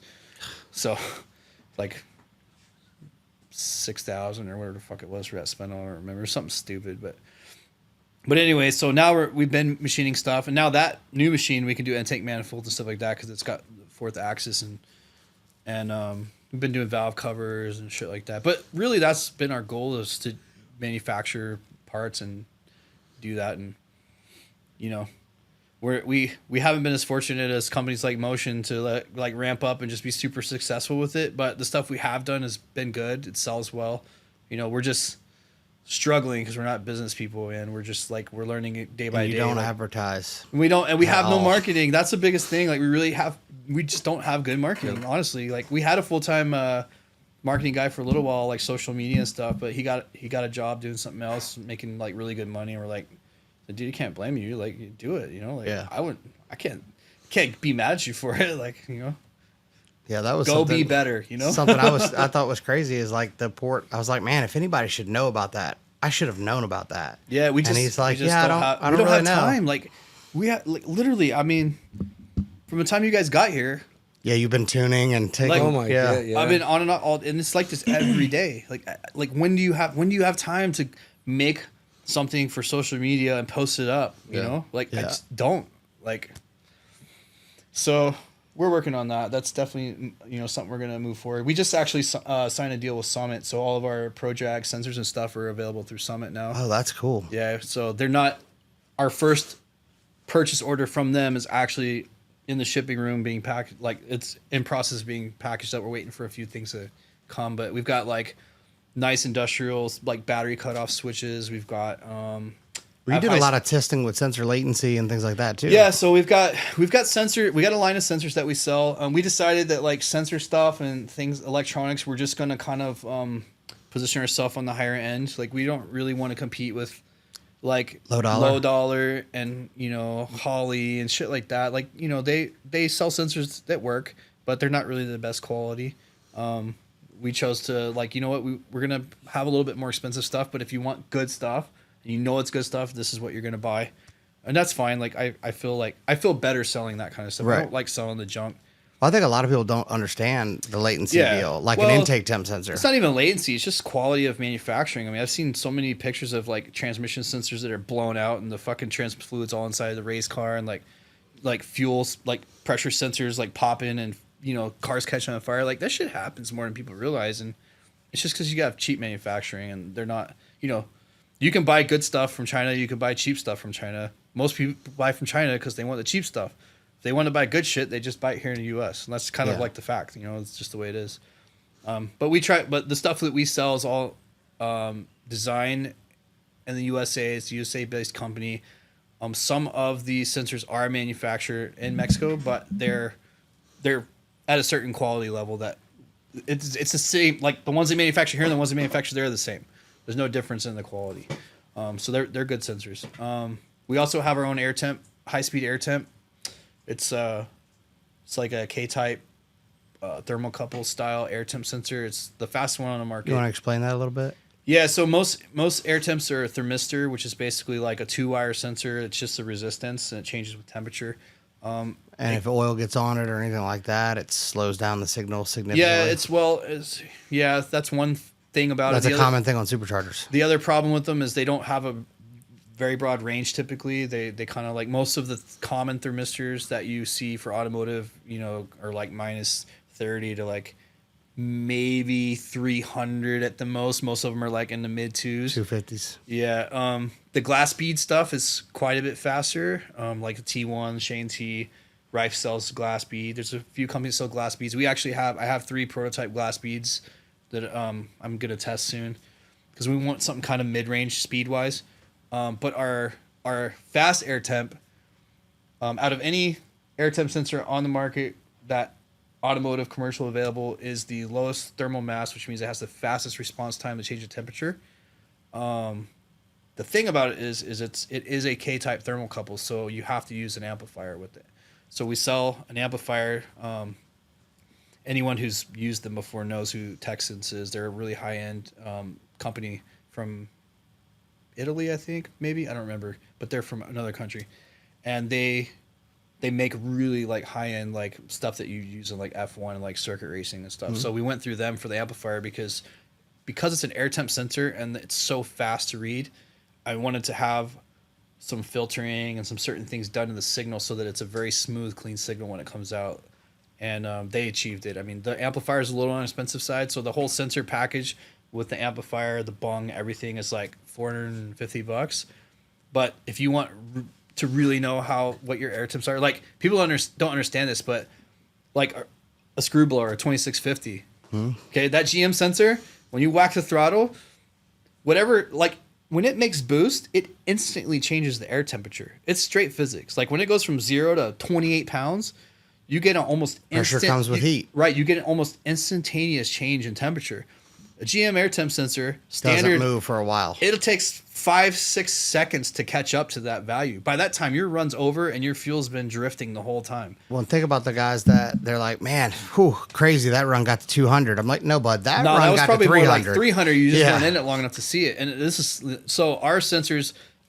That sensor that I have is literally so fast that if you put your manifold pressure in kPa and you do like a non-intercooled turbo car, which is like where they really shine because most of the sensors are so slow, like as you make a run and the run, like especially like half mile shit, or like any kind of like duration, your fuel starts to drift because the air temp's not reporting what it actually is. So the density math gets off. A lot of people just do gear trims or they'll let the closed loop control it. But if you have a fast enough air temp sensor, the math actually doesn't work for you, and it makes the fueling actually pretty fucking stable. But our sensor's so fast, in kPa, if you stomp on a throttle it makes boost, the air temp actually almost damn near overlays the boost. Like it's right on it. It's like that fast to read. Didn't you post a video of that? Yeah, I've posted some pictures and graphs and videos. Where are those? Who the fuck knows? They're on the internet somewhere. Somebody needs to find it. But it makes a difference. Like if you got a race car and you if you're trying to measure intercooler efficiency, but your sensor's 5 seconds behind, like what are you really measuring? And it's legitimately like 3 to 5 seconds. Yeah, it is. Like, and some of them, like the faster, like I think I'm just saying because people think that we're like, oh, it's like 3 to 5. You don't understand. No, they don't understand how long 5 seconds is. Right. 5 seconds is a very long time. In engine world, it's extremely long. Most things are in milliseconds. Exactly. So if you want something that's super accurate and you want to like improve the precision of your fuel calculation on whatever standalone you're using, a instant, what I call real-time air temp sensor is definitely going to make a big difference. A lot of people don't know because we've just been using these shit sensors for so long. Like nobody knows. It's just what we're used to. We're used to that curve. Like we think that's normal. That's really not what it looks like. It's not. So I start putting them on all the race cars, like, pre and post intercooler. Like you'll see 700 degrees on this side of it and you'll see like 60 on this side of it. It really shows you how much heat intercoolers, like you don't really fully grasp what an intercooler actually does until you look at the temperature on both sides on something that makes 80 pounds of boost.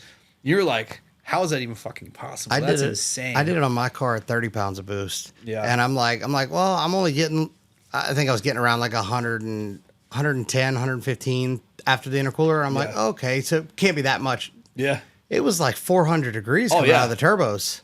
Yeah. I was like, in my mind, I'm like, oh my God, what the hell? A ZR1 blower, stock blower, max pulleyed, 470 degrees pre-intercooler. Yeah. Like as soon as you whack it, like that. Damn. It's crazy. Other side could be 80 to 120, depending on how good the bricks are. Yeah. Like, a lot of people don't see that. They don't know. They don't realize I've seen it and I was just like, whoa, that's insane. Yeah.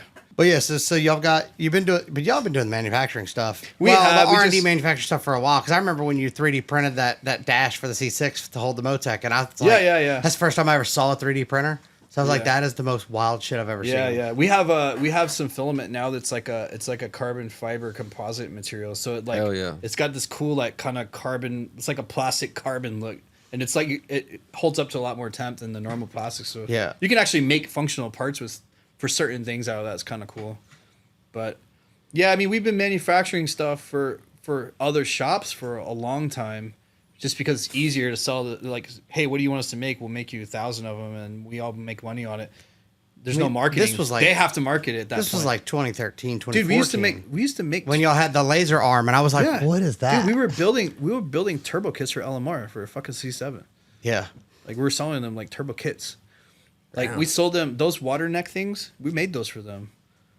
All those fucking inlets on the blowers, we made all those. Like, we were making those thermostat housings. We were making those. We made those for everybody else, and then people were copying them left and right. That's what this whole And then, like, for a while, we couldn't really say anything because we were under contract with them as a private label. So, like, we couldn't go on there and be like, hey, you motherfuckers, you copied our shit. And half the time, these companies weren't paying attention. They didn't even know people were copying their shit, our shit. That's their shit. Right. But all those contracts expired, so now we sell all that stuff direct because you have a certain amount of years you do it, and then it's like it's free for if we want to sell it, we can sell it, kind of thing. But yeah, we did a lot of that, and that's why I was just trying to place that timeline. I mean, this is like 10 years ago when I saw y'all had a laser arm and a 3D printer, and it was probably another 3 or 4 years before I even seen another one of those. Yeah. Yeah, and nobody had that. So like back to like what we were talking about, like, so we always did manufacturing, and we kind of got back to the point where we're like, okay, like we're in a good position. Let's pick a vehicle. And Dave's like, oh, let's do the F-150s. He's like, nah, dude, everyone's doing fucking Ford F-150s, and I was like, exactly. We don't want to get into a market that's already saturated. Yeah. Like, let's pick something that is kind of cool, that has like a little niche kind of group of people, but no one's fucking with it. And did you build the niche people? Because I don't remember there being that niche before. You know what did it? HP Tuners released support for the fucking Tundra. Oh, yeah. And I saw it, and I was like, found it. That's the fucking truck right there. Like, they're super reliable. There's a ton of them on the fucking road. Didn't they have timing chain issues or something, though? Not the Tundras. The Tundras are pretty good. There was an issue with cam phasers, like, in a couple years, but but everything has issues with cam phasers. Yeah, it's not really a problem anymore. But we're looking at, we're like, man, there's a ton of them on the street. TRD already offered a supercharger package for them for a long time, so it's been proven that they can take some boost, take a little bit of boost, and survive. There was already OSs for force induction on them. Like, there was really nobody tuning them. There's like one company that had software, but I used it and it was fucking terrible. And I was like, dude, I'm not using this shit. Like, we tried that because we were like, oh, HP Tuner's cool. And then we're like, oh, this other one does it too. And the guy claimed like he had all these crazy tables and all this shit. And he did, but the software was so unfinished that it took like 10 times longer to use it than it did to just do HP Tuners. And honestly, HP Tuners did everything I needed to do. So I was like, why would I waste my time with this? He had some cool shit. Like, he could do custom tables and map switching and stuff like that. But I'm like, how useful really is it on a supercharged truck that doesn't have boost control? You just whack it and it drives. Like, what do you need all that for? Like, you don't. Yeah. So it wasn't worth it. And then the guy kind of started being a dick and pissed me off. So I was like, fuck you, whatever. But, like, he was supposed to do a custom OS for us for the Motec. So we make a plug and play kit Motec for the trucks. And it's basically an M130, runs the whole engine, talks to the does the torque management for a transmission, all that shit, traction control, like everything you could want to say on them. But the problem is, we have to keep the factory ECU in there to keep some shit happy in the truck. So the factory ECU gets cam crank and basically CAN bus, and that's it. It doesn't do anything else in a truck. So it has all the codes on a dash. Right. So this guy was supposed to write a custom. He's like, oh yeah, I can write a custom OS. I can remove all that stuff out of there. So the ECU it's just a dummy thing. It just sits there and, drives the tack and, fucking makes the CAN bus happy. I'm like, all right, cool. Cause it's immobilizer shit. Like, I didn't want to go through all the hassle trying to figure all that out. Right. And so it was easier just to leave the factory computer in there as a dummy. So I kept going back and forth, months and months and months, back and forth. Kept saying, oh yeah, do this, do that. And like, he's like, oh, you need to give me a list of everything. I'm going to do it at once. I'm tired of doing these like one at a time. I'm like, dude, when you turn one thing off, something else pops off. I don't know what the fuck all is going to come up. It's going to be a process. It's got to be one thing at a time. It's like, I'll pay you for your time. He was just being a fucking dick about it. And like, he would not complete the fucking job that we talked to him on the phone. He promises he could do it. Guarantee. I'm like, I'm not going to build this kit unless I for sure know that I have the ability to do this, because I want the thing to look completely factory, have no lights on a dash, and everything work like factory when I sell this kit. Oh yeah, for sure. And he never like completely followed up. And finally I got fed up and I found these other guys, funny enough, D3 Performance. They do Toyota stuff. They had their own flasher stuff. And So I there's got really another D3. Yeah, they're actually like not that far from here, like an hour away. Yeah. And I talked to them. I was like, "Hey, can you do this?" And they're like, "Yeah, we could probably do that." And they fucking did it. So now we get flashes from them. We flash the ECU. It's happy. Everything works fine. Motec runs the truck, throttle, trans, variable cams, whole engine, everything.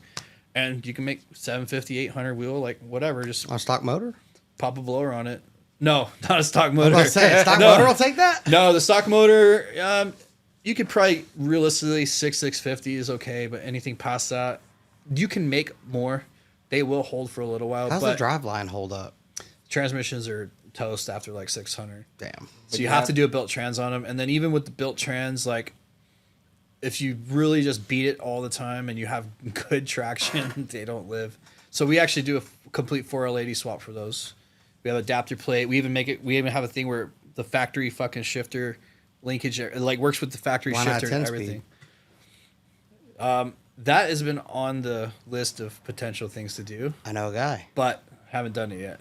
I know a guy. Yeah, actually on my He's list. looking at stick a 10-speed anything. He'll stick a 10-speed honestly, on a blender on my if you ask list him. after the C8, my list and next thing is to do a swap firmware for the 8 and 10 speed. So that, because there's a lot of guys that rebuild these like resto mods that want a nice automatic transmission. They don't want to put 4L80 or turbo 400. They want something with like 8 or 10 gears so they can run a reasonable rear gear and cruise. And Right. those have TCMs, easily accessible. It runs the trans perfectly. All we gotta do is talk to it right and make it happy, and it should work. So that is on my list after the C8. That's the next thing I'm gonna do. So we'll be able to put a 10 or 8 speed behind whatever motor you want. 10. Yeah. Well, they're so similar in the communications that like you're basically gonna support both of them at the same time. Yeah. So Just go 10. yeah. So that's on the docket. But the Tundras are good. I mean, we sell complete like a 500 kit, which is fuel system, because pump lines, regulator, fuel rails. We like have a 2-piece rail. Are they port or direct? They're port injection. Yeah. Okay. 2-piece rail. It's like the rails are really funky on there. So Yeah, like, wasn't there an issue with the rail or something? yeah, that there's you all guys kind of. found? So this is another one of those vehicles where we like took that badass expensive Motec dash and we put sensors everywhere. Like each rail had a Y'all sensor. found some weird stuff Oh, with we it. found all kinds of weird shit. We basically figured out why those engines would eat themselves, even with the factory blowers. They were breaking all the time. And that's why Toyota quit selling the blower kits for those trucks. Oh. And so we figured out one problem with the fuel system limitation. It was serious. Like one bank was like way more pressure drop than the other. So like you had this going on with the fueling, a wide open throttle, and it's not closed loop. So it's like you're just fucking shit up. And you don't I thought even they know were it. wideband. Closed loop. They read down to like 11.8, something like that, 11.6. And then they're not closed loop though. Oh. At full throttle, only at cruising around. So the other problem is the piston rings from the factory have like no gap. No gap. Damn. So if you tune it like a normal engine, you will crack the ring lands. It doesn't have to knock. It just has to be under load for Just the like heat. Just be under load through like third and maybe part of fourth. And if you try to tune it like a normal boosted engine, it will crack the ring lands because the rings butt and we didn't figure that out till later because we're like, man, like why do these engines break so easy, And we started looking at stuff, took one apart, and I started measuring all the ring gaps, and they're all like fucking 7 and 10. 7? Like 10. I'm like, holy fuck! And then you go in the Toyota manual, and that's what they spec. There's like a range like from like 7 to 12 or something. It's Yeah, like normal would be like 15, 14. yeah, it's like super tight. So like it gets hot, and it just boop, and it cracks the piston, and so because we learned that, I started tuning them ultra rich, which they still make power like that. It's not a problem, and they live like we don't have any problems. Yeah. Well, now you can't do it on stock rails because you can't get enough fucking fuel to the rails to run them that rich. Because the fuel rails actually are restricted. They have like a tiny little hole like this big where the fuel goes in. And then there's another tiny little hole. There's a hose that goes to the other side with another tiny little hole that goes to the other rail. So by the time it gets over here, you'll have like, 50 PSI over here. You have like 29 PSI over here. Jesus. So it was like a twofold problem with those trucks. But we figured it all out, and now we sell a reliable package that you can basically bolt on. You buy all the parts, you bolt them on, and bolt a blower. Like there's three companies now that offer blowers for. We make a pulley kit and intake. We do RCF throttle conversion, so you put a bigger throttle. We have adapter plate for it, and so 500 package and then 750 package. How hard is it to get a built motor for a Tundra? It's not hard. Just piston and rod. We do piston and rod and we'll make like 1,000 wheel, like no problem. Like a I haven't drop-in pushed one setup, further. or like you send it off and have it done. We send them. Well, I mean, we have people that build the motors. So you sell the motor? We do, but He's like, I don't know if I want to say that. we do. It's hard to rely on somebody else to supply the product. We've had issues with engine builders, just nonstop. I'm not gonna lie about that. That's been a hard thing. There's a couple of guys that are really good. They're always busy. It's hard to get stuff, and one of them's just had some life shit happen, and he just can't keep up. And it is what it is. I know how that is. Yep. So, and I've got another guy that does sleeving. Like if you want to make power on it, we do a drive sleeve on them. What kind of power are you made out of these things? The most we've done so far is like 1,000 wheel, but that's like every day 1,000, like over and over and over and over and over again. Jesus. That one's got a 480 in it, and the guy like beats the fuck out of it and does rolling burnouts down his neighborhood and shit. You got a pretty high rear gear or something? So the factory gear is not, but a lot of guys put like fucking like 530s. That's what I figured. Crazy They shit. probably put 'Cause something crazy huge because that tires. They put huge tires and shit on them, and they put these like crazy gears in them. There's a bunch of gears actually available for those trucks, which is kind of interesting. But I mean, a lot of people off-road them. I guess that's why. Yeah. They do big tires. So, but yeah, I mean, we've had one that came in that had like 230,000 miles on it. We fucking put a supercharger on it, made 500, sent out the door, still running. They're just, if you don't fuck with the engines, they're super reliable. Yeah. Yeah, but you got to tune them right, and that's kind of like going back to like me and Dave have talked about, like just giving out all the information. Like, here's all the shit we learned. This is what you need to do to make these live. Like, tune them so that we can sell our parts. Like, I don't have to tune every single one. If there's 20 people out there that can tune them safely and keep them alive, like why not just let them handle that part and sell them the parts? I think building a network would be probably the best way. Trying, dude, it's hard. Like having like a group. So I tried to get like a couple guys here local to do it, and like I'm like, hey, dude, I will show you how to do this whole thing. And like the interest was like 10 minutes, and they were like, whatever. Like, well, I did like I have like a group for JustinWhiteTuned family group, right? Yeah, and I have other tuners in there. Yeah, because I mean, they help me, I help them. They also help and answer with the customers. And if a customer uses them, I'm okay with it. You know, because there's plenty of work. I can only do so much, and they help lighten the load. I would rather have other people tune those. But I stopped posting everything online because you don't want to give everything out. But in that group, I'll post whatever, and that way everybody stays informed. But maybe something like that, like for the port.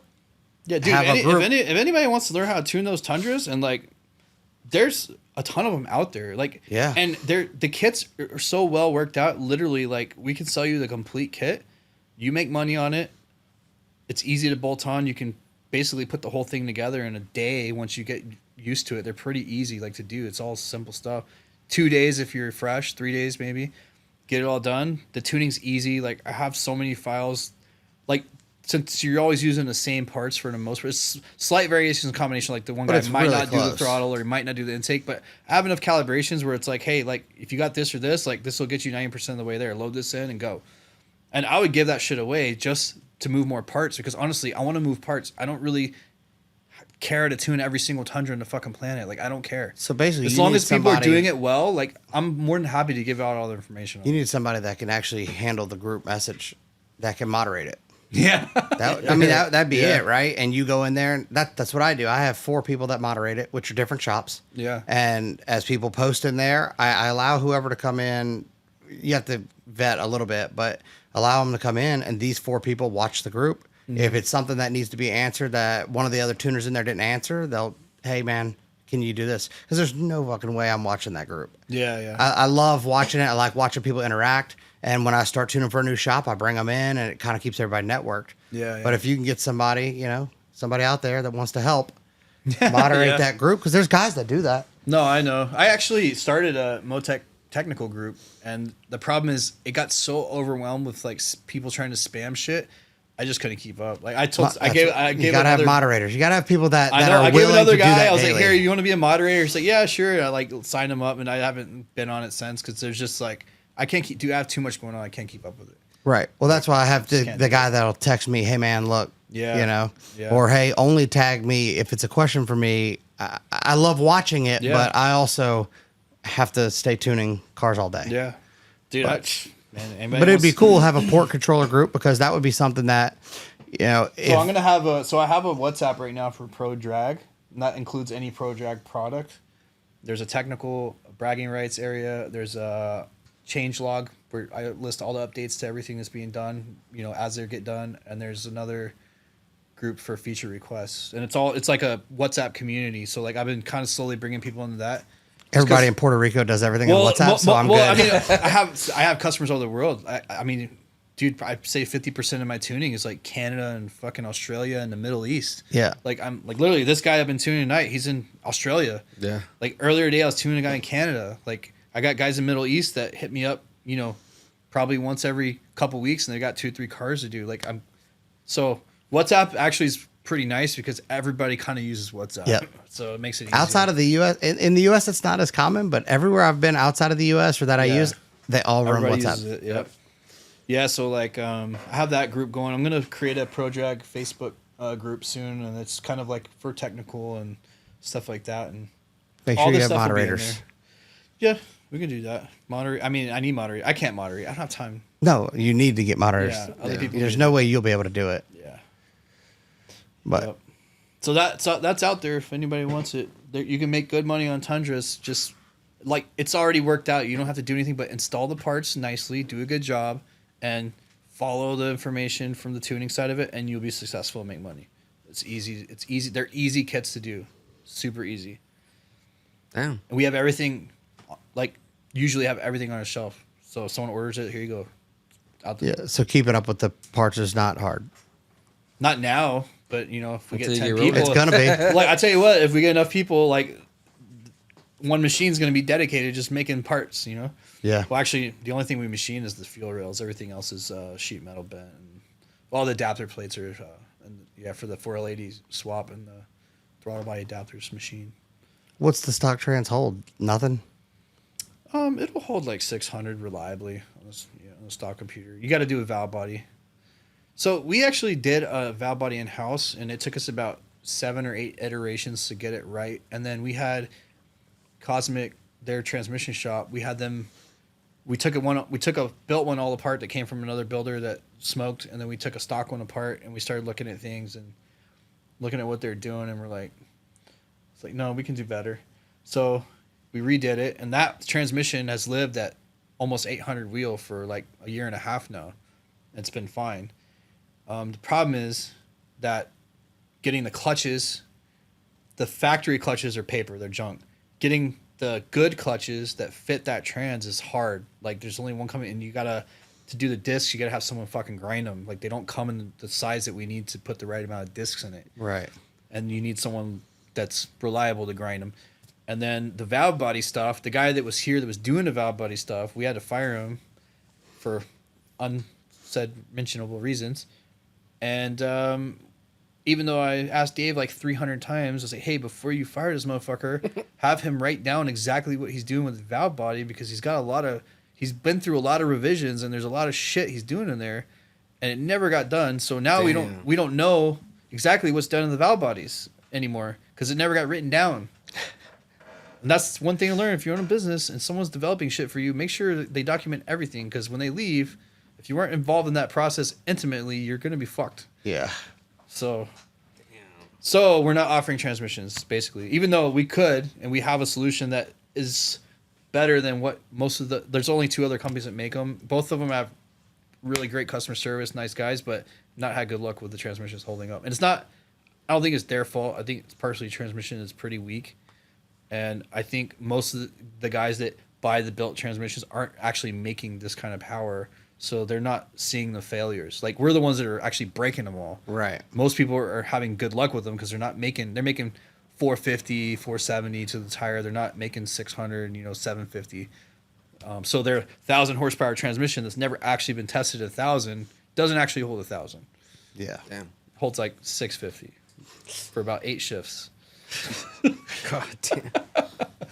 Jesus. We do have one that will hold, that's been holding, but reproducing it's become an issue. So Hey, can we get that trans back? It's like the thing, right? Like you balance it. Like, do we spend the time to figure it back out and get it right, and then have to assume the liability if the guy fucks up building it and it doesn't hold, or do we just let someone else worry about it and we just sell the 4L80 swaps because we know that we can build those, we can make them reliable for that power or level. 10-speed swaps soon. Yeah, eventually, one day. Yeah, that's coming. It's just I have to get other things off my plate. Just make Sean do it. Sean Hamilton. That's who makes the 10-speed swap for all these other cars. That's where my wife's car's at. Drop it off. Here you go. Thanks, Sean. He's putting them in everything. Yeah. So be like, hey, I got a Tundra. Make this happen. I mean, making an adapter shit's not the hard part. You gotta control that thing. No, that's what I'm talking about. The control. Oh, okay. He made it to where you just literally we take the 6-speed out. You take that connector, you plug it into this harness, and you stick the TCM up on the wall. Done. Nice. Pull the file. It comes out as a CTSV engine and a ZL1 trans. Oh yeah, you're just doing an OS swap. Yeah. Yeah, you can't do that in a Tundra, dude. It doesn't have a GM computer. It's Hey, not gonna that's work. for him to figure out. Yeah. No, it's okay. If I'm gonna make something, it's gonna be adaptable to any engine. I don't want to do it just for Tundras only. It has to be worth the return. Has to be worth the time spent because we don't make any money on R&D. It's all a loss. Yeah. Until we sell it, or sell 1,000 of them to Yeah. recover. Right. To break even. Right, just to break even, exactly. So it's definitely part of the whole business learning thing is all that. I mean, y'all have maintained pretty well. I mean, We've had outside close of that. calls, man, just because we're not super savvy business people, but we always try to do the right thing, and I think that's, in a way, it's always come back around and been good for us one way or another. So how long have you known Tom? Forever, dude, since like late 90s. Yeah. Yeah, because that was so we used Tom on the C6s, right? Yeah. Tom Sewell, fuel injector development. Yep. And did he tell you how we rekindled the flame? No. So when FIC was coming out with the 1000s, they were like $400, right? Mm-hmm. So people were taking ID 850s out and putting FIC 1000s in. Yep. And they were the same size. I guess because of how they were measured. And then I would notice at idle, they just ran like shit. They 20% fuel trim at best. So I made a post about it. I was really pissed off. And I guess when I was like FIC, FID, because I had just seen it, I was like, oh, it's got to be the same shit. Not realizing it was Tom's. Yeah. Tom reaches out. He's like, hey, Dick. Yeah. And I'm like, listen. That's so Tom. I was like, listen. I said, what I want to do. You know what's great? Do you know that Tom actually helped FIC get started? The original owner of FIC, He told me Fuel Injector something. Clinic, not Connection. Fuel Right. Injector Clinic. I know because there's a difference. The guy Jens, him and Tom are like best buddies, and Tom really put in a lot of effort to kind of work. I don't know how much he did, but I know he was very involved with Fuel Injector Clinic in the beginning, and then something happened, and Tom's like, "Fuck this, I'm gonna do my own thing." He's got some knowledge because I mean, really good. 'Cause basically, Good. what I proposed was like, look, I dialed in a stock CTSV. Yeah. To 2% fuel trim, perfect. I said send me injectors and data, and I bought them. I didn't want to, so I bought both FICs, ID 1000s, and Toms. Yeah. But on Tom's, they were 1300s is what he had at the time. Yeah. And I'm like, there's a stock car. He's like, just put the data in, it'll be fine. Yeah. Tom was within 5%. Yeah. On a 1300 on a stock car, both FICs 20%. Yeah. And I called Tom. I'm like, I'm sorry, buddy. Yeah.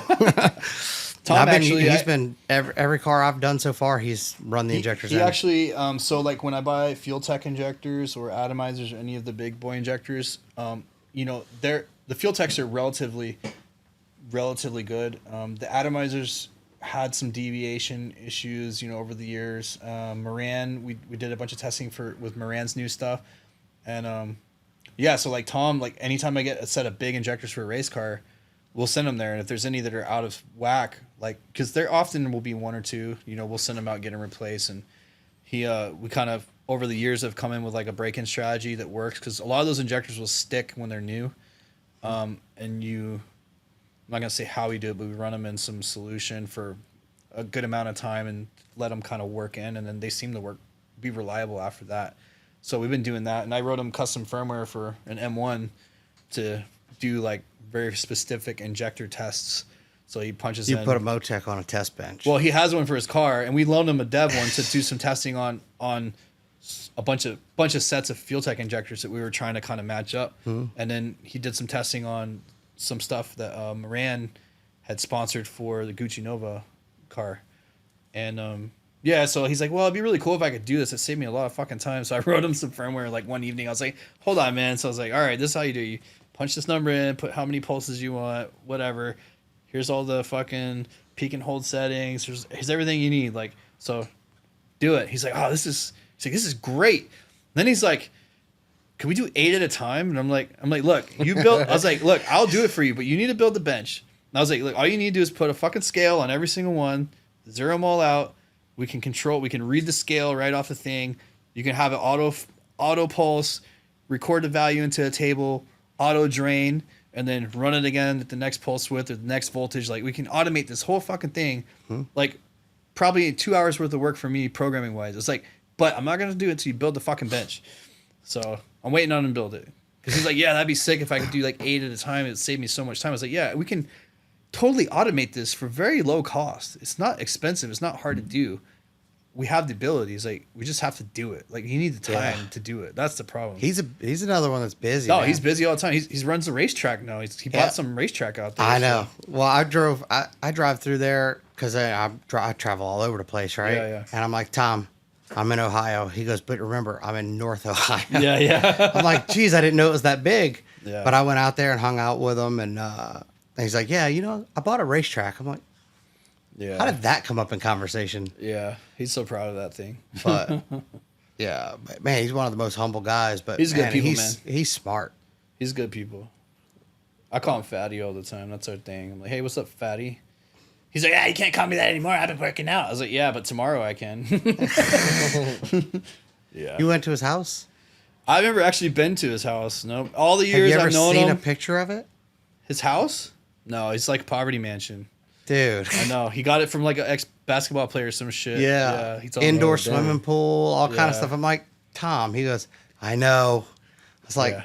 this is pretty wicked. He's yeah, like, but he didn't pay dick for it. I He got- know. He got a steal on it. Like, he told me, I was like, man, that's sick, dude. But you got to live in Ohio. Like, where he's at, like, there's nothing to do where he's I at. told him the same thing. He's like, you don't know the history here. I said, I don't want to know the history here.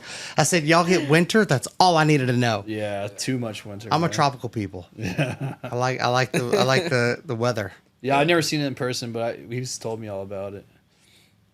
It's crazy. I've known him for so long. I've never actually seen his house or been to his house. I've been to his shop, but never to his house. It's time to take a break. Take a trip. No time. No time. Ask him if he breaks. filled the pool first, because I bet he didn't. Yeah.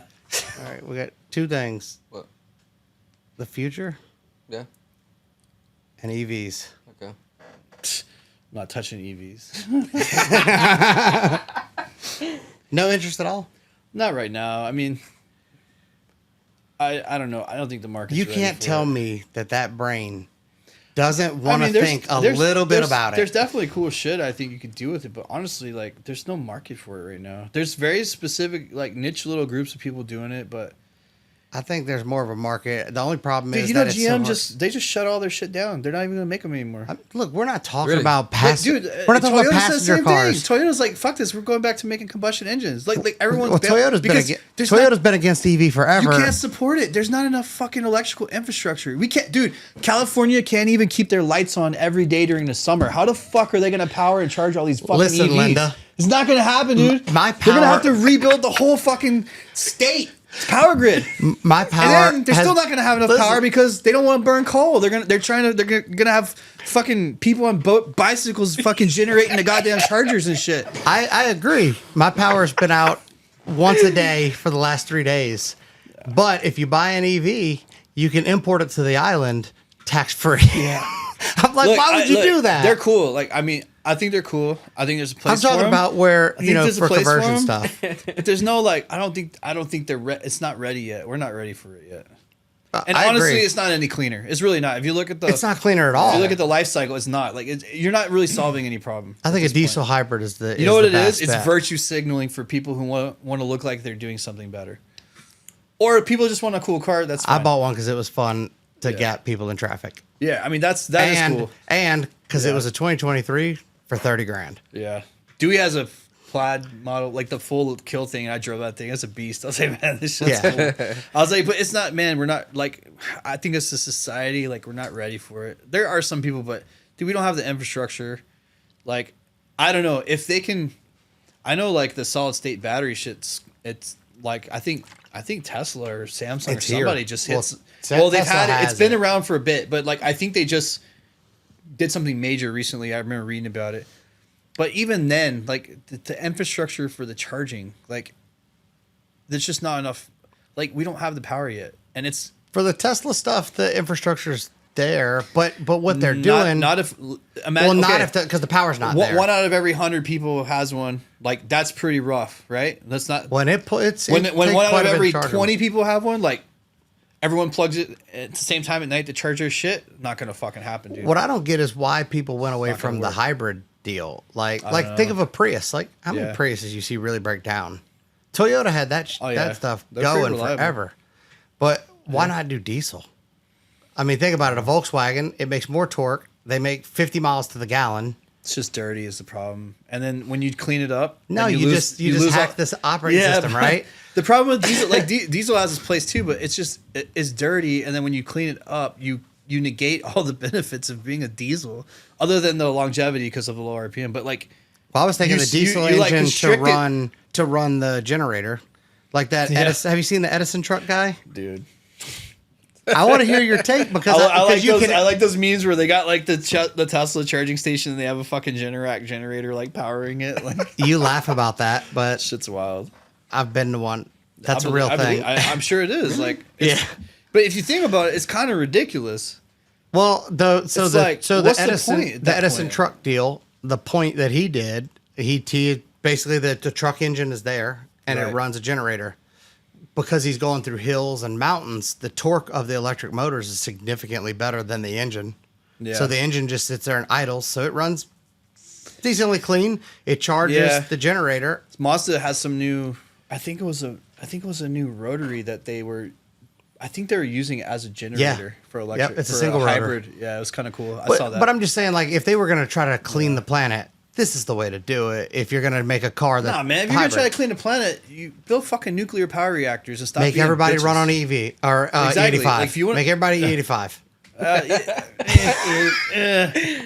have to think about the agricultural the impact that would have. There's a lot. Yeah, it is cleaner to some extent, but it's not cleaner to some extent. But nuclear, like everyone's scared of nuclear, but man, I did a lot of research. Well, they've got a lot of new reactor the designs. Waste is this big on a nuclear reactor. We got thorium reactors, which is like super awesome if they would put some time and effort into doing it. And then they've got small reactors now that are like I can't say it's impossible to melt down, but like it's damn near impossible to melt down with the newer technology. So like it's kilowatt for kilowatt, like it's the cleanest solution. 100%. And it's the safest, really. And it has the least amount of residual. Right. It just has a bad stigma because everybody thinks it's Chernobyl. The old shit. Or 3 Mile Island or something. Exactly. And that kind of stuff's old technology. Like no one's using that shit anymore. Yeah. Dude, they got submarines that run on fucking nuclear reactors that can go underwater for like extremely extended periods of time and like they're not dying of fucking radiation poisoning. They're not melting down in the middle of the ocean. Yeah. Like they figured this shit out, dude. It's available.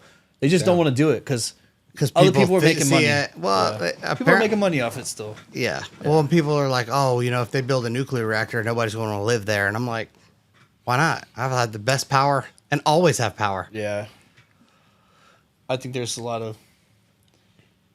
So you don't like the new hybrid vehicles, like the new Lambo, the Revuelto, and all that? I don't know. I don't the really E-Ray? I honestly don't pay much attention to that stuff. Like I drove a Tesla once and that was pretty much it. After that I was like, whatever. It's not really on my radar, honestly. I just figured because I got into like the RC cars and I have one of those that has like 7 stages of traction management. And I'm like, what is wrong with me? Yeah. But I assume whatever's wrong with me is 10 times worse with you. Yeah, I don't know. Because there's motor timing, there ways you can ramp in the voltage. You go in too fast, it gets too hot. So, like, I would never go to the drag strip and watch EVs race. Could you imagine how horrible that would be? Yeah, yeah.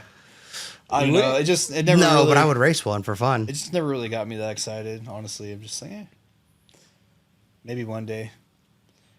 Maybe we'll unload the one off the trailer. We'll go do some donuts with it. Yeah. See if it excites you a little more. Yeah. 2 a.m. Fuck Huh? it. I said 2 a.m. Fuck it. The best thing, you can make a pull in front of a cop. No clue. Yeah. Right. I do it in the Tesla all the time. Yeah. I'm going, and Wendy's like, "There's a cop." I'm like, he doesn't even know what happened. 60 to 40%. Boom. Yeah. Oh yeah. My range. She's like, "No, I get about 200 miles." I'm like, "I get about 120." Yeah. But I'm only there 2 weeks, so They'll get there with battery technology. I know that there's a lot of promising stuff. I keep up with that because that's generally a good thing for everything, really, not just EVs. So, Right. And I like the tech. I like learning about that stuff and seeing what's out there. Like I follow like all the SpaceX shit, and I follow like I think Workhorse makes like the batteries and stuff like that. Workhorse. They do like the EV shit for the batteries. I don't know. What? Never mind.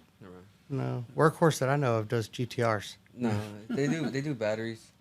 Oh, he does airplanes, so I don't know. When they make EV airplanes, I'm out. Yeah. Like, we're not flying that one. That's gonna be Spirit next. Oh yeah, I saw that. We're flying there to North Carolina. So what do you think? What about Dodge then? You think they're gonna go under from what their EV charger? Because I guarantee. Oh my! Do you see the exhaust, horrible. the whole exhaust thing they got, and No. they're making electronic mufflers and That shit is crazy. or the new Ionic in. Bro, that shit is wild. No, I haven't been keeping up with any of that I stuff. got beat at a no prep by one, so I have like a vendetta. Yeah. Fuck that car. Yeah, I don't. They make 600 something horsepower in the ugliest shit box you could imagine, and it's all wheel drive. Yeah, I haven't been keeping up with any of the electric stuff really. Like, I don't know. It's just not interesting. He's tired to of me. hearing electric. Everything interests me, so I'm trying to bring it all together. Yeah. He's tired of hearing it from you. That's what he's trying to say. Got it. All right, so what's the future? What's the future for Pro Speed, Manufacturing. man? Yeah, I mean, just more manufacturing, product development, Full CNC farm? figure out how to market like a legit business. Yeah, I mean, eventually that's the goal is to have CNCs running nonstop, making parts and doing electronics development and. What other platforms do you plan to go to after Camaro and C7 and Well, V3? finish the C8, and then I'm gonna do the swap, 8L, 10L swap stuff, and then I don't know after that, whatever's needs it really next. I mean, you really have to if you're gonna put investment into like R&D, you have to look at how many cars are out there for that particular thing, how many people are actually modifying them, what is the current market saturation, like how many people are actually doing it, because you don't want to like spend a bunch of R&D time on something that you're not gonna get a return on it because everybody and their brother's doing it. That's why we didn't do like a Raptor or F-150 or something, because like a lot of people are doing them, and a lot of people are doing a good job. So like, Right. why get into that market? Like, there's plenty of other things out there. Like, I mean, dude, fucking Tacoma. Like, tons of guys off road on Tacomas. Like, That's what we missed. supercharger kit for a Tacoma. The dirty taco. Yeah. Oh yeah, damn. We'll quickly cover it Yeah. because that's a crazy truck. That's Yeah, a bad okay. bitch. Yeah. All right. Wasabi, dirty taco. What is for What's people the- that don't know yeah. what it is Yeah. that are gonna know Dirty what it is? taco Yeah. or wasabi? Dirty taco? Yeah, dirty taco. Tacoma. We wanted to build originally, do we want to build a no prep truck? We're like, okay, cool. So started building this thing, and then I was like, hey, so the original plan was we wanted to build something we could roll out of the trailer and go straight to the fucking starting line and make a hit. No air to water, no nitrous, air to air. We wanted something that we could run 1/8 mile to 1/4 mile and not have to fucking change the whole drivetrain configuration. So Tacoma, good wheelbase, 4-link, air-to-air intercooler, no nitrous, and that's where we'll get to that, but that's where the compound boost shit came in. We were gonna run a Liberty 6-speed, I literally calculated all the gear ratios, the rear gear, everything, so we could run 4 gears to the 1/8, 6 gears to the 1/4. We don't have to change the stator, we don't have to change the rear gear. All we have to do is just activate the next 2 gears to run it out the back. Do you shift it with the Motec? Right now, no, it has a TH400. It never got the Liberty. Shit. The whole plan fell apart, right? So Okay. this was the plan. This is what we're gonna do, right? So chassis guy's putting the car together. I'm not gonna say who, because a lot of people in this area know who he is. Skinny man. Chassis guy's putting the car together. Sorry. I tell Dewey, it's like, hey, like, let me get all the dimensions for because we were gonna do a Liberty and a converter drive. So I call everybody. Converter drive, like a converter drive. So it's like, instead of having a clutch, you have a torque converter in front of a manual gearbox. I was gonna say, I didn't know you could do that. Yeah, converter. Yeah. So I was like, okay, perfect. Let's do this. I call everybody. Talk to Liberty. Talk to ProDrive. Is it ProDrive? Yeah, I remember. Fuck, is that the one we use? I don't know. It's been so long. But called the converter drive company. Got all the dimensions for everything. Figured out everything we need. Input shafts, sizes of everything. I got with Mark Mickey from M&M what we need to do with the converter, because we already had a converter that we know worked for this, in a 400. I was like, let's start with that for the Liberty setup, and then we can go from there. And he's like, yeah, I just got to change this, change that, and it's good to go. I'm like, all right, cool. Had everything worked out, got all the gear ratios, gave the chassis guy all the dimensions. Like, I drew it all out with dimensions on it. I was like, this is how big it is. Let's make sure it's going to fit before I fucking order it. Mm-hmm. Send him all the stuff. Yeah, it'll work. No problem. I can make it fit. I'm like, all right.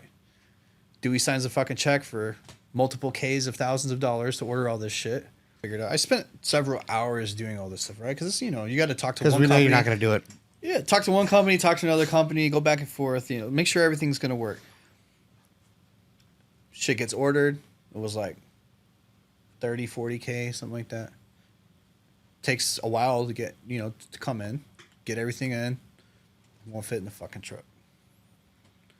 And Dewey's like yelling at me, man, you made me order all this shit, don't fit. I'm like, dude, you saw, I gave him the fucking dimensions before we ordered this. I literally waited to order it until I gave him the dimensions to make sure it was going to fit.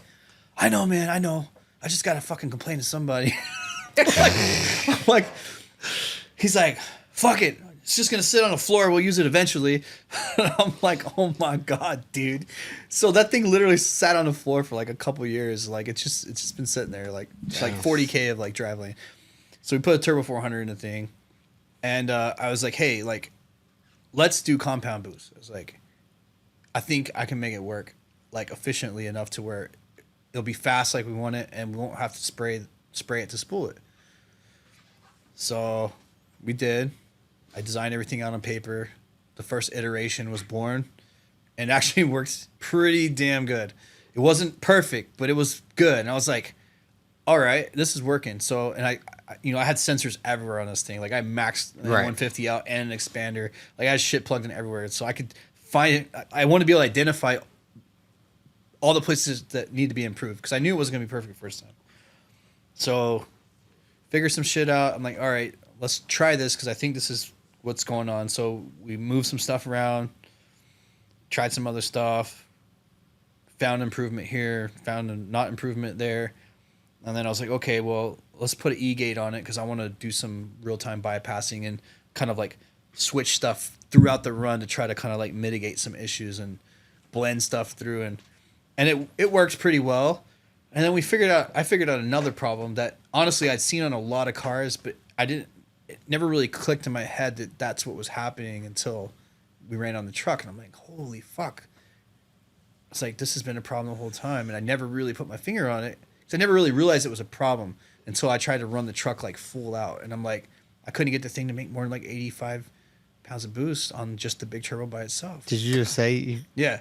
And I'm like, dude. 85? And I'm like, okay. I'm like, the 94 made 80.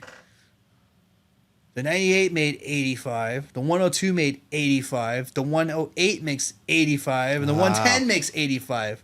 Like, what the fuck is going on here? Why will these things not make more fucking boost? They all have giant fucking turbine wheels on them. Because at some point, Precision was like, yeah, you need this turbine wheel for these turbos. I'm like, oh, okay. So that's what we did. And we never really tried to run it harder than that on White Rice, because we went to 8th Mile Racing and we run an 88. We run a small turbo. And when we go to World Cup or, one of the quarter mile races, we never really have to push the car hard to win. So we've never really tried to push it past that point. So I just thought, well, that's just where we've always had the CO2, because that's how far we've ever run it.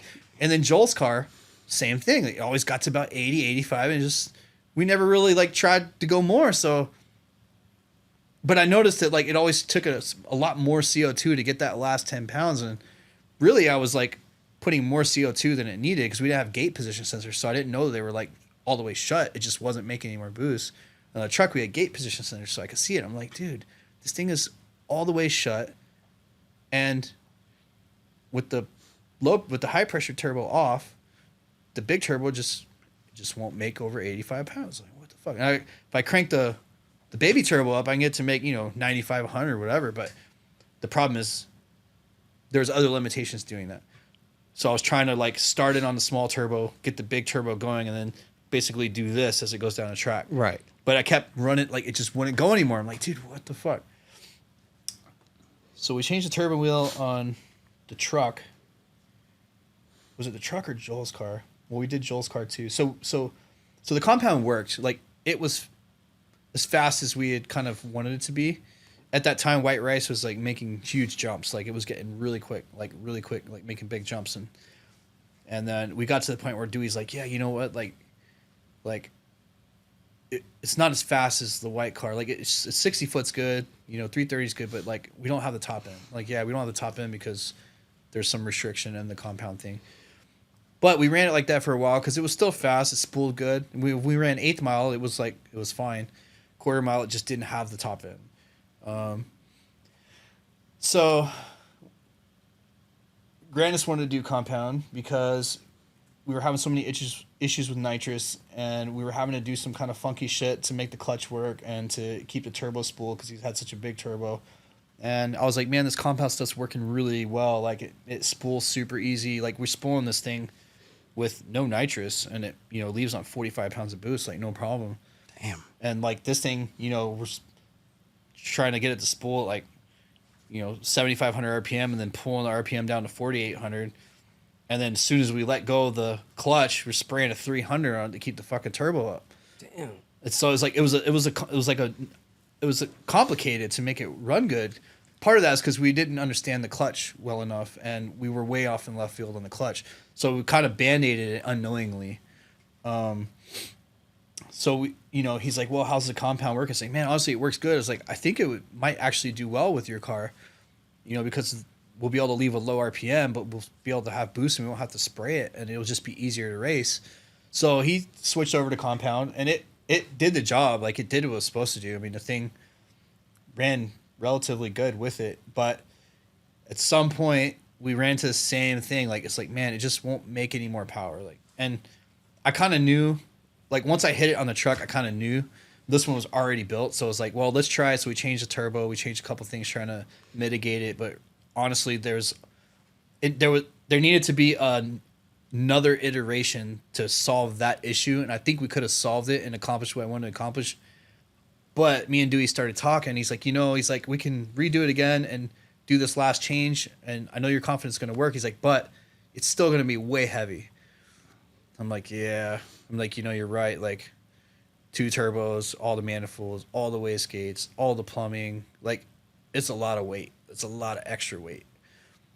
And we talked about it. I was like, yeah. I was like, honestly, like my personal goal was to like see if we could make that truck faster than White Rice in the quarter mile. I was like, what would be sick is if like White Rice is like the 8th mile fucking king, and then we come up with this truck and we make it like the quarter mile king, So like we have it both covered. We don't have to keep swapping the cars for different quarter mile, 8th mile, and all this stuff. And so Dewey's like, yeah, let's fucking do it. So it's going back to single now. Jose at Speed Lab's doing all the fab work. He's done all the fab work on the turbo kit basically since day one. Super good fabricator, so he drives the truck. But yeah, I think realistically we should have it all together. We're hoping to have it all done by the end of next week so we can go testing. And if we get it all done in time, I feel like Florida 2K is going to put a number up. Because like I'm not going there necessarily to win that race. I'm going there to put a fucking number on the board with the truck. Yeah. So that's my goal. Like if we can win doing it too, great. If it puts a number up early, then we'll back it down and win the race. Right. But if it don't put a number up early, like we're gonna keep pushing it until it puts a number up. Like that's my goal with that thing. I think it'll do it. I mean, it's a longer wheelbase. So the other problem with the turbo kit is everything was high. The engine was high. Everything was built high because it's supposed to be no prep originally. So like the whole thing was built kind of for that. So it's very wheelie prone. You go 105, 60 foot, but you try to go any faster. And literally as soon as you let go of the brake, it was like, boop, like it would just go straight up. Because just all the weight's up top. So, Right.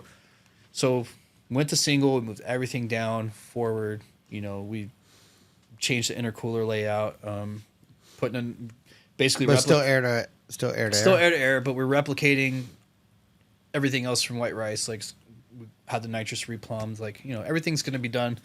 Basically, the drivetrain stuff's going to be identical because we know it works. We know how fast it can go. We know how much power it can make.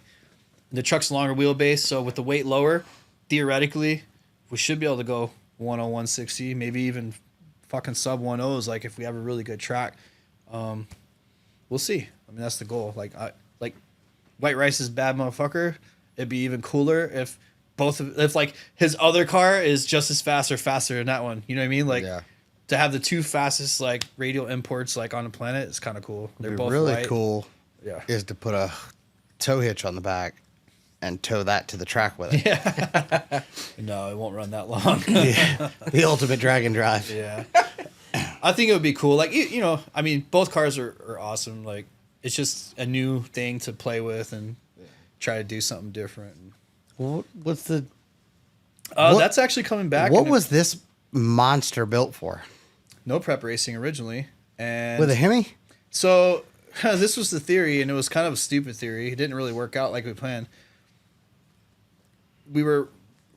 Back when that car was being built, we were still on stock blocks, cast blocks, and we kept cracking the blocks. Like, we're cracking them like 20, 30 passes, block crack. That was a 2J. Yeah. Right. So, one of the guys that were, on the team at the time, he's like, why don't we put a big block in it or something, something that's reliable that can make a lot more power and stay together.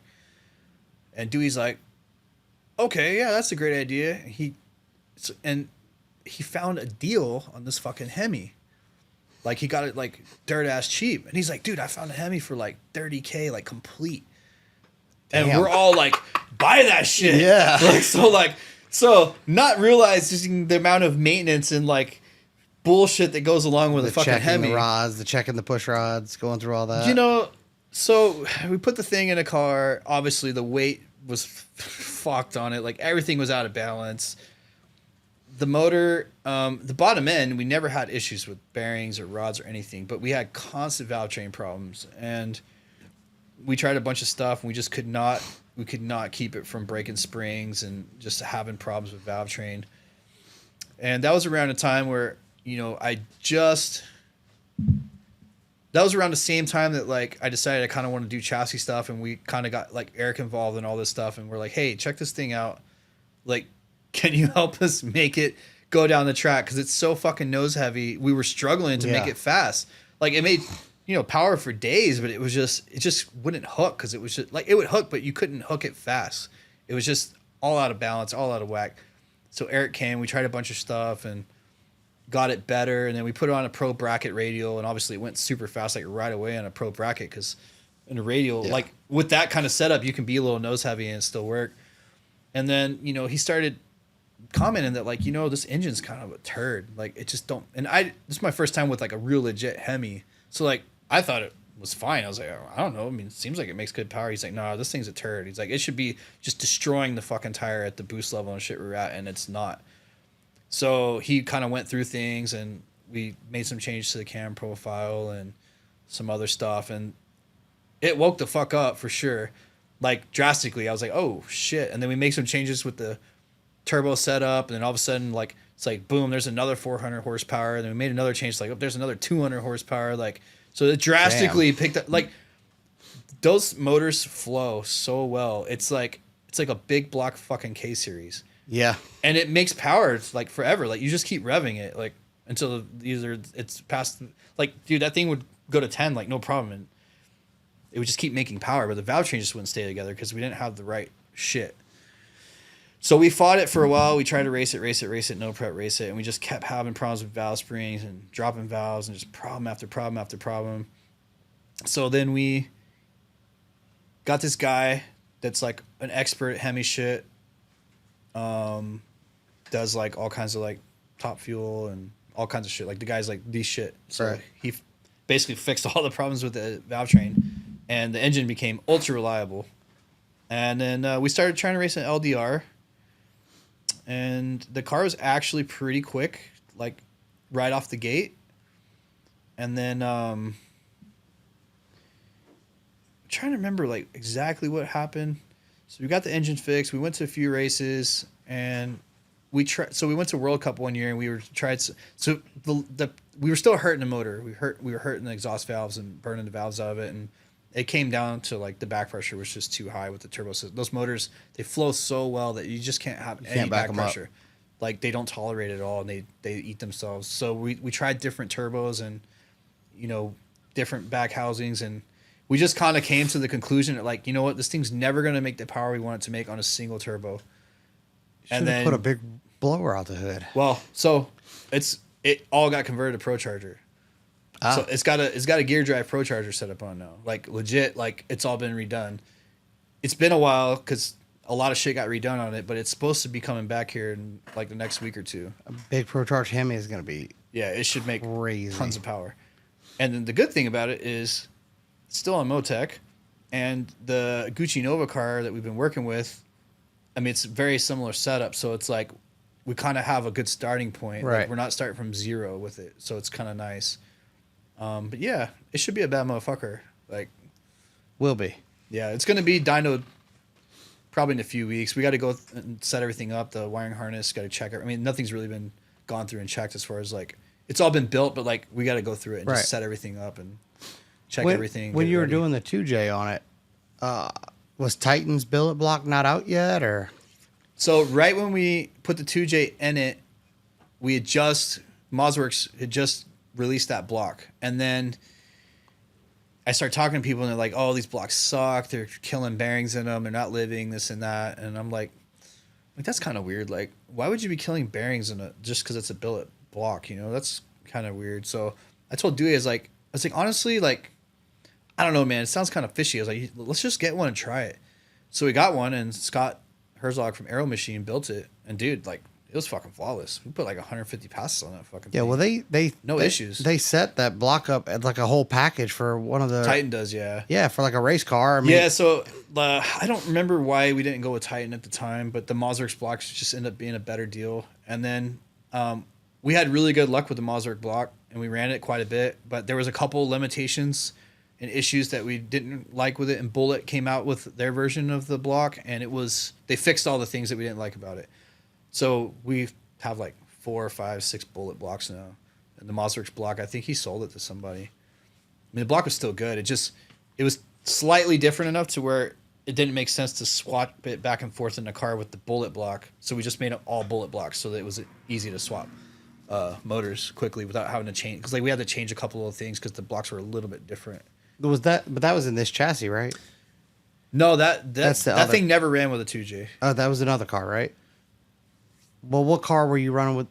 I thought the Mosworks block was in a 240. I thought for sure that's one of these had a 2J. It had a 2J in it, but it never got completed. Okay. It was just I in there. I know I've seen it. I know I'm not crazy. It went in there, and the turbo kit started getting built, and then he found that deal. We decided to do the V8, and then everything came back out.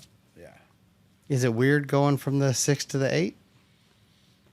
I know you'll tune anything, but I'm just saying, like. No, not really. I mean, it was seems cool. like a cool learning curve. It was cool, yeah. I mean, doing that. Well, so that wasn't my first Hemi, actually. Did you ever see that Godzilla car, that black like Firebird, big tire? That was my first. Okay, so that was my first big fucking nasty engine thing. 800 cubic inches, twin 98s.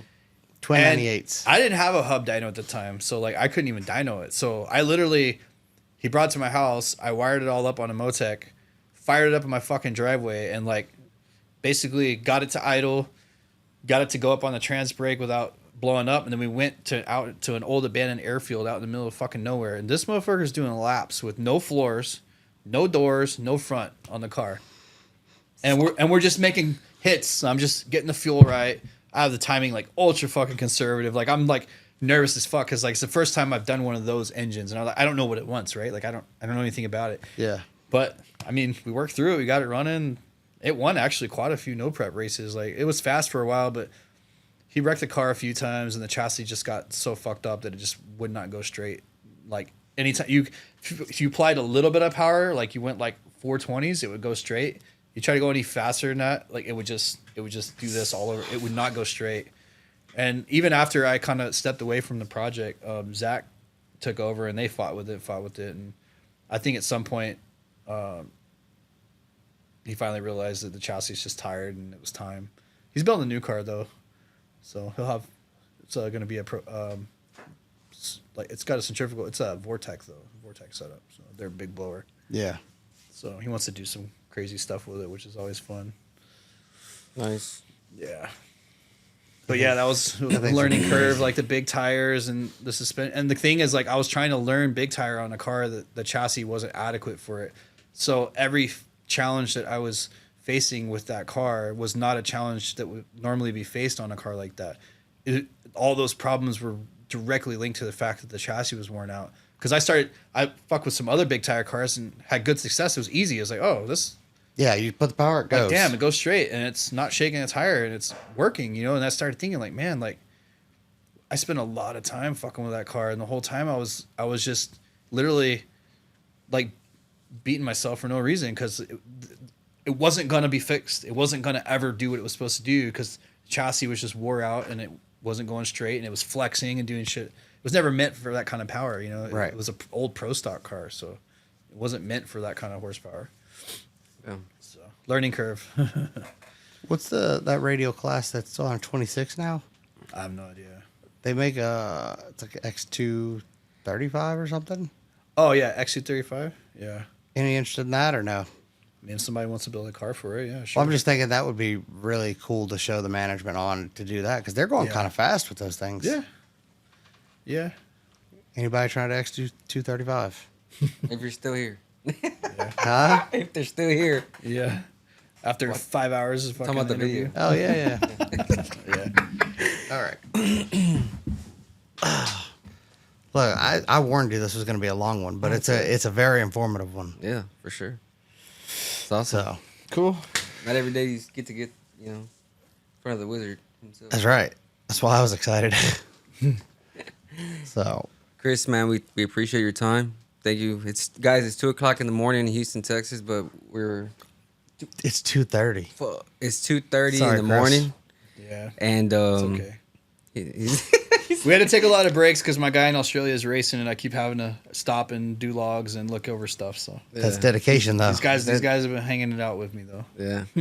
And we appreciate if you're still watching. We appreciate you, and I'm sure you've learned one of the most important things.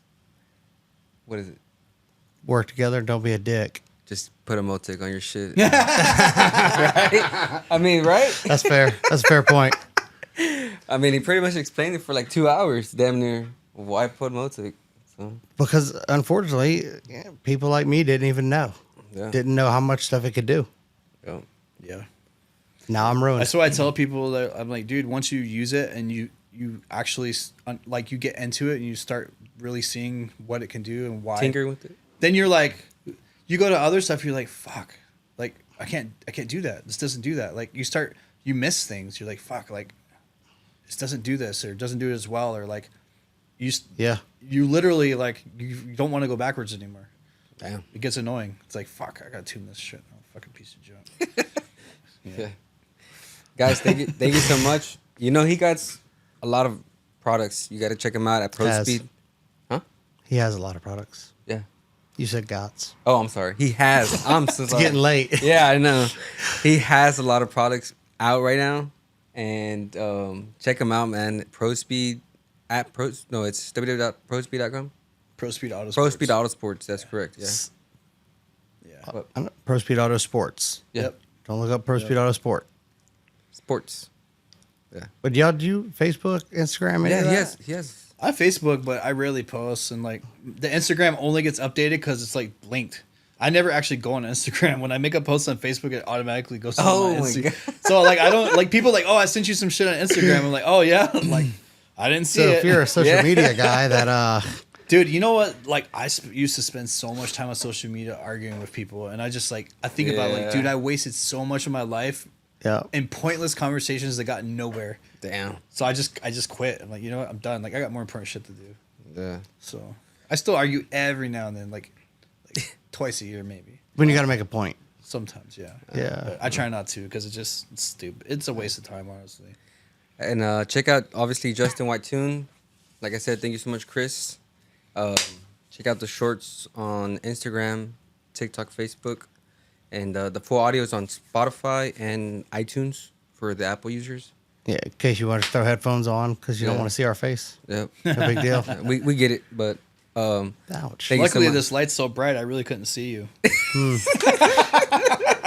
Could be worse. There's usually two. Oh my god. Thank you so much, guys. Appreciate you. Peace. You know, believe it or not, may not believe it, but it's true.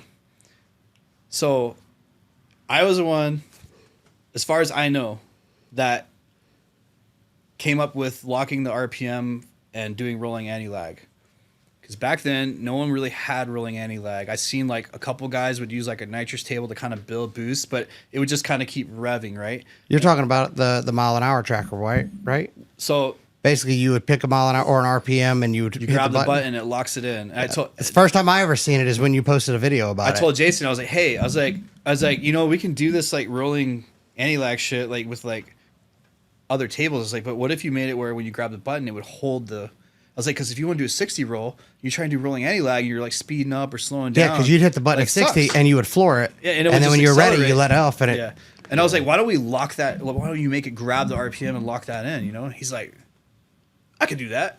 So we did that, and the next thing you know, like Cobb had it, and like Yep. all these other people started doing it, and I'm like, okay. There was like a few things like that, like they've kind of had like a 3-step for a while, where like a lot of guys would do foot brake for like a main limiter, and then they would grab a trans brake and go up.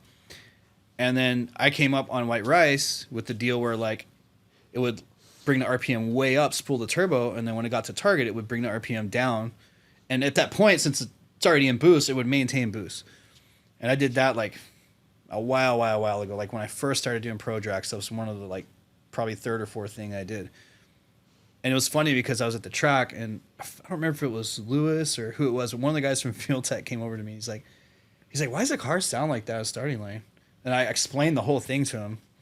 And then like 4 weeks later, I saw a video where they had basically done the same thing on somebody's car. They were testing at the track. And I was Not like, the same. Oh my. it's not the same though. See, It's not the same. There's a difference in how mine works and how all the rest of them work. Yeah. And it's pretty significant when you have a situation like small engine, big turbo. It's fundamentally a big. I'm not going to say what it is because But that's my shit. it is right? definitely different. There is a difference, and it definitely makes a difference. Yeah. But anyways, like I've come up with things like that I think people have kind of copied, but it's kind of the way the industry works.